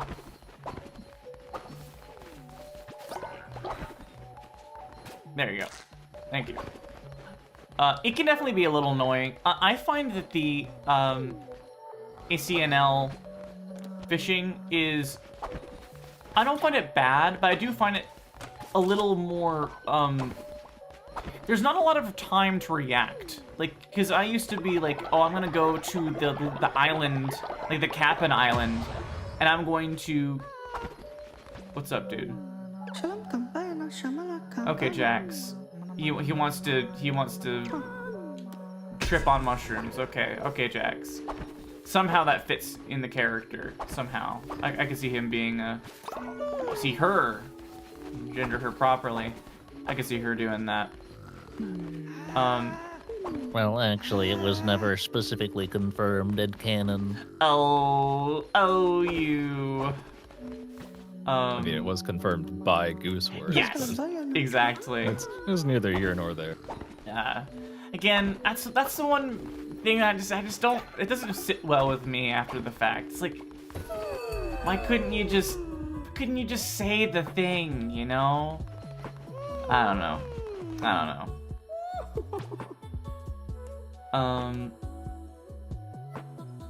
Let's see here. Oh, this is a question I've been curious about. How did you discover that being trans was something you could be? How did I figure it out? How or where? From what source? Well, like a lot of people, I was aware that, like, people like that existed in society. But, you know, like society, I mostly, you know, I'm willing to say this because it is true of, like, American culture. I mean, they're used as the butts of jokes, you know, like, yeah, in a lot of, like, sitcoms and things, you know, there will be a character that is, like, gender non-conforming, and they will be made the fool.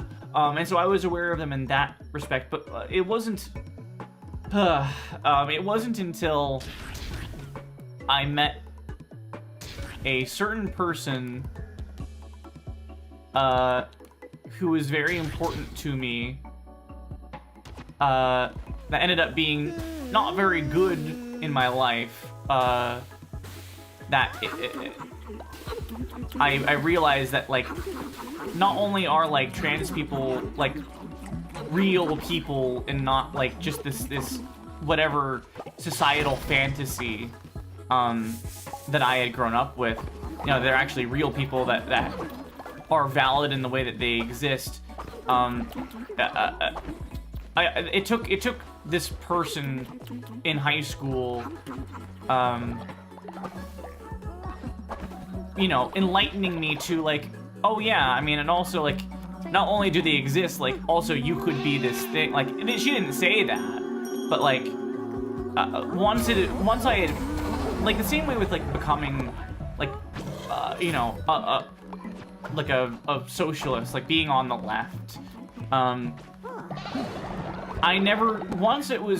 was made aware that the things that I was thinking were, like, false, then a slurry of other things, like, fell in after the fact.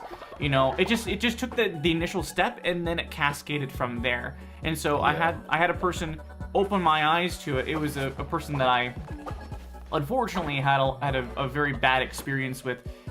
She was someone that had borderline personality disorder, and unfortunately, she kind of tossed me aside it was a very toxic relationship that we had, and it still kind of affects me to this day, but I've largely gotten over it. But like, despite the things that happened between us, she opened my eyes. So like, yeah, you could, I could, you know, all people that have penises are men. You know, all people have vaginas are women. You know, there are a lot more flexibility in the world than that. And if you were to think only in rigid terms, then you're missing a lot of nuance that is there as long as you open your eyes up to it. So, yeah, took me some people in my life to just suggest to me the idea that these people are people, and I was like, oh shit, maybe I am one of those things. Oh shit, I actually totally am. Oh shit, my whole life is different. That's the reason I've been miserable, huh? That's the reason I've been absolutely miserable. And I thought that I was just like a cursed person for a long time. I was like, I think I'm just destined to feel sad and confused and mixed up. No, not at all. No one's destined to have those things. I just needed to discover things about myself, and it took me a long time to get there. And I'm sorry, Lucy, I'm sorry for waking you up in game. That was my bad. You're right, the stuff at the farm is ready for harvest. I need to go get that. Oh, I fully upgraded my colt. I got a little doobly-doo for that. I got a muffin for it. So yeah, anyway, that was a roundabout way of answering your question, but I hope that I answered it in a way that made sense. Yeah. What about you? You were a woke man. What was your first experience with like interacting with trans people, and like what made you aware of them? It's hard to say. I mean, because I'm not trans, so it's not as right. It doesn't stick out as much to me in memory. Yeah. But it was almost certainly online. Mm-hmm. It was probably Tumblr, I would imagine. Yep. Definitely Tumblr was an important catalyst for me in that respect as well. Not directly, I would say, but like kind of indirectly. Sort of. It was kind of Tumblr was kind of a catalyst for a lot of things in my life. It's sad that I don't use it anymore, but I just don't use social media anymore, really. So,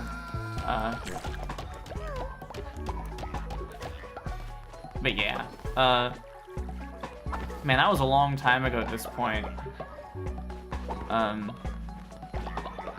Yeah, and you know, my experiences with this person that made me aware of like deeper aspects of myself, you know, this is kind of why I was very mixed up about it for a long time, and how she treated me and sort of cast me aside, you know, like a doll, and how that like affected me. You know, it made me realize that like a lot of people in this, you're gonna interact with people that are just people. There's not like good people and bad people. There are people that have things to provide you in your life, and in your experiences, and that can be both good and bad. And like in some capacities, she was an amazing person. In some capacities, she was somebody that I would not want to associate myself with, and she wouldn't want to associate with me. So you know, it's the feeling is mutual. But yeah, I mean, everyone is here learning from one another, and that was definitely a learning experience for me. She enlightened me to deeper parts of myself, but also, you know, we weren't compatible people for each other. In any kind of relationship, it didn't matter what. Okay, we're finally doing the brainwashing. I've yet to do this. Oh my god, look. They really are like psychedelic. I love that.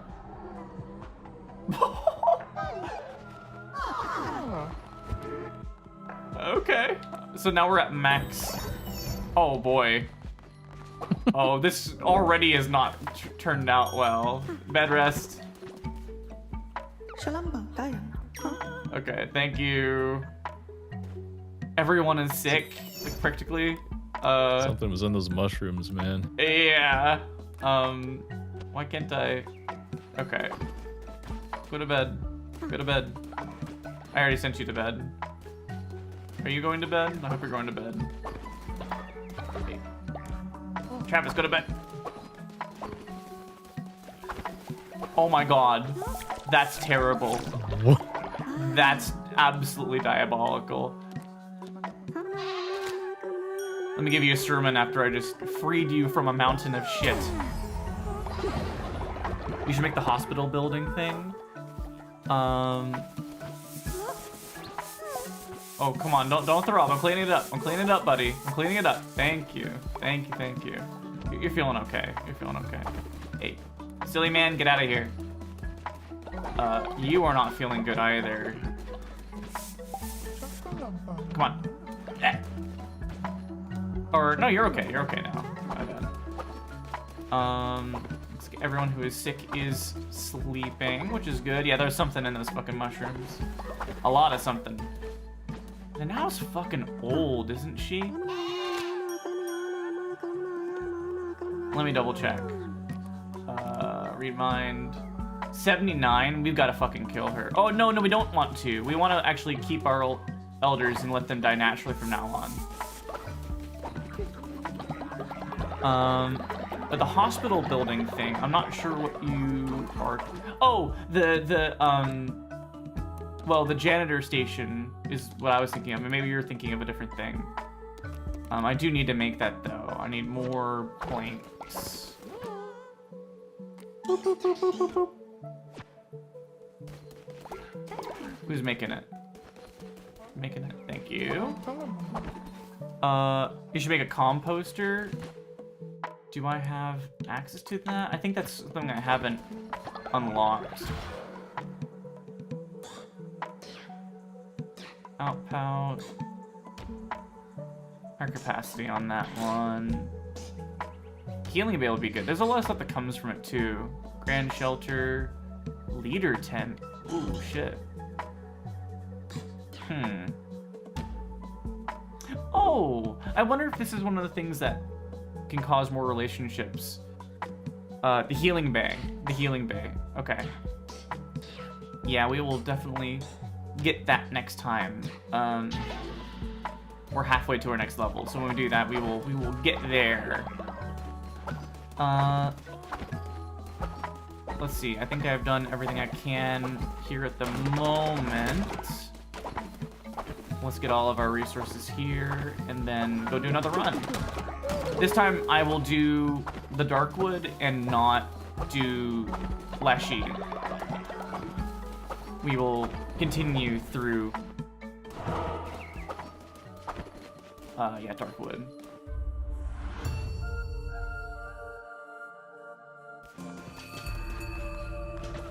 The Zealous at level 10, goddamn. And the explosion. Or the, yeah, this thing, right.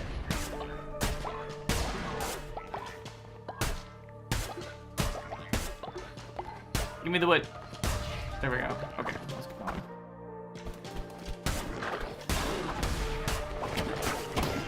Do you still use Tumblr, Travis? Are you somebody who is still on there? No. I mean, my blog's still up, but I don't use Tumblr actively. Yeah. I haven't posted anything in like close to a decade now, it feels like. Yeah, I kind of went through like a mental crisis at age 17 and deleted my Tumblr blog, and I made another one and posted on it for like a little bit, but it's never... I've never really ever gone back after that, and I regret that. I wish that I still had a record of my... Oh. This is a man, a tree man. Thank you for giving me your body. Yeah, it's been a long time since I've been on there. Seriously, I have some amount of presence on there, but I don't know. It's... Oh, time slows down when you use that. I didn't realize. That's pretty good. if I were to go back to using social media, it would probably be Tumblr. Like if I was to go full time, like posting every single day and being really committed to it, that'd probably be the one that I do. That or Blue Sky. Blue Sky is the only one that I really seriously post to. Because Disease Heart from the tree. I still can't quite figure out what the Disease Heart does. Oh shit! Do that with a heavy weapon. That's so good. I love the speed increase buffs. They're my favorite. Ooh, what do I get? Ooh, pile of hay. Pile of yay, more like. The Disease Heart damages every enemy on the screen when you take damage. That's fucking sick.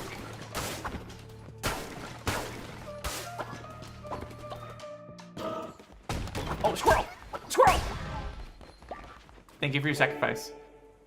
Small gift, love it. See, I've never played Binding of Isaac because it's gross and I hate it. But it's good to know that there is an equivalent in that game. So if I ever do install a mod that makes it not the worst thing I've ever seen in my life, then I'll know what I'm seeing. I don't think we need another. Need to get Leviathan to fork over the name of that mod. Yeah, yeah, Leviathan. Yeah, no, Leviathan has been holding that mod hostage. It's okay though. Do I want to do resources? I think we spent most of our money on other things, so we don't really want to do those. Let's go down this path. We don't really need another follower at the moment. I mean, it would have been nice to have another one, but until we have some people die, I don't want to have too many.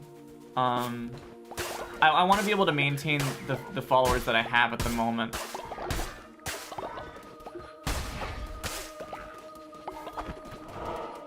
Because I feel like if I get too many, then the food costs are gonna spiral out of control, and I've had major food problems playing this game.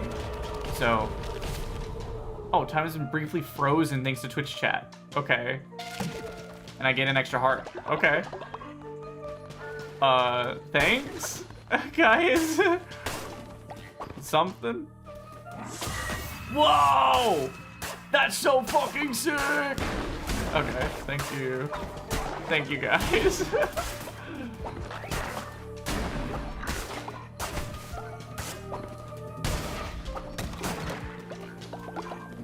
Where am I? Where do I need to go? There we go. Underneath areas, the little icon. Oh, hold on. Hold on. I hate these little flying guys. Underneath areas is a little icon. Is this all poop? It is poop. Thank you. Thank you, video game.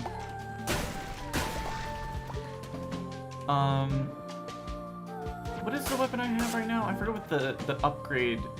Like it has like a side.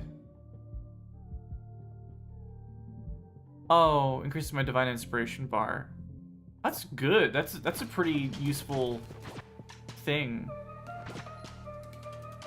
Oh, and this one's remove a heart and give you a card, but the card gave you a heart. Oh, so it just kind of undid itself. Interesting. You're no longer sick, Travis. You can eat your dinner. Yay. Oh, another tree.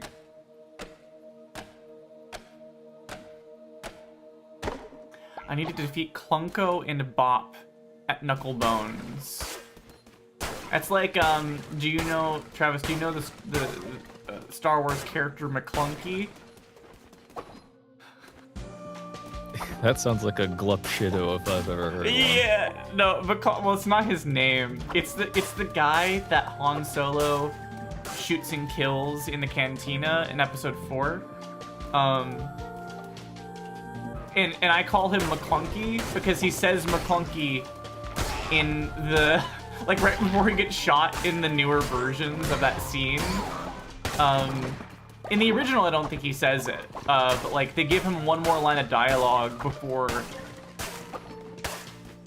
the shooting happens to be like, oh, Han isn't a evil man who would kill somebody for no reason, even though he totally fucking would.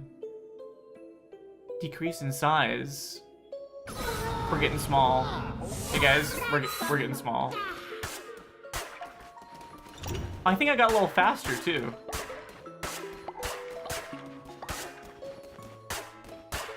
Look at me, I'm a little baby.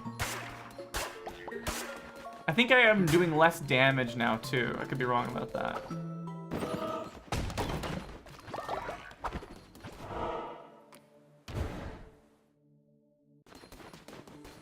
Oh,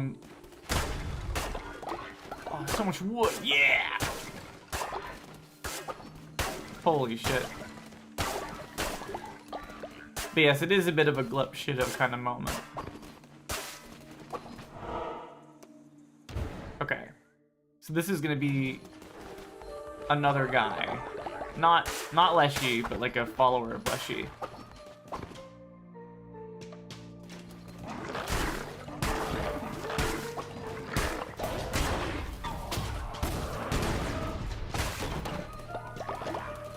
Ooh, give it to me.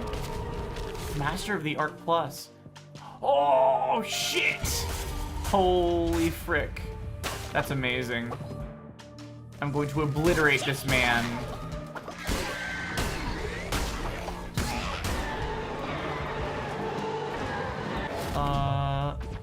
I do not want these. Wait, isn't it worth it to like get it and then swap out again and then, because you can pick up the thing that you drop. Hold on, I can do this and then unequip it and then recycle it, and so I get something out of it. I'm learning. This woman is using her brain cell. Holy crap, I hit like a goddamn tank. Yeah, it does give me Divine Inspiration. That is so worth it to have. It does a little less damage than the other one I could have gotten, but it's worth it. Oh, this is the... There we go.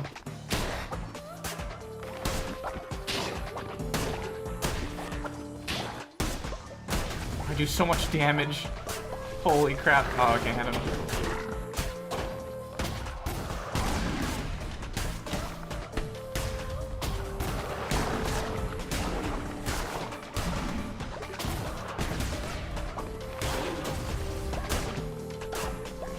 Oh, come on. Let me get one hit in and then run away again. Come on, come on, come on, come on. Get over here. Alright, one. Each hit is like 7% of their HP. I love that.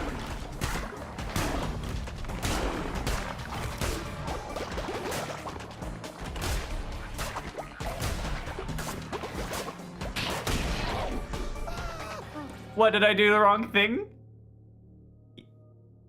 I think makes you fight every boss's area and then you can fight when it scares. Oh, I see what you're saying. I see what you're saying.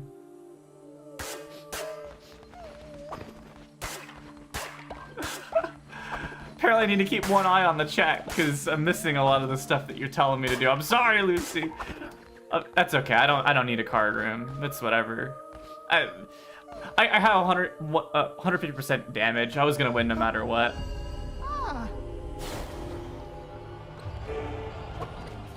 Ooh, let's get the small. Oh, 38 wood though. Ooh, I'll get the wood. Hell yes. I the witness. Love it, love it. Now you've defeated the bishop of this area and may continue onward. What? For if you don't have an Omnipresence Crown ability, you will not be able to return to the cult until you reach another teleporter. Only continue onwards if you're prepared to leave your cult for a little while longer. Ooh. That is interesting. I don't know if I can leave my cult for much longer. Oh, I see now. Yes, I do. It's this down here is the omnipresence. So I can technically leave whenever I want. That's actually fine. Let's keep going then. So let's see here.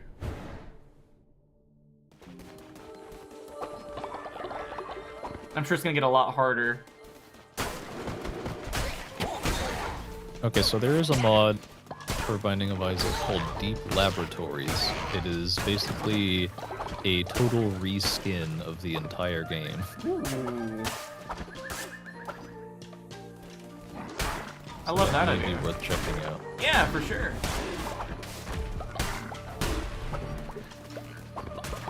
I think you have to beat the first boss in the base game to be able to use mods. Oh, okay. I mean, that's first boss, whatever. I can do that. But I mean, there's so much of the game beyond that. It's definitely worth experiencing. I in no way doubt that. So, yeah, that'll be worth it. I will see if I can get that set up sometime relatively soon. Although after I finish this game, I might want to give it a minute until I hop into this kind of experience again.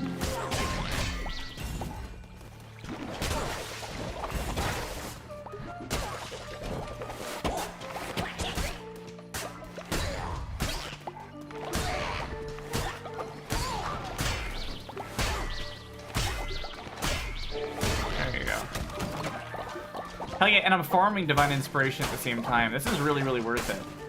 I've got extra damage and I'm farming Divine Inspiration on all of this. Awesome. Mama's the first boss, pretty easy. There's a way to skip or fight if you're lucky enough to get the item for it. Oh, cool. Yeah, whatever. I can get to the first boss in the game while it looks like crap, you know. I'm fine with this. Well, I can turn money into food. That actually probably might be worth it. Let's go this path this time. We can get a follower and potentially some resources too. If you use your Bible in the mom boss fight, then it instantly kills her. Oh, okay.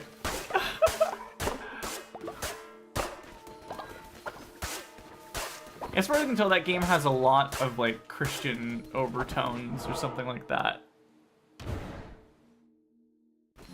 Yeah, many religious themes.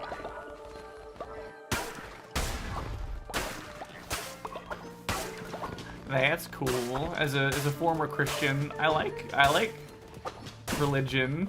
I wish I believed in it, but it's the cool concepts. And I like games that explore those ideas more holistically, you know, not like, you know, not trying to preach at you or anything, but I like games that have like elements of religions in them.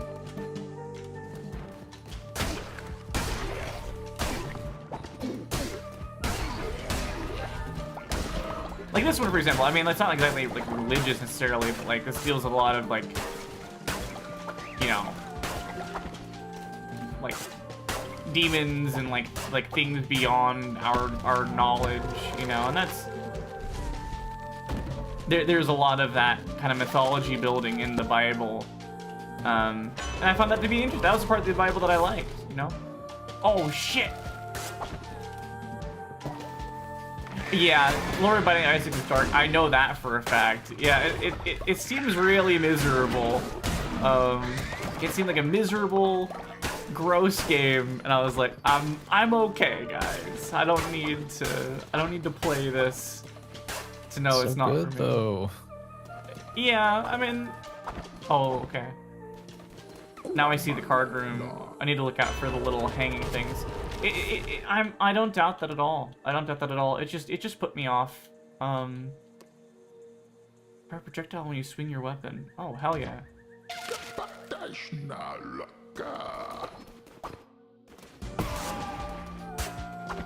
Yeah, well, this would be the perfect time to play it, is on stream, you know? So maybe it was all for a reason.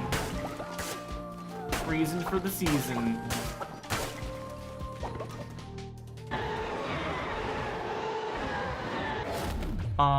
Do I want that? I want this more. Chest drop food, not gold. That's what it is. Okay, gotcha. Oh, whoops. I accidentally replaced it. There we go. This is the one that goes... Whoa, what the hell? That's sick.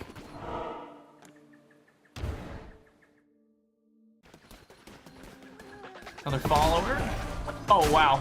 That was a fast projectile.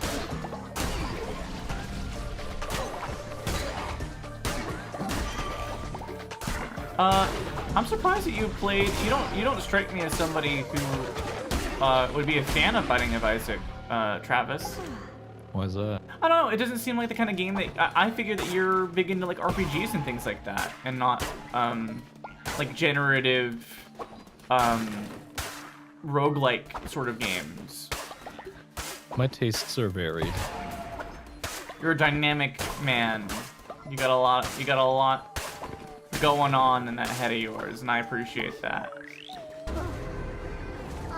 Okay, we'll turn this person into Quaver if we have the shrimp.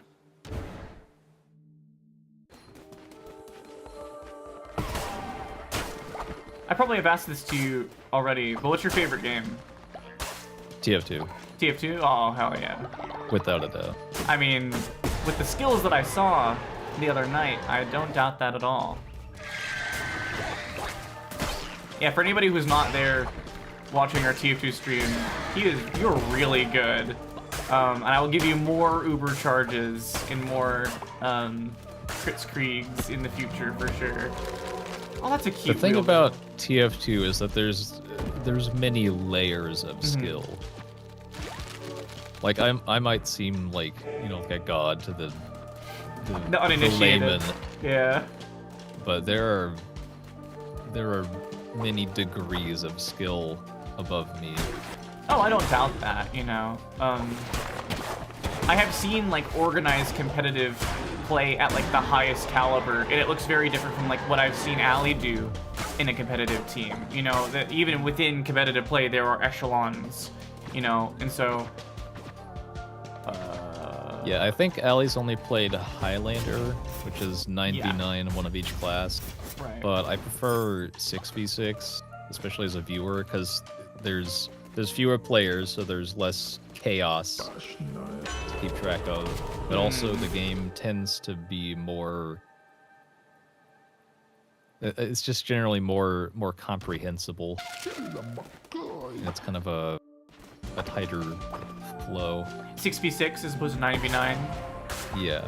Yeah, I can imagine that'd be tough to... I'm thinking, because I played Overwatch competitively briefly. I'm trying to think, like, 9v9 Overwatch sounds like a clusterfuck.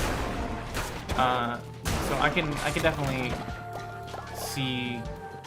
Overwatch, for me, has always been just generally confusing. Like, it's so visually overwhelming. Oh, I loved playing that game competitively. I loved being the person who would switch on and off of role, because I started the game just playing Widowmaker, because I love sniper roles in games. And I was like, oh, that'll be fun. But, you know, the more that I played, the more like, no, there is no tank on this team. There's no healer on this team. And I loved being the person who could like fill in the gaps and make the whole team work together. And so I became kind of a generalist, and I really fell in love playing like Winston and Reinhardt and like whatever the main healer lady is, like Ana as well. You know, it is a confusing game for sure, but like something about it really resonated with me in a way that I kind of could get around the visual mess and try and make sense of it more. Oh my god. That was really easy. More wood? We're getting hella wood. We're getting... I'm not gonna make that joke, I'm sorry. I made too many dick jokes recently. I gotta tone it down. We're gonna be done for now. I recently unlocked the D6 in Isaac. The D6 is unlocked by beating Isaac as a blue baby. A blue baby. What does that mean? You know, Isaac probably gets the award for most things you can say about the game that sound absolutely ridiculous out of context. Yeah. That definitely doesn't make a whole lot of sense to me from a layman's perspective. Okay, Healing Bay acquired.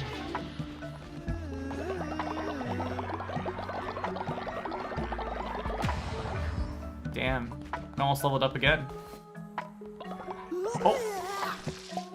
What the fuck? What happened? You got cursed? You guys cursed? Wait. Corrupted by their resurrection, will need to be specially healed. Okay, Blue Baby is a character that can only have blue heart. Oh, okay. What?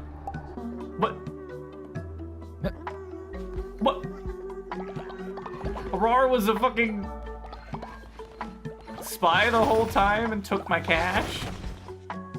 That's fine, I don't have any money anyway. Take it. I don't give a shit. Okay. Oh, we got 2 people now. Okay, let's do another follow raffle, see if anybody who is hanging around wants to make a guy. And then if not, we will turn this person into Quaver if we can. And after that, I think I'm gonna go off. I got some food I gotta make.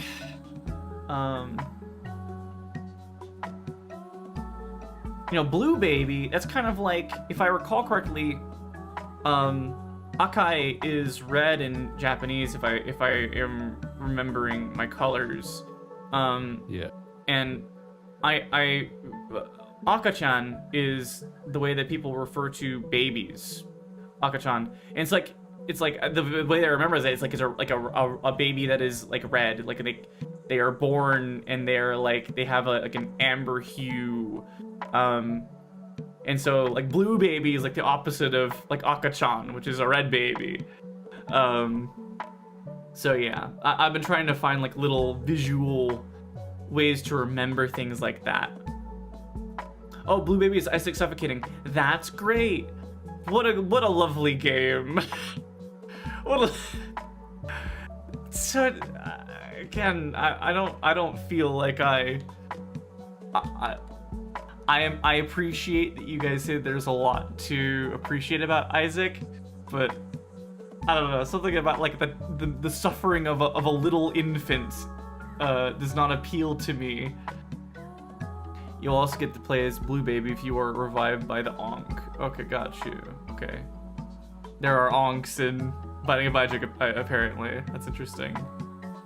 Again, many things that lack context. Yeah. Isaac solos Satan. I don't doubt that. Again, with as much like religious imagery, I'm sure that Satan is eventually a boss and you kick his ass. Okay. Let's see.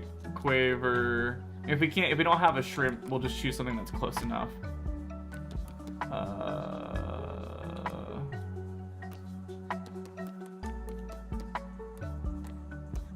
We do have Cthulhu, which is cool. A DLC. Oh. Yep, there's a shrimp right there. Darn. Well, one day we'll be able to get that. In the meantime,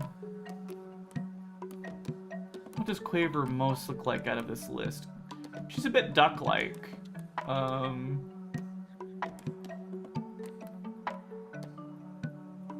Chicken as well, that'd be a good one. What do you think? What do you think, Lucy? Which of these creatures do you think is most Quaver-like? Isaac beats up Mega Satan. Mega Neo Death Christ or whatever it's called from AVGN. I don't know, maybe none of these are particularly... Beat is canonically cat-like. Well, do we have a cat? I don't think we do. I would have made note of it. Oh, we do. Let's make Beat. And so Beat is like a teal. That's kind of the closest as let's do like that blue. And then let's give it a little angry eyebrows. Well, wouldn't we make her pink? Oh, right. I'm forgetting the characters I'm referring to. My bad. You're right. You think like this deeper one or like the less saturated one? Thinking this salmon. Salmon, there you go. Because cats like salmon. Beat is pink. I'm sorry. You're right. I don't know. Since Quaver and Beat are so similar, for some reason that's not the first time I've done that in my head. I've like gotten their colors mixed up because they're very closely tied in my own mind. Let's do that. Bam.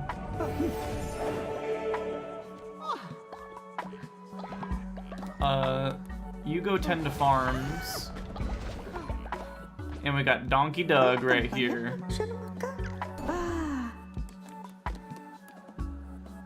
I kind of want to save Quaver until we have... It is confirmed we have a shrimp character, but it looks like there's no... I'm not sure how... This is just general. I'm not sure how we unlock that. Maybe we just need to... He's a pink one, Quave is a blue one, and the yellow one, I remember his name. I am not even joking. That's Treble, if I recall.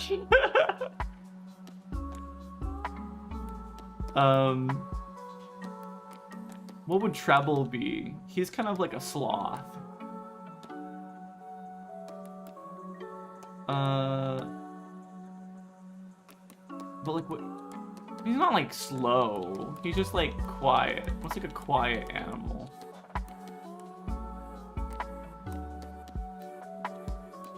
An elephant. An elephant is a very quiet creature. Known to skate along the prairies with nary a whisper.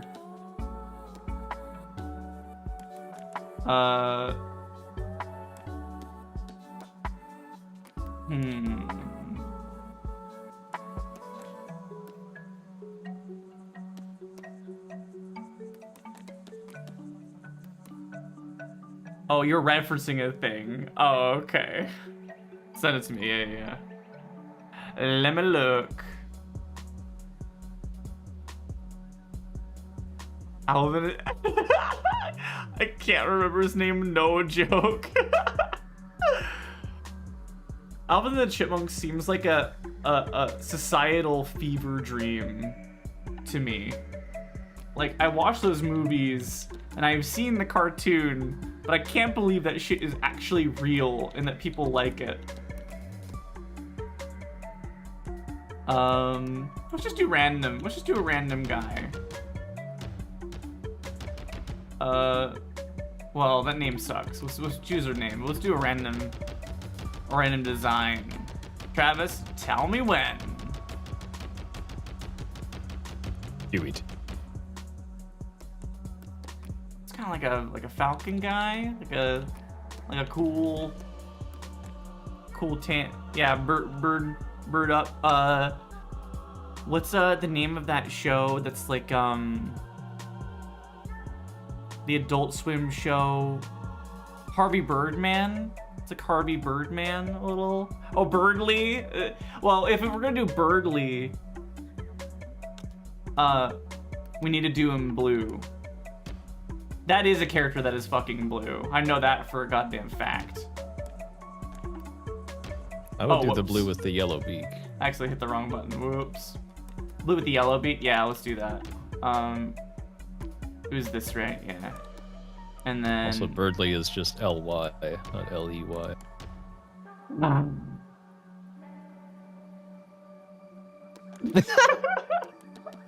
That's what you get for correcting a woman.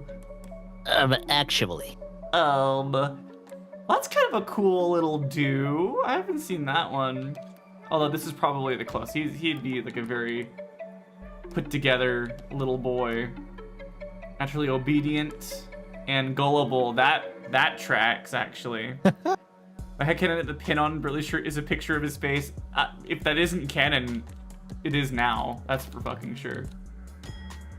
Alright, Birdley. There you go. Enjoy your life. Let's build... since we got the... Oh, I don't have the wood yet. I need to pick it up. There we go. And I need to make a shit ton more. Let's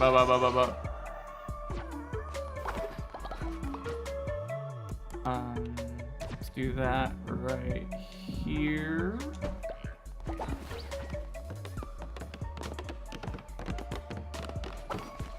Is there something else I can build?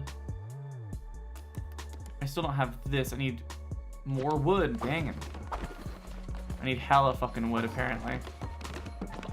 Or planks, I should say.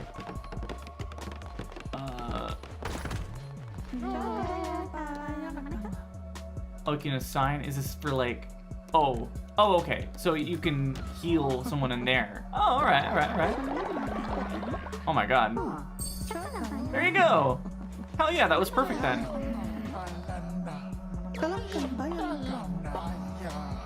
Oh, do I want to do that? Well, I have permanent faith right now. So actually I can do this and not lose anything because everyone's still on mushrooms. So why don't I do that? I'm fine with this. There's no downside. Yeah, I will do a sermon for sure. Now! Oh my god, the bread and water soup.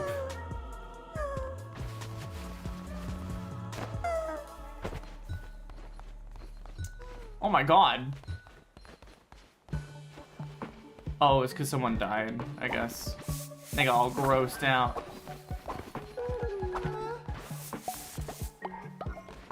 Yeah, let me go do a sermon real fast. Boop.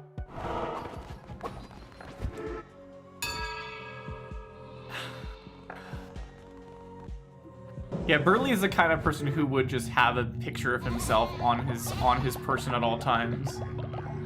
Yeah, you're right. I'm so close to leveling up. Shit. Ooh, do I get that? Yes, I do. I'm not quite at the stage where I need to worry about it, but yeah, I am very close. Let's do possessions this time. All cult members will gain the materialistic trait, gain faith when building better sleeping quarters. All cult members will gain the false idols trait, gain more faith placing a decoration building. Let's do this one, and I can easily upgrade everybody's living quarters, that's fine.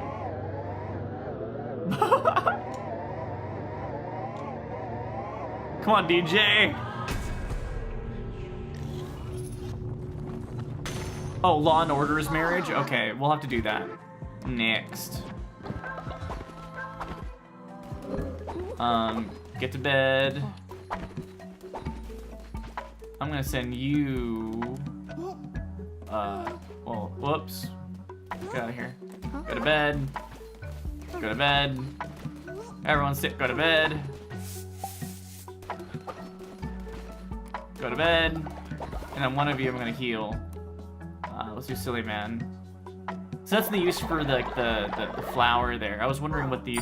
I got a whole bunch of it. I was like, I don't really see what this does for me. Oh. Interesting. It's like the next level of sleeping quarters. Cool. Yeah, and that gives me actually those. That would be definitely worth it.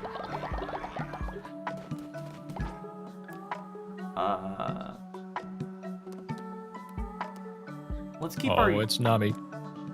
Nami! Hello! I missed you, Nami. It's been so long. Unfortunately, you hopped in right as I'm about to go off, which is sad, but it's good to see you. How have you been doing? Yeah, I've almost gonna revive her. Oh yeah, I need to do that. I've been waiting. I was waiting for you to show up. I finally got the revive ability. It seems to be a common theme on this stream of people hopping in right as things are ending. Yeah, you know, it works out that way sometimes. That's okay. That's all right. Okay, bring a dead follower back to life. Let's do it. I got so many bones. Let's use some of our bones. And now, I don't remember Jax dying. When did Jax die? He died young, apparently. Yeah, very young. He just joined. There's Lee. There's Nami. There you go. I miss you too, Nami. Oh my god. Oh, and she comes back as a zombie, or as like possessed. And I just used up all of my flowers, so I need to get more of those. Let's see here. So let me build more food spots. Yeah, let's do these over here.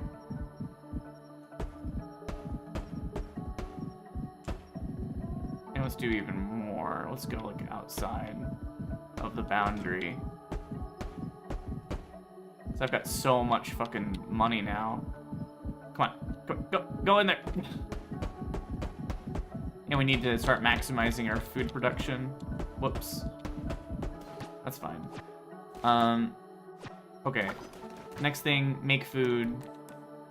Sure, I don't care. That's fine. That'll be okay. I do not want to do that. Let's do those. Okay. Can you plant flower seeds? Yes, you can. That's okay. Whoops. I don't want to feed them grass for every meal, Lucy. Sometimes you gotta eat something other than grass, you know?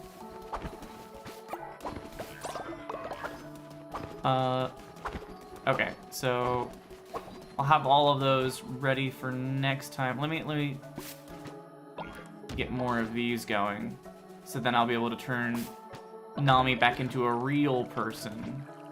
Ooh, spiders! No, no, no, no! No, no, no, come on! You took one of my things? Oh my gosh, what the heck, spider? So rude. I feed mine grass all the time. That's what grass you trade for. Yeah, I mean, I'm glad that I got it, but I do also like giving them more opportunities to eat nice foods, you know? But yeah, no, it's been a minute since we really talked, and I definitely want to start playing. I have reinstalled League of Legends against my better judgment, so that I can play with you. So we will definitely do that off stream. We don't need to do that on stream unless you would like to for some reason. I'm not concerned about that, but I definitely would like to play some more League with you, like the good old days.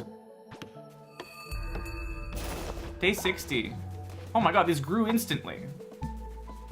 Oh my gosh.